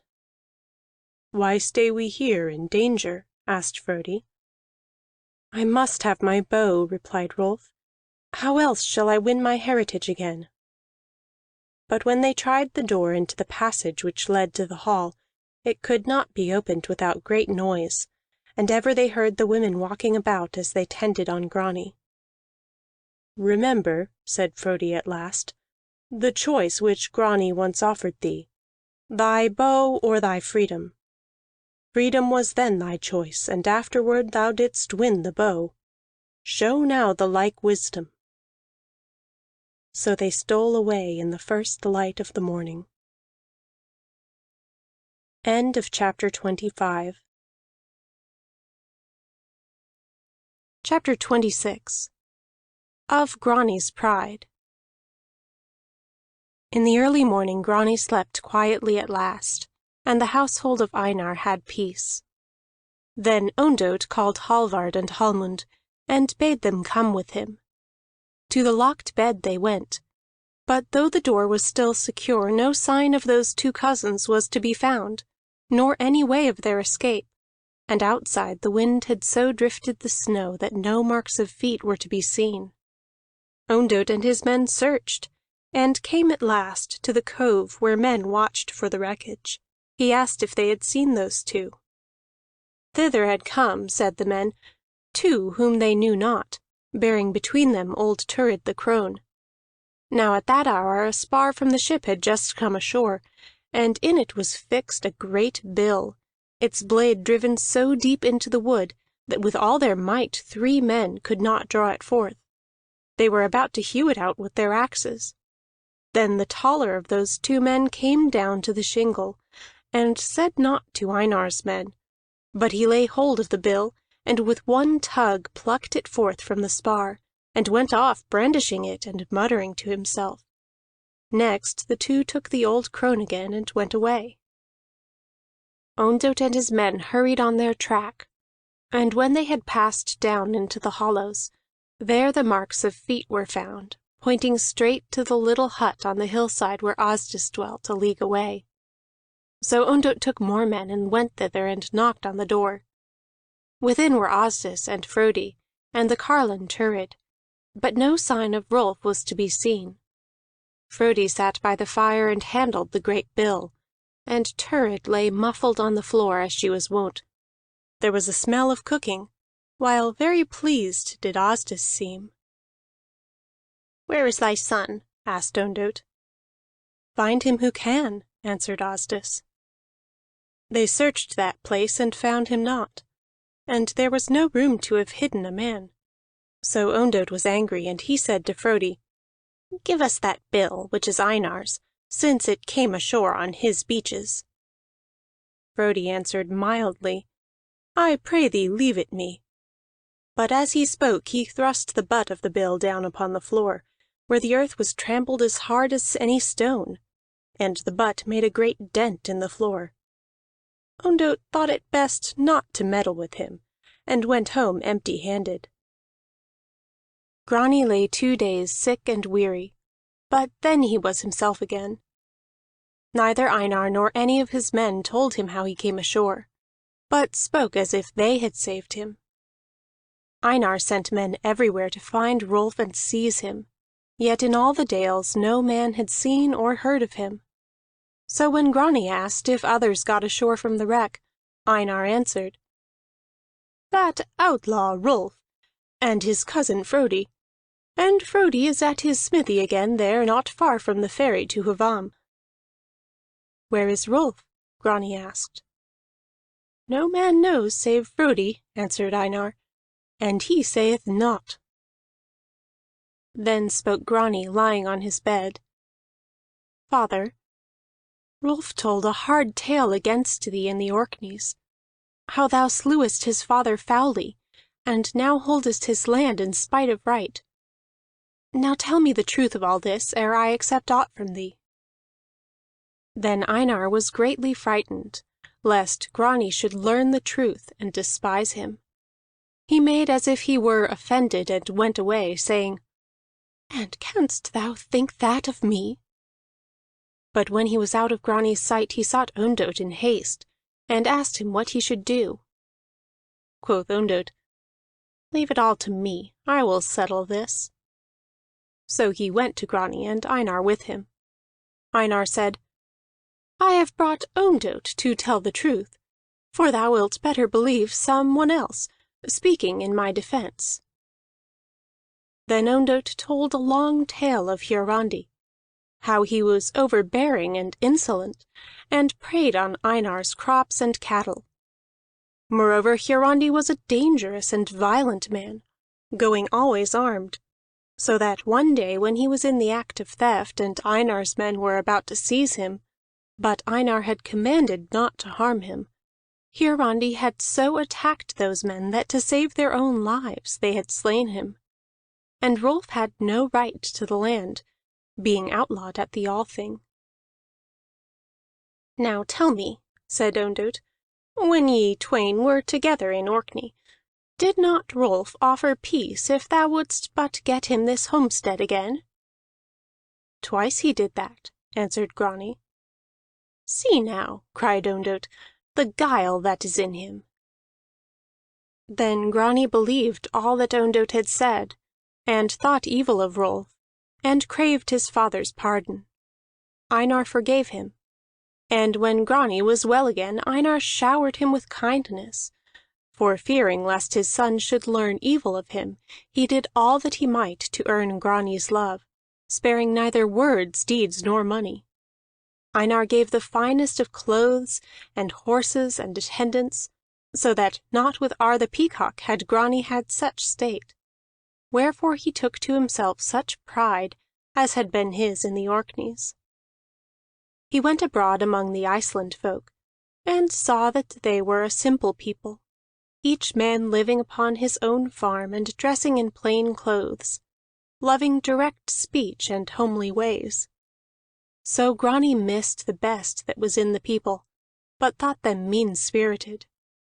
He dressed always in colored clothes, and had attendants with him, and expected such respect from men as he had received when he was Ar's fosterling.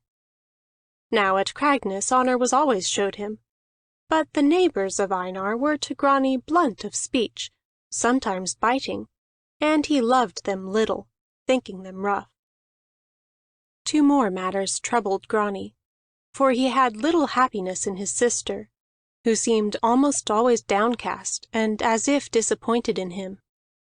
And ever deep within his heart lay that love of his for Rolf, nor could he forget their comradeship, nor the dangers they had together borne. He took no great satisfaction, therefore, to be a princeling on this land, but away from it to be treated roughly, and always to have that desire to see his friend again. Yet he never made to himself any confession of fault, believing Rolf in the wrong, both toward himself and toward Einar. So he hardened his heart, and increased his outward pride, even while he was ever on the watch for news of Rolf. Now one day he rode abroad with Ondott and his men, and they came to the hut on the hillside where dwelt Asdis, the mother of Rolf. Summer was come. Asdis sat out of doors by the spring, combing flax, with Thurid cowled by her side. No welcome gave Asdis to them, but asked their errand. "To learn whether thou hast news of thy son," Ondott said. Now that was not true, for they had come thither by accident, having hunted higher up in the hills. But Grani said nothing, wishing to learn of Rolf. "Ever thou liest in wait for blood," answered Asdis. "But ask not me for news of Rolf. Rather of those who have been near the Isle of Drangey shouldst thou inquire, if none resembling my son has been seen on the island top, and whether he and Grettir the Strong and Illugi his brother are likely to be won thence against their wills." "Now," cried Ondott, "I thank thee for this news. And one in that land side, Thorstein Angle, he is my cousin. He will let me know if ever thy son comes thence." "If Thorstein Angle is thy cousin," said Asdis, "that shows the saying true, that all rogues are akin. But if thou hearest aught from that region, I pray thee let me know if my son is well." Now all the time Thurid sat there and combed no flax, nor said a word. "And yet," said Ondott, "I hear that the woman works well at times." "Speak not so loud in her presence," said Asdis, "for methinks now she is tranced. Mayhap when she comes to she will prophesy and tell me of my son." "Nay," said Ondott, "the woman is clean daft, so they say, ever since she left our house to wander in the cold. Now who has split the wood that lieth here, and piled it against the house? For thou hast not done it." "I will tell thee," said Asdis, and lowered her voice. "On that night the frost got into her brain, mayhap. For she was ever strange, but now she is little short of marvelous. Sometimes she works with a man's strength, and at such times she splits wood or carries water, or spades here in my little field. I have done no heavy work since she came. But she is very silent, nor hath any save me and Frodi seen her face or heard her voice. Such is her mood." "Now let us ride hence," said Ondott to Grani. "Asdis, I wish thee joy of thy mad woman." "Better live with her than alone," quoth Asdis. So those men rode away, and they spread abroad the news that Rolf was gone from Broadfirth Dales, for he was in Drangey with Grettir the Strong, and none could draw them from that isle. Steep were its rocks and high, to be scaled only by ladders, and 3 might hold the place against 300. Word was also spread about of Thurid the crone, how she had fits of man's strength, and did work for Asdis. Men saw her going with great strides, or working in the field. At a distance she seemed taller than before, and bigger across the shoulders. But when one came near, she shrank within herself. Moreover, no one heard her voice now, save when she mumbled hoarsely. Now on another day Grani rode to the settlement at Hvamm Ferry, and on his way homeward came by the smithy of Frodi. Ondott was in his company, with Hallvard and Hallmund. They proposed that they should have sport with the smith, and take from him his bill. "Sport mayest thou try," said Grani, "but beware lest it turn out against thee." "He is soft as custard," quoth Ondott. "Otherwise was he in the Orkneys," replied Grani. But for all that Ondott rode to the smithy door, and called Frodi to come out. He came, and leaned on the handle of his hammer, which was so big that no man had wielded it since he went away. He asked what they would of him. Said Ondott, "Here is Grani, Earl's fosterling, to require something of thee." Frodi said to him, "Was then Grani fostered by the Earl?" And he fixed Grani with his eye. But that one blushed and said naught, for he knew that his father had boasted of his fostering with the Earl, and never had Grani said nay thereto. Asked Ondott, "Was he not?" Frodi said, "He came last from the Earl's court." So Frodi, who might have spoken honor away from Grani, made him feel more shame than if the truth had been said. "Now," said Ondott, "bring forth the bill which is Einar's, and deliver it to us." "Asks Grani that?" Frodi replied. Grani said, "I ask nothing," and he spurred his horse a few rods away. Frodi went within the smithy and brought out the bill, but set also a helm on his head. Said he, "Here is the bill for whomsoever wishes it." But Grani said over his shoulder, "Leave the bill with him. No use is it to us, for we have none that can wield it." Then Ondott was wroth that Grani did not support him in that claim, and he said, "Now, Frodi, I call to mind that ere thou wentest away, thou didst assault me here in this smithy. Outlaw will I make thee therefore."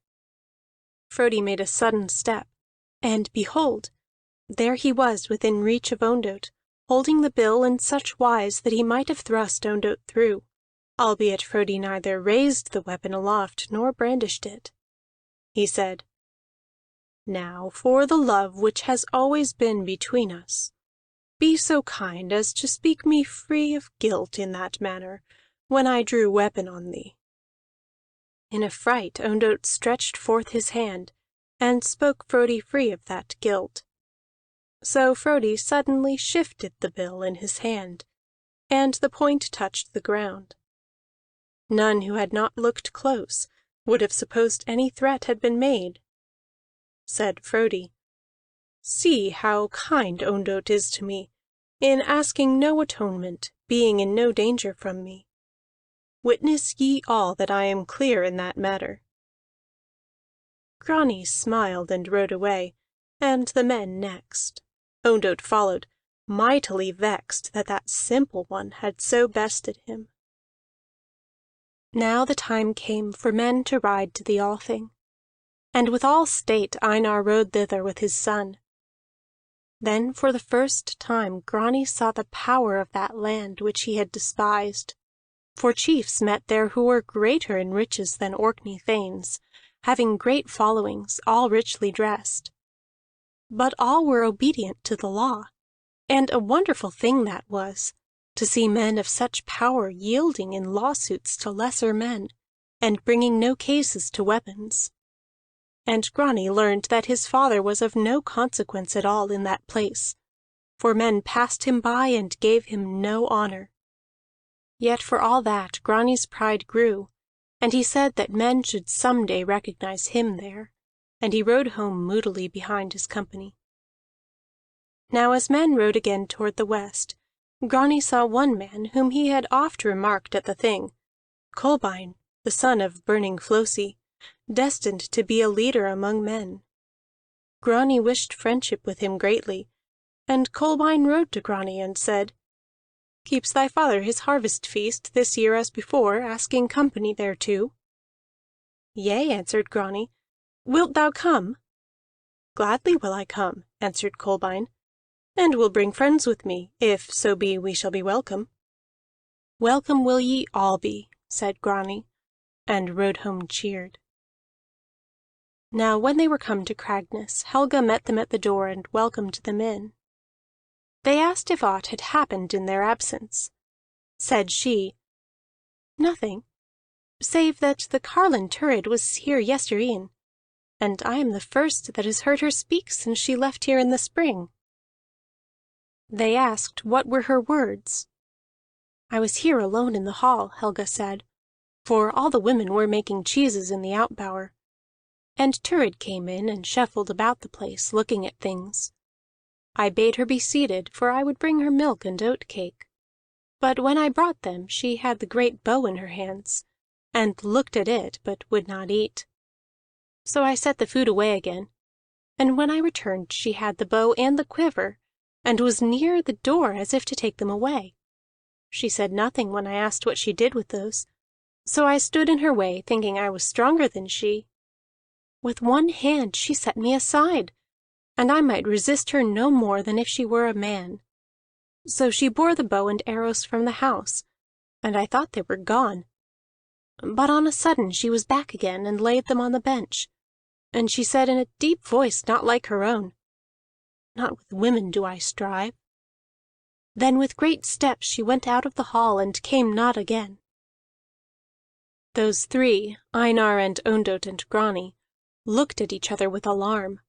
For if that bow, left in the ward of women, had thus been taken, men could know neither the day nor the hour when Rolf might come, and make the shot at the oak tree before witnesses, when all would be over with the house of Einar. And ere aught was said, Einar took the bow and bestowed it under a settle, where it was well hid. Then they praised their fortune that they had it still. So all sat down to meat, and ate gladly, for they had journeyed days long from the Thingfield. Then night fell, and they spoke of many things. At last Einar asked his son, "What said to thee Kolbein, son of Flosi, ere our roads parted?" "He asked me," answered Grani, "whether we hold the harvest feast as last year, and if he and his company would be welcome." Says Einar, rubbing his hands, "Now the great folk come to alliance with us, and when a few chiefs have visited here, then thou mayest count thyself their equal in all things, even as thou art in wealth. Of course thou badest him come." "That I did," says Grani. So Ondott praised him. "Men have marked thee there at the Thing, and seek to ally themselves with thee." But Helga, who had listened, burst into tears. "What is it," asks Grani, "that makes thee weep?"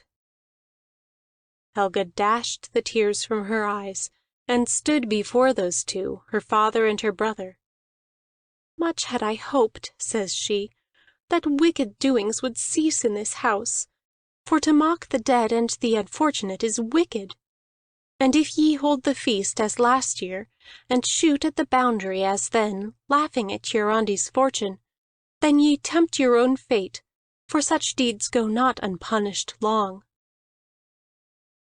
Now asked Grani of his father, "Hast thou so mocked that luckless man's fate?" Einar said he had, and it was seen that Grani thought that act far too strong. "Yet see," said Ondott, "what friends that brings you now, for from the house of Flosi comes this offer of friendship." Now as they spoke someone knocked at the door, and there was a housecarle of Snorri the Priest. "My master," said he, "passes on his way home from the Althing, and sends me to ask, hold ye your harvest feast as last year, and will he and his company be welcome?" "Oh, hold it not!" cried Helga. Then Einar turned to Grani. "The mightiest man in Broadfirth dales offers now his friendship, and thy future is sure. Shall we not hold the feast?" Grani turns to the housecarle of Snorri and says, "Beg thy master to come." End of chapter 26. Chapter 27. Odd Doings at Cragness. Now time wears toward harvest, and in the dales all is quiet and busy, so that men, when they meet, have little gossip, save only of the doings of Thurid the crone. For she traveled far and wide in the night, and men saw her so distant from home that it was said she rode the wind. She was seen near the farm of burning Flosi far to the east, and near the hall of Snorri the Priest to the west. Ever when seen in the dark she strode furiously. By day she was always bent and slow. Old men spoke of her youth, when she was brisk and handy. It seemed as if her youth came again in these fits, foretelling her death. Moreover, by Asdis's work nothing now lagged, and the field was ploughed, sowed, and harrowed, so that never had such a crop stood on those poor acres, and that by the work of 2 women. Some questioned whether indeed Rolf were not about, but there was no place in the hut for hiding a man, howbeit busybodies pried about there much. Now all that they found was what looked to be a grave, not far from the home mead. So then the tale ran that Rolf was dead and there buried. But when questioned, Asdis would only laugh and say, "Whether it is a grave, or the place where stood a little tree that I uprooted for fuel, that ye may guess." But she was always so blithe that it was sure her son still lived. Now on a day word came to Ondott from Thorstein Angle his cousin, that 3 men for sure dwelt on the island of Drangi. They were Grettir the Strong, and Illugi his brother, and some man unknown, but whether more men dwelt there no one could say, for so high were the cliffs that nothing could be seen from the mainland, and another 3 might for a 12-month lie there hidden. Many believed that others were there. So Ondott was satisfied that Rolf lay in hiding there afar off, and would not trouble the Cragness dwellers for a long time to come. Now came harvest, rich and full, a bountiful year. Men worked hard in the fields, the women too, and at night sleep was sound. There came a morning when it was found that Cragness had been entered at night, and the whole hall ransacked, its passages, lofts, and storerooms. Goods were taken from their places and laid aside. Chests had been moved, opened, and emptied, and there was scarce a corner of the place but had been searched. Yet gold and silver, whether in money, rings, or vessels, were left behind, nor were they even gathered together for booty. So it was seen that no common thief had been there, and men wondered wherefore that had been done. But Grani sent all his men to work in the field, and the women to righting the house. Then he took the bow from under the settle where it was hid with its arrows, and he thrust it within the dais, whereon were the seats of honor. Now a night passed again, and no one heard the dogs bark. But in the morning it was seen that the thief had come again, and all the settles were out of their places, as if one had searched beneath them. No other places were searched, and nothing had been taken. All thought it strange that the dogs had not barked. Then another day passed, and men came home to sleep as tired as before.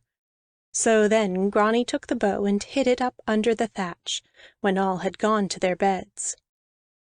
In the morning nothing had happened, save that the seats on the dais had all been moved, and the dais was found set up against the wall.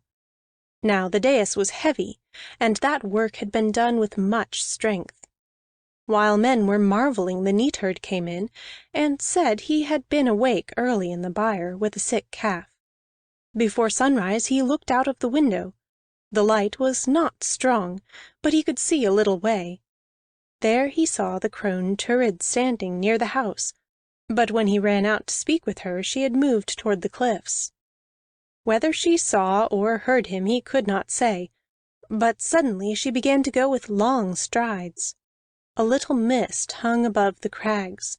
Into that mist she went, seeming to walk upon the air. And while he stood astonished, the mist wreathed around her, and she was lost from sight. He said to himself that was the end of the old woman.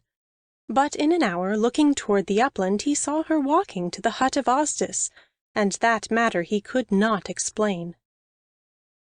Grani sent all men about their work again. He took the bow from the hall with its quiver, and carried them to the great storehouse, and hid them beneath sacks of grain. Then a night passed, and nothing happened. But on the second night noises were heard. Men took lights and searched in the hall, finding nothing. Yet in the morning it was seen that someone had been at work under the thatch of the hall, by every rafter. And it was a bold deed to do that ransacking in the dark, for a fall might mean death. No one had seen Thurid nor any living soul, yet a tatter of cloth was found, like as it had been torn from the old woman's gray cloak.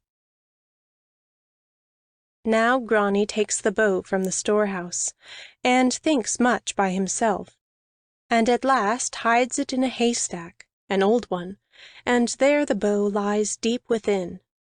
That night he sets men to watch in the storehouse, and fetches dogs from a tenant's farm, and hopes now to catch the thief. But one comes by night, and enters the storehouse by the thatch, and takes the watchmen asleep, binding them with their heads in the bags that lay there. And all the storehouse was searched, and everything moved, and the thief away before day, but nothing taken. Those dogs which had been brought and tied by the door had had their leashes cut, and were off to their master. But the dogs of the place had given no sign. Those were the best watchdogs in the dale, and had belonged to Hiarandi. No footprints were found about the place, and the watchman said but one person had been there, marvelous silent and strong. Grani took much thought where now to hide the bow, and bespoke the matter with Einar and Ondott. But they found no better place than where it lay, so there they let it bide. And Ondott went with men to the hut of Asdis, and called for the woman Thurid. Asdis said she slept within and would not come out. So Ondott spoke to her from the doorway, as the crone lay within by the hearth. A bundle of rags she was. "Is it thou that comest to our house," asked Ondott, "making this mischief there?" "She speaks to no one save me," said Asdis, "and never when questioned." "Tell her," said Ondott, "that if more searchings go on at Cragness, we will hale the old woman before the bishop and exorcise her for sorcery, since there must be witchcraft in these doings. So take heed to her, good wife, and thyself as well." "Thou art brave," said Asdis, "to threaten two women." So Ondott rides away again, and that was the end of those happenings at Cragness. Some said the thief could not find what he sought, but some that Thurid was the thief, and Ondott had frightened her. time now fell for the harvest feast, and all preparations were made for receiving guests. Great store of good things was made ready, and food and fodder for man and beast. Comes at last Helga to Grani, and begs him not to hold the feast at all, for her mind misgives her because of it. He says that the guests must be on the way, and bids her work at the cooking and forget those thoughts. She goes away sorrowful, and says no more of this to anyone. Then on the morrow the guests are seen riding, both Snorri the priest, that old man, and Kolbein, Flosi's son, each with a large company. End of chapter 27. Chapter 28. Of that harvest feast. Now Einar's shepherd came in haste, and said the folk of the countryside were coming from all directions, and a great number would be at the feast. Yet many, said he, bear weapons, and I know not what that may mean. So men looked, and it was seen that the farmers and bonders were coming over the hills, in small companies or large. Those of keen eyes said that most carried short swords. Then Ondott looked at those two large parties that came riding, one from the east and one from the north, and thought them very numerous. "Meseems," said he, "that Snorri and Kolbein bring more men than they need." "Fearest thou, Ondott?" asked Grani. "This only do I fear, that we have not enough food ready. Only on going to church do men lay aside weapons. Not strange were it if Snorri and Kolbein, coming from so far, bade their men bring long swords, spears, and shields. Yet they wear no mail, and bear only the one weapon. Clear token of peace. Come, bid the women prepare more food, and do thou, father, let bring out more casks of ale, to welcome so many guests." Thus he shamed the household, and all went quickly to make ready more food and drink. Then the neighbors began to arrive, some on horses and some on foot, all in holiday guise, save that each man bore a single weapon. Grani and Einar welcomed each as he came, and then the companies of those chiefs rode in, and there was great bustle to receive them. The horses were taken into the stalls, and the men led within the hall. Gracious to Einar was Snorri the priest, and he said fine words of Grani's growth and fair looks, and the goodly house. Kolbein was more silent, but looked about him much, and all those at Cragness were pleased with their great guests, save only Helga, who worked among her women and looked sad. When Grani saw that, he sought to cheer her, bidding her mark the pleasure of the visitors. "Methinks," said Helga, "the old man smiles too much, and the young man too little. Little good does my heart prophesy of this visit." Grani was impatient with her, and left her alone. Now guests continued to come in, a great number, so many that they were not all able to come into the hall. Those of lesser condition sat outside on the mead, and the time drew near noon before all were there. So at last Einar asked if more were to be seen coming, and his men looked abroad from the hilltop and saw no one traveling. They saw only 3 living souls. 2 were Asdis and Turid, where they worked in the garden by the little hut across the valley, and 1 was a great man who lolled on a nearer hillside, and seemed to look out upon Broadfirth. Something glittered in the grass by his side, but no one knew who or what it might be. So Einar let call all forth from the house, and he stood on a stool and spake to them. First he bade them welcome, and then he spoke of that custom which the last year had seen begun, shooting at the boundary, in memory of his ownership of those lands and that hall. Some, he knew, had been displeased thereat, yet he trusted that now they saw his reasons for it. "For in the sight of all," quoth Einar, "I will have it known that my title is just, and will prove that all which made me master here was done within the law." Very reasonable was that speech. Snorri smiled and nodded graciously, and Einar's folk applauded, but the others not so much. "Now," Einar said, "men claim that Grettir the Strong can make this shot and put me from my lands. But since the law allows no outlaw to meddle in suits, he may not make the trial. Yet I invite all other men hither to prove me guiltless. Therefore come ye with me to the brookside, and let all try who will. Few, do I think, will essay, but all are free to it. In token of peace, leave your arms here, and let us go down to the boundary." When they heard that, Einar's men laid aside what weapons they had. But those strangers made as if they heard not. Yet all together began walking to the meadow by the brook. And Einar, when he saw they took no heed to his request, was of two minds, whether to say no more, or to ask them again to lay aside their swords. But that seemed a slight to his guests. So he spoke not of it again, and altogether they went down the hillside, leaving at the hall only the women, still cooking for so many people. Einar had given orders that no ribald mocking should be made in shooting, such as the baser of his men had done before, for all should be decorous.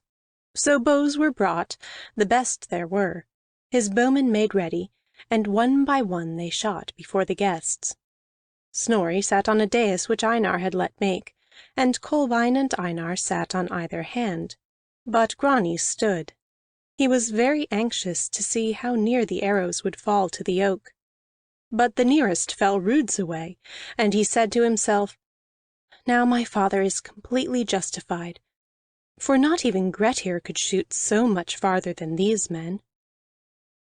So he begged the visitors to shoot, and of Snorri's men and Kolbein's some few made the trial, but shot no better than those who essayed afore. Grani was much pleased. Then Einar stood up with smiles, and said he, "Let us go now to the feast, for it is ready at the hall." "Here cometh one," said Snorri, "who may wish to try. Wait we here for yet a little while." Men looked, and there was a great man coming down the hill, and they knew him for the huge fellow who had been lolling across the valley. On his shoulder he bore a bill with a shaft big as a beam. Coming so down the hillside above them, he looked so large that Einar was uneasy, wondering what champion he should be. The sun was behind him, and he seemed like one who might do all manner of feats of strength, even to making the long shot with the bow. Einar felt fear. But when the large man reached the first of the people, and they could see his face, then laughter began among them, and one cried aloud, "'Tis only Frodi the smith." So Frodi came before them, and Einar was wroth because he had feared such an one, who was all softness. Said Einar, "What dost thou here with that great weapon at our feast, where no man comes in war? Seekest thou to take up the feud for this land?" And he gave sign that his men should be near, ready to seize Frodi if only cause were given. But Frodi laid the bill at the feet of Einar, and said, "I bring thee the bill which is thine own, since it came ashore on thy beaches. As for that feud, it is not mine, but it belongs to the nearest of kin. Who knows where he is? Let me stay here a space, I beg, and watch the shooting." "The shooting is past," said Einar, "but stay, if it pleases thee. As for that bill, keep it for thine own, if it is at all dear to thee." Then he turned to Snorri and said, "Shall we not go to the feast?" "But tell us of this great bill," said Snorri. "And were there not perchance other heathen weapons which are thine, coming ashore in that great storm?" So Grani told of the bill, how it had belonged to that dead Viking, and he said there had been a bow with it, which was useless because no one could string it. "Much would I like to see that bow," says Snorri. Grani knows not what to answer, and looks at Einar, and Einar looks back at Grani. But at last Einar says, "Old and useless is the bow, and it is in some out-of-the-way place. Come now to the feast, for it is all ready." "It is not yet noon," answered Snorri, "and before noon I am never ready to feast. But here comes another one down the hill, who may give us sport until we sit down." So men looked again up the hillside, and there was another figure coming, seen against the sun. Now in Iceland, even in summer noon, the sun never stands overhead. Fast the figure strode, all muffled in a cloak which flapped in the wind, and so wild and large did the newcomer seem that again Einar was afraid at the strange sight. But when it came near, the figure dwindled, and the people laughed again, crying to make way for Thurid. With slow and halting step the crone came through the lane of men to Einar. "Wishes the strange woman anything here?" asked Snorri. "Give her money," said Einar to Ondott, "and bid her be gone."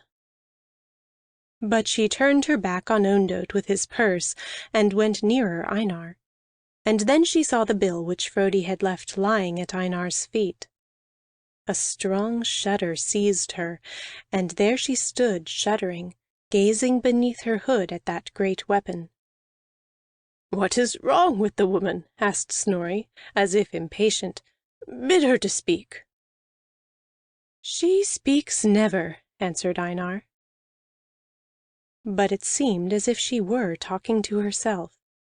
For first she began to mumble hoarsely, and then a little louder, and then at last she began to drone a song in a cracked voice which, to those who had known her, seemed not her own. She sang thus: "Here is come from a foreign shore a heathen weapon and one more. First the bill which can be swung by the peaceful smith alone. Next the bow which can be strung nor by him nor anyone. Yet I say in one of those, laden spells by Christ his foes, danger lies to Einar's house." When she had sung thus, she drew her hood still closer over her head, and crouched down there by the dais. Mark now all that which next was said and done, as if those visitors knew the fearsome nature of Einar, and played with it. First Kolbein drew his feet away from the blade of the bill which lay before them, and he looked uneasy, saying to Einar, "Of human force I have no fear, but evil and witchcraft like I not." But Snorri leaned forward and looked in the face of Frodi. "Tell us," says Snorri the priest, "for what reason thou hast brought the bill here." Answered Frodi, "I live alone in my smithy, and the bill stands always in the corner. Now sometimes it gives out a strong humming, there as I work, or as I sit by myself of nights, and at such times I think evil thoughts of vengeance, longing to do violence with that bill, until sometimes I fear I will snatch the weapon and rush forth and slay. And methinks the thing must be like the terrible bill of Gunnar of Lithend, which before every one of his slayings gave forth a singing sound. Yet Gunnar got his bill by the mere death of a man, but I won this in fight with a ghost. And so I fear more dreadful things will happen from mine than ever came from his. Lest blood guilt come on my soul, I brought the bill hither, to restore it to its rightful owner." "But he gave it thee again," says Snorri. "So," answered Frodi, "I see no way at all to avoid that blood guiltiness." "Thou canst cast the bill in the sea," says Snorri. On a sudden Frodi started back from the bill, and clutched at the clothes on his breast, and cried, "Heard ye how it hummed even then?" Said Grani, "I heard not." But Kolbein hitched his stool further away from the bill, saying, "I heard something." Snorri looked upon Einar, who was pale with fear. "Now," said Snorri, "what of that bow, which, if shooting here at this boundary may cost thee thy life, is mayhap the greater danger to thee of the two?" Einar answered nothing. "Come," says Snorri, "do this if thou wouldst avoid all evil. Cast this bill and that bow into the sea." Now the crone rose up again, and she sang this song: "Bring ye here those weapons forth, lay them crossing east and north, here upon the fateful ground where death Hiarandi found. Over them make ye the sign of the church with holy wine. Build ye then a fire great, ere the flames to coals abate. Cast those weapons in them here, power of spells will disappear. No fate then need Einar fear." "Now," said Snorri, "this burning is the best counsel, for weapons cast in the sea would come again to shore." Then Thurid covered her head again and crouched down as before. But Einar rose in a panic and bade Grani fetch the bow, the arrows, and some wine. Grani departed hastily and ran to the hall and called his sister, bidding her bring wine while he got the bow and arrows. "Now," cried Helga, "wilt thou mock the death of Hiarandi, and jeer at Rolf, who saved thy life here on the rocks?" "What sayest thou of saving my life?" asked Grani. Helga told how Rolf and Frodi had borne him to shore. "Be comforted," said Grani. "No man shoots with the great bow, for Rolf, who alone can string it, is away. But witchcraft lies in it, and it shall be burnt.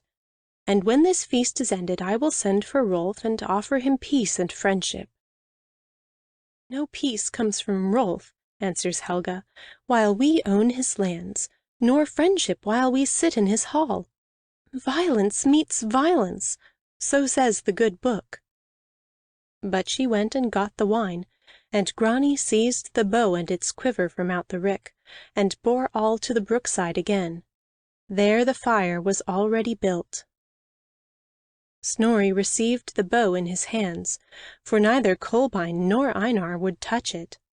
The priest of Snorri's household took the wine to hallow it, and Snorri drew the bow from its case.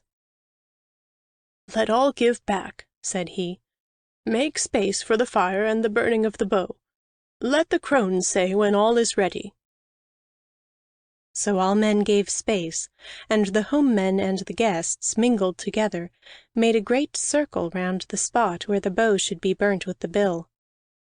At only one place the ring was broken, the shelving bank of the brook where men might not stand.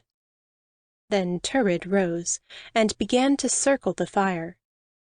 Thrice around it she walked, and Snorri with the bow came down from the dais and stood near. But Kolbein went and stood by Grani, and Frodi kept his place at the feet of Einar. So when the cloaked woman had circled the fire 3 times, she stopped and said to Snorri, "Give me the bow." Snorri gave it her. All watched to see what she would do, whether mutter spells or breathe upon it, but she looked at it carefully from end to end, and overlooked the string, and after that she raised it and shook it aloft. Then first men saw any part of her, namely her arm, which was not withered, but firm and large like a man's. When she spoke, her voice was no longer cracked. "Water hath not harmed thee, O my bow! Thou art the same as when thou slewest the bearsark. Now shalt thou do a greater deed." And in a moment she set the end of the bow to her foot, and bent the bow, and slipped the string along, and the bow was strung. There stood the home folk gazing.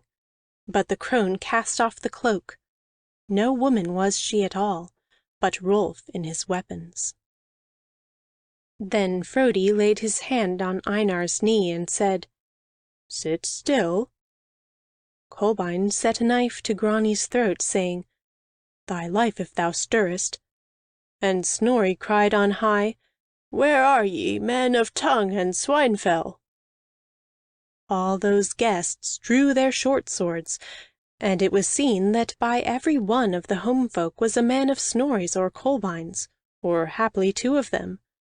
They threatened death to all of Einar's folk. Rolf looked around on his enemies, and there was not one that could either fight or flee. So he took the quiver from Snorri and looked within it. He chose that arrow with the silver point, and snapped the silken thread that bound it, and drew the arrow forth. At no man he looked, but up to heaven. Then he set the arrow on the string. He drew the bow and sped the shaft. High it flew, and far, across the brook, across the mead. It passed through the upper branches of the little oak, and fell to the ground 3 roods beyond. Then in the sight of all Rolf bowed his head, nor for a while could he speak at all. But when at last he turned again to that high seat where Einar sat, his eye fell first on Ondott, who stood by. Said Rolf, "Bring me that fellow here." Yet when they would seize Ondott he slipped away, and fearing death ran shrieking up the hill with men in chase. Such was his speed that they caught him not, so great was his fright that he recked not where he was going. He ran to the cliffs, nor saw them. From their top he fell and died. "So is the greater villain gone," said Rolf, when all saw Ondott fall. "But the less remains. Einar, Ondott hath made his choice of death and life. What choice makest thou? Wilt thou bring this to the courts, where outlawry is sure, or wilt thou handsel the case to me, to utter my own award for the death of my father and the seizing of my land?" Einar said quickly, "On thy mercy I rely, and I handsel all to thee, for I am too old to fare abroad." So he came down from the dais and hastened to Rolf, offering his hand and calling Snorri to witness that handselling. There they struck hands before all those witnesses. Said Rolf, "Now I hold in my hands thy death or thy life, even as once thou heldest my father at thy mercy. No pity hadst thou then. Shall I spare thee now?" "It was all Ondott's doing," said Einar. "Now," quoth Rolf, "this do I award, and thy forgetting it will be thy death. Thou shalt go to the little farm where my mother has lived, but now she is on her way to Cragness. On those few acres thou shalt abide, and stay within all space a bowshot from it. The one ewe which is there thou mayest have. The store of meat which is in the loft is thine. My mother's grey cloak hangs by the door. Take it. But thine own livelihood thou shalt earn from the soil when these are spent. And when thou comest from thy boundary farther than this bow can shoot, thy life is forfeit to me." Einar accepted that award. Then Rolf turned to Grani and said, "Grani, it lies in thy power to change all this, by uttering 2 words." Grani said nothing. "Only 2 words," said Rolf again. But still Grani answered nothing, and Rolf turned from him sadly. "Proud of heart is the youth," quoth Snorri. "Come, let us sheathe our weapons. The sun stands at noon. Now shall we execute the act of distress, which will make Rolf master of his own, yes, and of the half of Einar's wealth, for the rest goes to the men of the quarter. Let us go to the hall." So all men went to the hall. And there went not only those guests from afar, but also those from the dales. Aye, and the men of Einar left him, and went to the hall with the others. Only Grani stayed with his father, and Helga, whom anxiety had driven from the hall. "Let us go to our new home," said Einar. So they went, and from the first hilltop they saw how the act of distress was beginning at the crags. But from the second hilltop they saw that the act was finished, and when they rested on the long climb to the hut, whence Asdis had gone to her own home, they saw how outside the hall men were seated at the long tables, and the women passed the food and drink, and all was merry at Cragness. End of chapter 28. Chapter 29. Of the Trial of Grani's Pride. Gay was that harvest feast, and all men learned how Thurid had died in the snow on the night of the wreck. In her cloak had Rolf lived, serving his mother, and he had travelled to Tung and Swinefell in order to make the plan for gaining his own. But because Flosi could not come, he had sent Kolbein his son. Rolf gave great thanks to Snorri and Kolbein, and gifts beside. With all good wishes they parted on the morrow. Then Asdis took over the care of the household of her son, and Frodi was bidden to live there with them. They began again the custom of Hiarandi, to light beacons against shipwreck. So now Rolf dwells at Cragness in his honor, but at the hut on the upland those others live with little ease.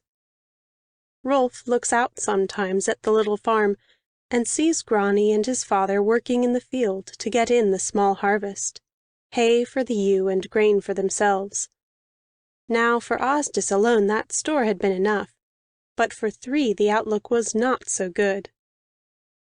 Once Frodi saw Rolf as he watched them working, and the smith said, "Thou takest pleasure in the sight?" Rolf asked, "Rememberest thou what jewels Grani wore, or his father or Helga, that time when they went away?" "Grani and Einar," said Frodi, "had rings on their arms and brooches on their breasts, but Helga wore none at all."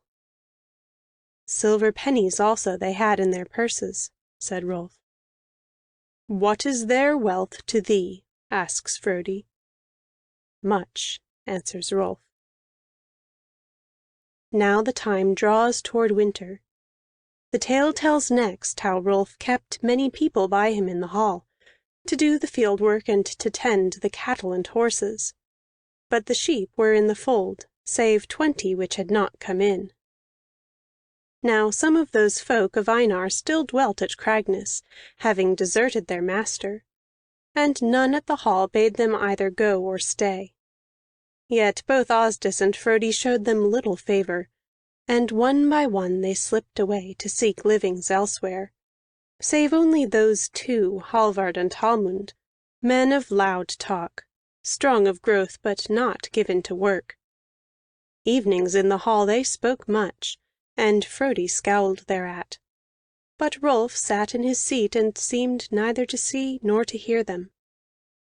Frodi said to him one day, "This one thing I mislike in thee, that thou keepest here those two who deserted their master."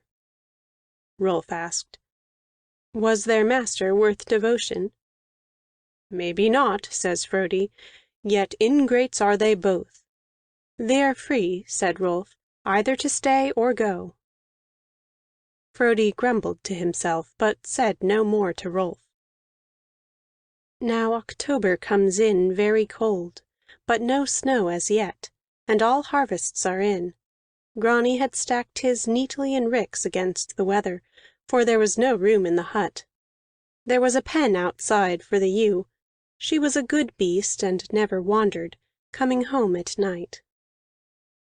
On a day Rolf called Hallvard and Hallmund to him, and said, "Were it not strange if Grani's ewe were to break out of its pen and eat at my ricks, which stand not far away?"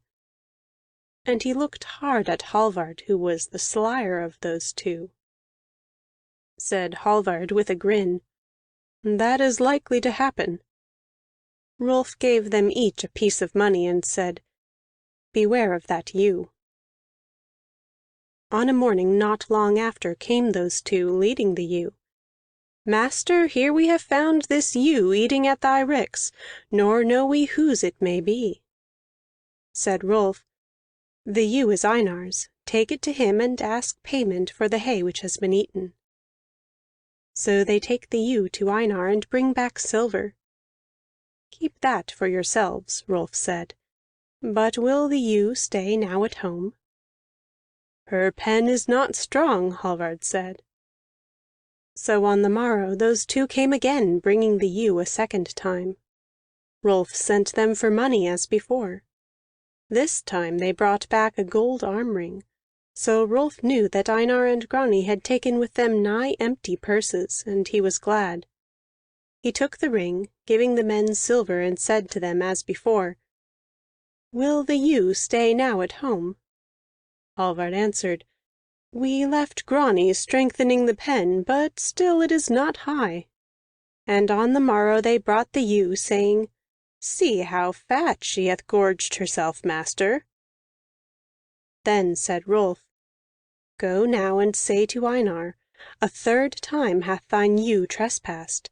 Now must thou pay not only damages, but the trespass fine, or else bring this to the courts."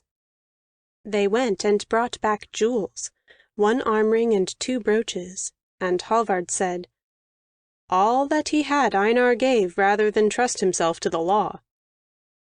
Rolf gave them money, saying, "If the ewe wanders a 4th time, she will become mine. Is her pen strong?" "Grani has no more wood to make the pen higher," answered Hallvard, "but he was tying her with a rope." "Belike the rope is not strong," said Rolf. And that seemed true, for on the morrow those two brought the ewe for the 4th time. They said she had again been eating at Rolf's ricks. "Go now," said Rolf, "say to Einar, pay me damages and another fine, or yield thine ewe." They went and returned and said to Rolf, "The ewe is thine." Then Rolf gave them silver rings, and they were well content. But Frodi came to Rolf and said, "What is this thou hast suffered those two to do to thy neighbor? Now Einar will have no milk for the winter." Rolf answered shortly, "He can use the pen of the ewe for firewood, and sell the hay for money." And he would speak no more of that. Now October passed, and November came, and still there was no snow. The land was colder for that. One day when Rolf stood and looked at the hut on the upland, Hallvard came and said to him, "Small cheers there over yonder, master. Yet I have heard that Grani has sold his hay, and it is soon to be fetched from his farm." Rolf answered, "See now, how all their ricks stand in a line, and the wind is in that line, so that a fire which took the weathermost rick would burn them all. It was careless of Grani to set them so." "For a fire might come by chance," said Hallvard, and he went and spoke with Hallmund. Now that night people were stirring in the hall, for a serving man was sick there, and in the early morning one came knocking at the door of Rolf's locked bed, crying, "There's fire across the valley." So Rolf threw on a cloak and went out. There was a great fire at the little farm, where the ricks were burning. In their light Grani was seen, saving what he might, but Einar stood by wringing his hands, and Helga weeping. So while those of Cragness stood and watched, Hallvard and Hallmund came up the hill and joined them. "Where have ye been?" asks Frodi. They had no good answer to give. When it was day, Rolf sent to inquire of Einar if he had had great loss. Hallvard was sent. "And ask if they will have any help of me, and mark how much they have saved, and where it is bestowed." So Hallvard went and returned again, and said that Grani needed no help. "But," said he, The old man would have taken help, yet the young man would not allow it. And they have saved no hay, and but little grain. It is there in the pen of the ewe." Now Rolf said privately to Hallvard, "Thou and Hallmund shall take my shepherd and go into the hills a day's journey. He shall show thee where are folded those 20 of my sheep which came not with the others, and which men call lost. Send him then home before thee, and do ye twain drive the sheep. And see to it," quoth Rolf, "that those sheep do no damage to the fodder which Grani saved." So that day those two took their staves and went with the shepherd to do as Rolf had bidden. On the second day the shepherd came again, but on the fourth came Hallvard and Hallmund, driving the sheep. Now one of them was all bloody. "What hath happened to the ram?" asked Rolf. "We came home," answered Hallvard, "over the fell which is above Einar's farm. We pastured the sheep as we came, yet there is now no good grazing, and the beasts were terribly thin. So when we came late at night near to Grani's stead, and could not make Cragness in the dark, we rested and let the sheep stray. In the morning, behold, the sheep had found the grain which Grani had saved from the fire, and were eating the last of it, when he came out by the first light. He saw the sheep and drove them thence with fury. But the ram was obstinate, and would not leave the food, so Grani wounded him, and he gave us hard words before we gathered the flock to come away." "Take the sheep to the fold," said Rolf, and he gave each of the men a piece of money. Then he went in and sat down to meat, but Frodi followed him and seemed much discontented. "What ails thee?" asked Rolf. "This ails me," said Frodi, "that thou hast no mercy upon them whose lot is hard enough. I cannot bear that thou shouldst use those base men to do such work against Grani, whom once thou lovest. For I perceive clearly that all this has been done with intention, both the trespassing of the ewe and the burning of the ricks. Likewise this last happening is not by chance. What change is on thee, that thou dost so?" Also Asdis came and said, "Thou art hard on those unfortunate ones, my son. Leave this persecution, and do what is worthy of thee." But Rolf said to Frodi, "Hast thou forgotten that Grani made thee thrall?" And of Asdis he asked, "Who slew Hiarandi my father?" The law of vengeance came to their minds, and they were silent, yet not satisfied. Then Hallvard and Hallmund came in and helped themselves to meat, and began talking loudly. Said Hallvard, "Thou art called now, master, to avenge thy honor. Einar spoke shame on thee while we were gathering the sheep to drive from his house, for he said thou hadst the hope to starve him and his children." "A great slander is that," quoth Hallmund, wagging his head. "Many a man hath died for such, and at least a money fine should Einar pay." "Hold your tongues!" cried Frodi in anger.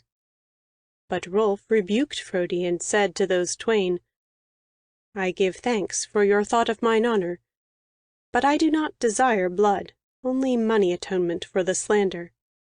Einar hath no money, but Grani hath yet his sword, a fine weapon. Now you, who have my honor in your care, go tomorrow to Grani. Tell him I demand atonement, but if he sends me his sword, his father's slander will be forgotten." Those two looked at each other in doubt, for that would be a hard thing to get from Grani his sword. But Frodi sprang from his seat and cried, "What dost thou to insult Grani so? Never will an Icelander yield his sword. Call now to mind when ye two were comrades, and slept together, and fought the Scots together, and crossed the Pentland Firth together in a little boat, and swam the last mile side by side. Put all this in thy mind, and unsay what thou hast said." Rolf answered, "All this I remember, and that is why I send for Grani's sword." Then Frodi cried, "I leave thy roof now, nor ever are we friends again." "Frodi," answered Rolf, Sleep one night more under my roof. Then, if thou art minded, thou shalt leave me forever." Then Frodi called to mind his great love for his cousin, and yielded and sat down. In the morning Hallmund and Hallvard sat late at meat. Rolf said to them, "Why linger ye here? Do as I bade." Then they took swords, axes, and shields, and went to the hut across the valley, but had no heart in their going. Now Rolf watched from the hillside, and he saw them go into the farmyard very slowly, and he waited a while and saw them come out very slowly. And they came back to Cragness and climbed the hill to him. And behold, they had not their arms any more, but were wounded, and complained as they came. "Grani," said they, "has done this to us. Now, master, avenge us on him." "Now," said Rolf, "all is come about as I wished." And he bade bring his sword and his shield. "Wilt thou then," asked Frodi, "take up the quarrel of these wretched carles?" Rolf put on his sword and took his shield. He made no answer to Frodi, but he beckoned his housecarles and pointed to Hallvard and Hallmund. "Whip me," said Rolf to his servants, "those wretches from this place. If they wait till my return, they shall feel the weight of my hand. But as for all the rest of you, bide ye here till I come again." Hallvard and Hallmund ran with all haste away along the cliffs, but Rolf set out across the valley to the little farm. End of chapter 29. Chapter 30. Of the saying of those two words. Now the tale turns to speak of Einar and his two children, how they went away from their home with but the clothes on their backs, and with purses nigh empty, and but little jewelry. They came to the hut, to make a home where there was no room for a fourth to sleep, and where there was but a rack of dried meat, and a grey cloak hanging by the door, and little else for comfort. Grani looks about the farm and sees how it has a good spring, and a small garden well tended, and a pen for the ewe.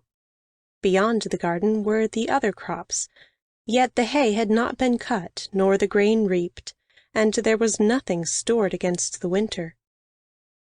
Said Grani, "Rolf awaited this turn of fortune, and why should he lay up food for us?"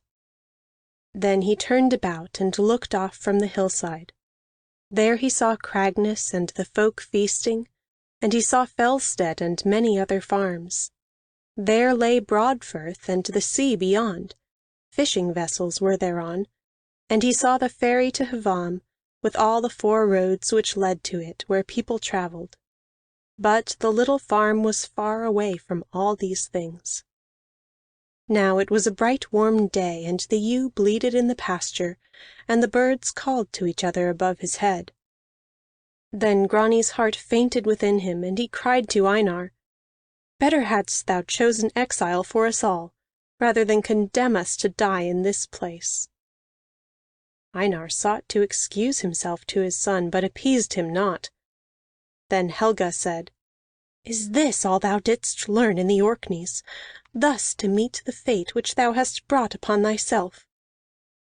Then Grani was quiet, and went and fetched water and wood which was there for the cooking, but there was no great store. After a while he said to his sister, "No more will I complain, though worse things come upon us." So in the following days he sets himself to work, and cuts the hay, and stacks it in ricks, and cuts and stacks the grain likewise, working hastily lest the snow should come. Einar was of no account in such work, for his body was not used to it. But he watches the ewe upon the mead and fetches water, and Helga works at the house, and when the grain is reaped she begins to grind it in a hand-mill. A slow labor that was, to make flour each day for their bread.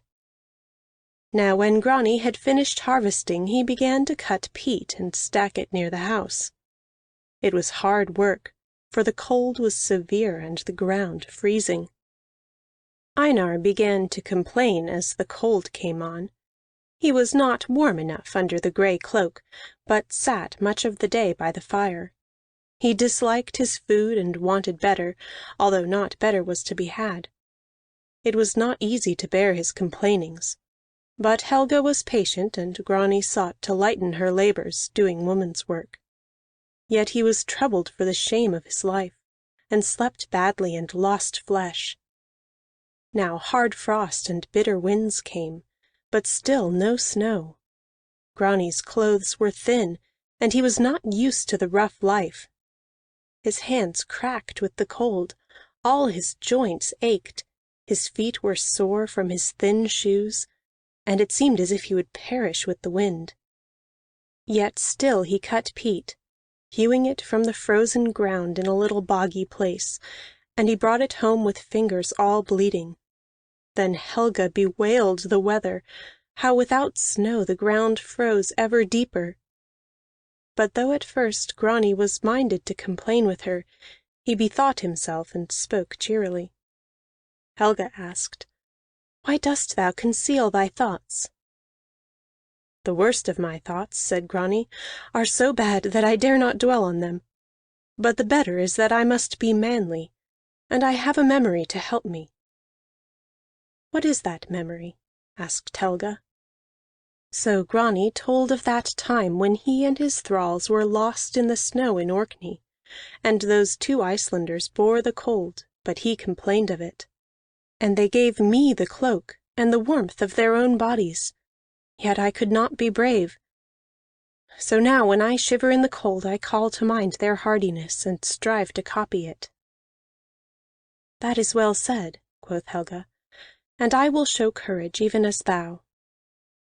So those 2 fortified each other. But Einar's mind dwelt always on his misfortunes, the great state he had lost, and the trick that had betrayed him, and all those servants who had deserted him. "Years ago," said Einar, "I fed many of those men, yet they all turned from me at the end. Not one had the gratitude to follow me hither." "There's luck in that," answered Grani, "for how could we feed them?" "Most I hate Hallvard and Hallmund," said Einar, "for I favored them in everything, but now they cling to Rolf." "You will get small profit from them," says Helga. Now at the farm they took much comfort in their ewe, which never wandered far, and came home at night, sleeping always in the pen. But one morning she was gone, and the pen broken down, and no trace of her was to be seen. Then Einar lamented greatly, since her milk was needed. He declared that she was stolen. But in the forenoon came those 2, Hallvard and Hallmund, leading the ewe. "This beast," said Hallvard, "was found eating from our master's ricks." "Wherefore," asked Grani, "ate she not from our ricks, which were nearer?" "I know not," said Hallvard, "but she hath been at our ricks, and Rolf has said, 20 in silver you must pay." Grani took his purse, and though his father scolded, he gave silver, all that he had, and Hallvard and Hallmund went away. Now this happened again, and to redeem the ewe Grani gave a gold ring. Then he built up the pen again of double strength, so that a bullock could not have broken out. But on another morning the ewe was gone, and unless she were a goat she might not have jumped out. Einar was terribly enraged with an old man's anger, and swore those 2 ruffians had killed the ewe. Yet after a while they were seen coming, leading the beast. Einar said to Grani, "Take now thy sword, and slay them when they come." But Grani held his tongue, and heard those 2 quietly when they claimed trespass money. He gave them all the jewels that he had, and the twain went away. Then Einar said, "I have no son at all, but 2 daughters, and no one will defend me from this shameful persecution." Grani grew red as blood, but he said naught in answer, and tied the ewe in the pen. When he was alone, Helga came to him. Asks she, "Thinkest thou that the ewe broke out those 2 times, and leaped out the third?" He answers, "Those two stole her, yet I cannot prove it, for there is no snow to show their tracks." "I blame not thy mildness at all," says Helga. "Rather do I praise it. But why art thou so quiet under injustice?" "I call to mind," says Grani, "that when I enthralled Rolf he never complained, but took what fortune brought him, seeing that he could not help himself. He bided his time and avenged his father, and I suffer in silence to keep my father alive. That lesson which Rolf set me now I follow. I cannot resist him save to my death, and what then would become of my father and of thee?" Now there came another night, and in the morning the ewe was gone. That day Grani yielded her to Rolf, as already told, while Einar upbraided him that he was so unmanly. And in the next days the old man was miserable, missing his milk, and not eating the broth Helga made, though the broth was very good. He made himself sick with his anger and his selfishness, and went to bed in the middle of the day and scolded from where he lay. "Men tell," said he, "of Gisli the outlaw, who entered his enemy's house and slew him for the slaying of his blood-brother. But nowadays no man will do such a deed, no, not to save his father." Then Grani started from his place and said, "Violence enough has been done in this feud, nor will I ever have hand in such." He went out of the house, and Helga after him. She said to him, "Be comforted, my brother." Grani answered, "It is true that I might take Rolf unawares and slay him. But I remember when he was my thrall in the Orkneys, going with me everywhere, and my life was daily in his hands. For when we were on the cliffs he might have cast me down, and no man would have known he did it. Or when we were fishing he might have drowned me, and have sailed away in the boat. But he never did evil for evil, and I remember it now." Then Grani planned to sell his fodder, and the money would be welcome. But on another morning they woke in the hut with the crackle and glare of fire, and there were the ricks burning, all of them. Grani could save little from the flames. Now that was a great loss, and Einar bewailed it, saying that since the wheat was gone they would all three starve. Then by day they saw Hallvard coming. "He comes to insult us," said Einar, and egged Grani on to meet him with his sword, and wound him for punishment. But Grani received Hallvard mildly, and said he had no need of help, and sent him away. "Now," said Einar, "we might have had help of Rolf, and thou hast refused it." Grani answered not to his father, but afterward when Helga asked why he sent Hallvard away, Grani said, "What help gave we to Rolf when he was shipwrecked at our door? Thou savest his life, else he had been slain in our hall. For very shame we can take no help of him." Now some days passed, and Einar grumbled ceaselessly, so that life with him was well nigh unbearable. Yet he was the cause of all their misfortune. In nothing that she did might Helga please him, and though Grani had grown thin with labor, his father did not spare the lash of his tongue. It was plain that they had not enough food to keep them through the winter, now that so much grain was gone, and their fate was much on Grani's mind. Yet he was cheerful. Helga came to him at last and said, "Brother, give me of thy courage. For with my father's harshness and our hard work I feel my heart failing me. On what dost thou sustain thyself?" "Dost thou remember," asked Grani, "that when we first came here I complained, and thou didst ask, had I learned no more in the Orkneys than to bewail my fate?" "Forgive me that saying," begged Helga. "Why not forgive?" Grani said. "For I was reminded of a boast I made to Rolf there on the cliff by Hawksness, saying that I feared no misfortune, and he answered, 'Then I was fitted to be an Icelander.' Then, though I had dwelt so long in the Orkneys, my heart warmed to my own land, whose children love her so, and I resolved to show myself an Icelander, for the sake of winning Rolf's praise. Therefore I strive, my sister, to be a true son of this dear Iceland, and to bear my misfortunes, even as Rolf sends them." "Mayhap," says Helga, "Rolf remembers also that boast of thine." "Aye," says Grani. "And mayhap," Helga says, "he sends these trials only to test thee, for it is clear that they are of design." "So I have thought," Grani answers. "Either it is that, or it is revenge. Yet Rolf has no spite in him." "Greatly dost thou praise him," Helga says. "Not overmuch," quoth Grani. "And now I will say I repent my pride when I refused his friendship, first at Hawksness, when he had done me that slight hurt, and then on the ship.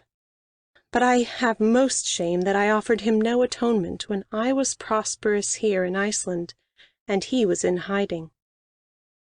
"Go to him now," cries Helga. "Ask forgiveness." Grani answers, "I asked it not, when I might with honor. It were cowardice to do so when I am under his feet."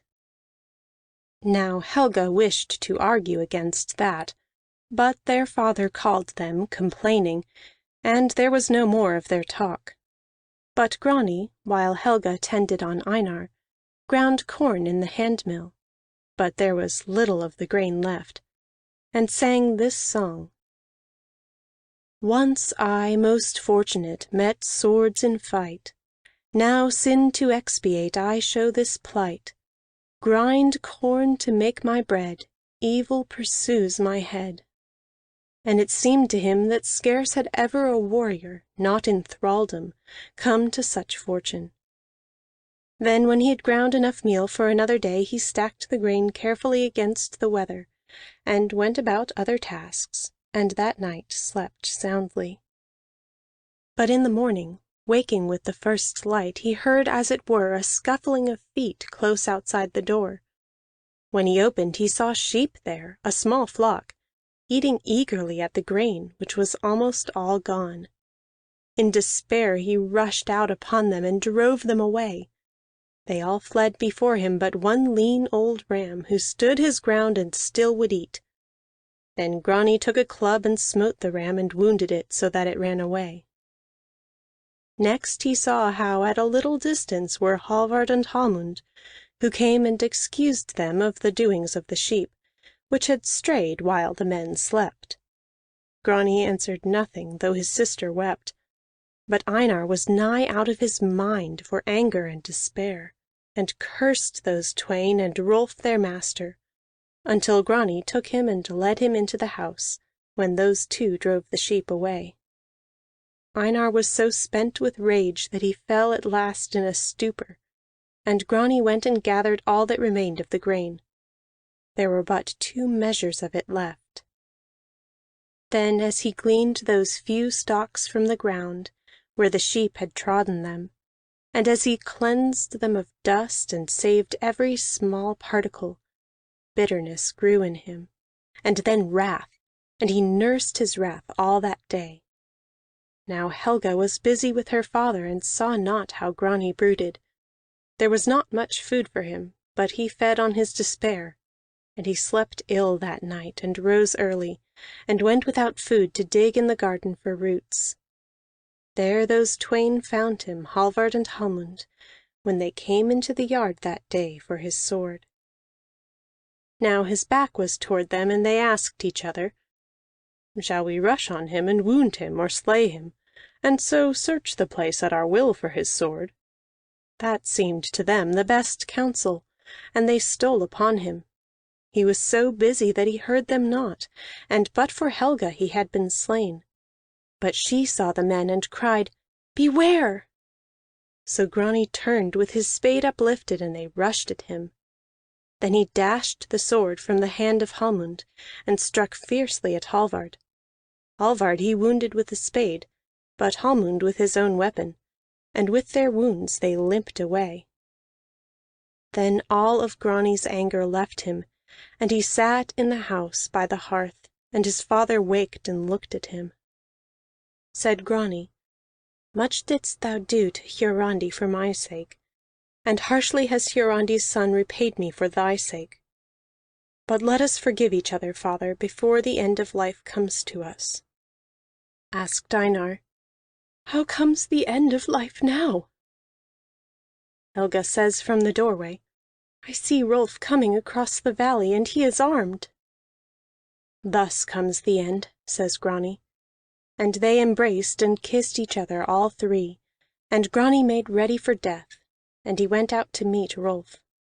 Rolf came into the yard, and he had his sword and shield. Says Rolf, "What hast thou to say to me for the wounding of my housecarls?" Grani looked on Rolf and remembered how he had loved him once and loved him still, yet never might they be friends. "This offer will I make," said Grani. "I will fare abroad, and never come back to trouble thee, if so be thou wilt give my father while he lives his winter's food." "Hast thou nothing better to say?" asked Rolf. "I will make this offer," said Grani. "I will be thy thrall, and labor for thee, if only thou wilt maintain my father out of thine abundance." "Canst thou say no better?" asked Rolf again. Grani remembered how he might have been friends with Rolf, and would not, and how he should have asked forgiveness, and could not. "Nothing better to offer have I," said he, "nothing worth offering." For he despised himself, and thought his life ended. "Take then thy weapons," said Rolf, "and fight me here on the level space by the spring." So Grani took his sword and his shield, and they stood up to fight by the spring, and those in the hut heard the clash of steel.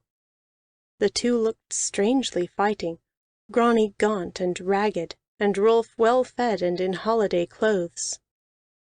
Now Grani thought to be slain quickly, but Rolf seemed to have no power at first. Yet he warmed to the strife, and began to strike manfully, and at last he smote away a part of Grani's shield. Then Grani by a great stroke shore away the half of Rolf's shield. "Well smitten!" cried Rolf. And they fought on, but Grani found himself growing weak, and marvelled much that Rolf smote no faster. "But if he means to tire me out," thought Grani, "he can win me easily." Then Rolf drew away and said, "My shoestrings are loose, I will tie them." So he laid aside his shield and sword, and knelt before Grani to tie his shoes.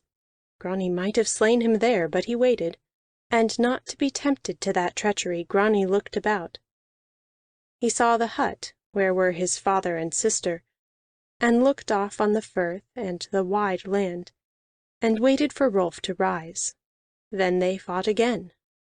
But Grani grew weary and desperate, and his thoughts grew hard. For there were his sister and father close at hand, and the world was beautiful. And while they fought slowly, he thought that cruel, so to prolong death, since for Rolf he was no match at all. He wished for death, and exposed his breast to Rolf's strokes, and cared not what happened. But Rolf drew away again, and said, "I am thirsty," and knelt down by the spring to drink. Then in his great weariness Grani gave way to an evil thought, and cried, "I will free my father, even if the deed be foul." And he heaved up his sword to slay Rolf. But Rolf rose upon his knees, looking fair in Grani's face. And though Rolf made no defense, Grani stayed the sword in mid-air, and cast it far away. Then he sat down on a stone, and covered his face with his hands. Rolf rose and came to him, and said, "Wherefore didst thou not slay me?" Grani answered, "Because once I loved thee." "Grani, Grani!" cried Rolf, "has thy pride at last come to its end? Now once more I ask, what hast thou to say to me?"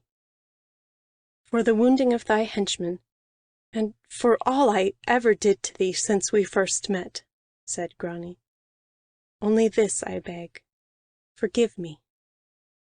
"I forgive thee," Rolf cried, and there they embraced and made peace.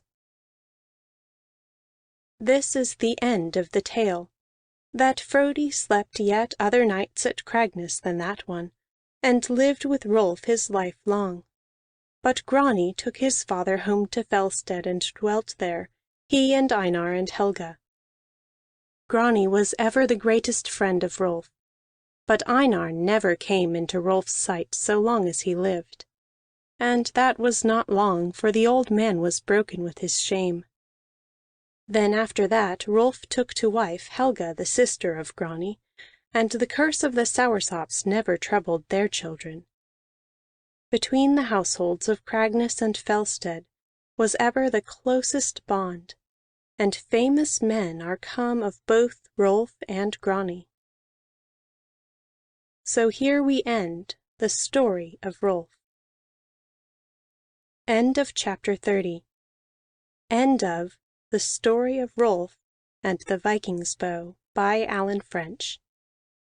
We hope you enjoyed tonight's sleep audiobook. If you liked this audiobook and want to listen to more, please check out our channel at Sleep Audiobooks. And if you prefer to listen to each story individually, they will also be uploaded to our secondary channel at Sleep Chapters. You can access our entire catalog of bedtime story audiobooks through our web app, which can be found at sleepaudiobooks.com. There, you will also find our suite of sleep tools, including a complimentary Better Sleep Quick Guide if you sign up to our mailing list. Links are in the description below. All likes, comments, and especially subscribing help this channel grow so that we can reach more night owls in our quest to help as many people sleep easier so they can live their lives more fully during the day. We appreciate your support and wish you a very excellent night's sleep. This is Sleep Audiobooks.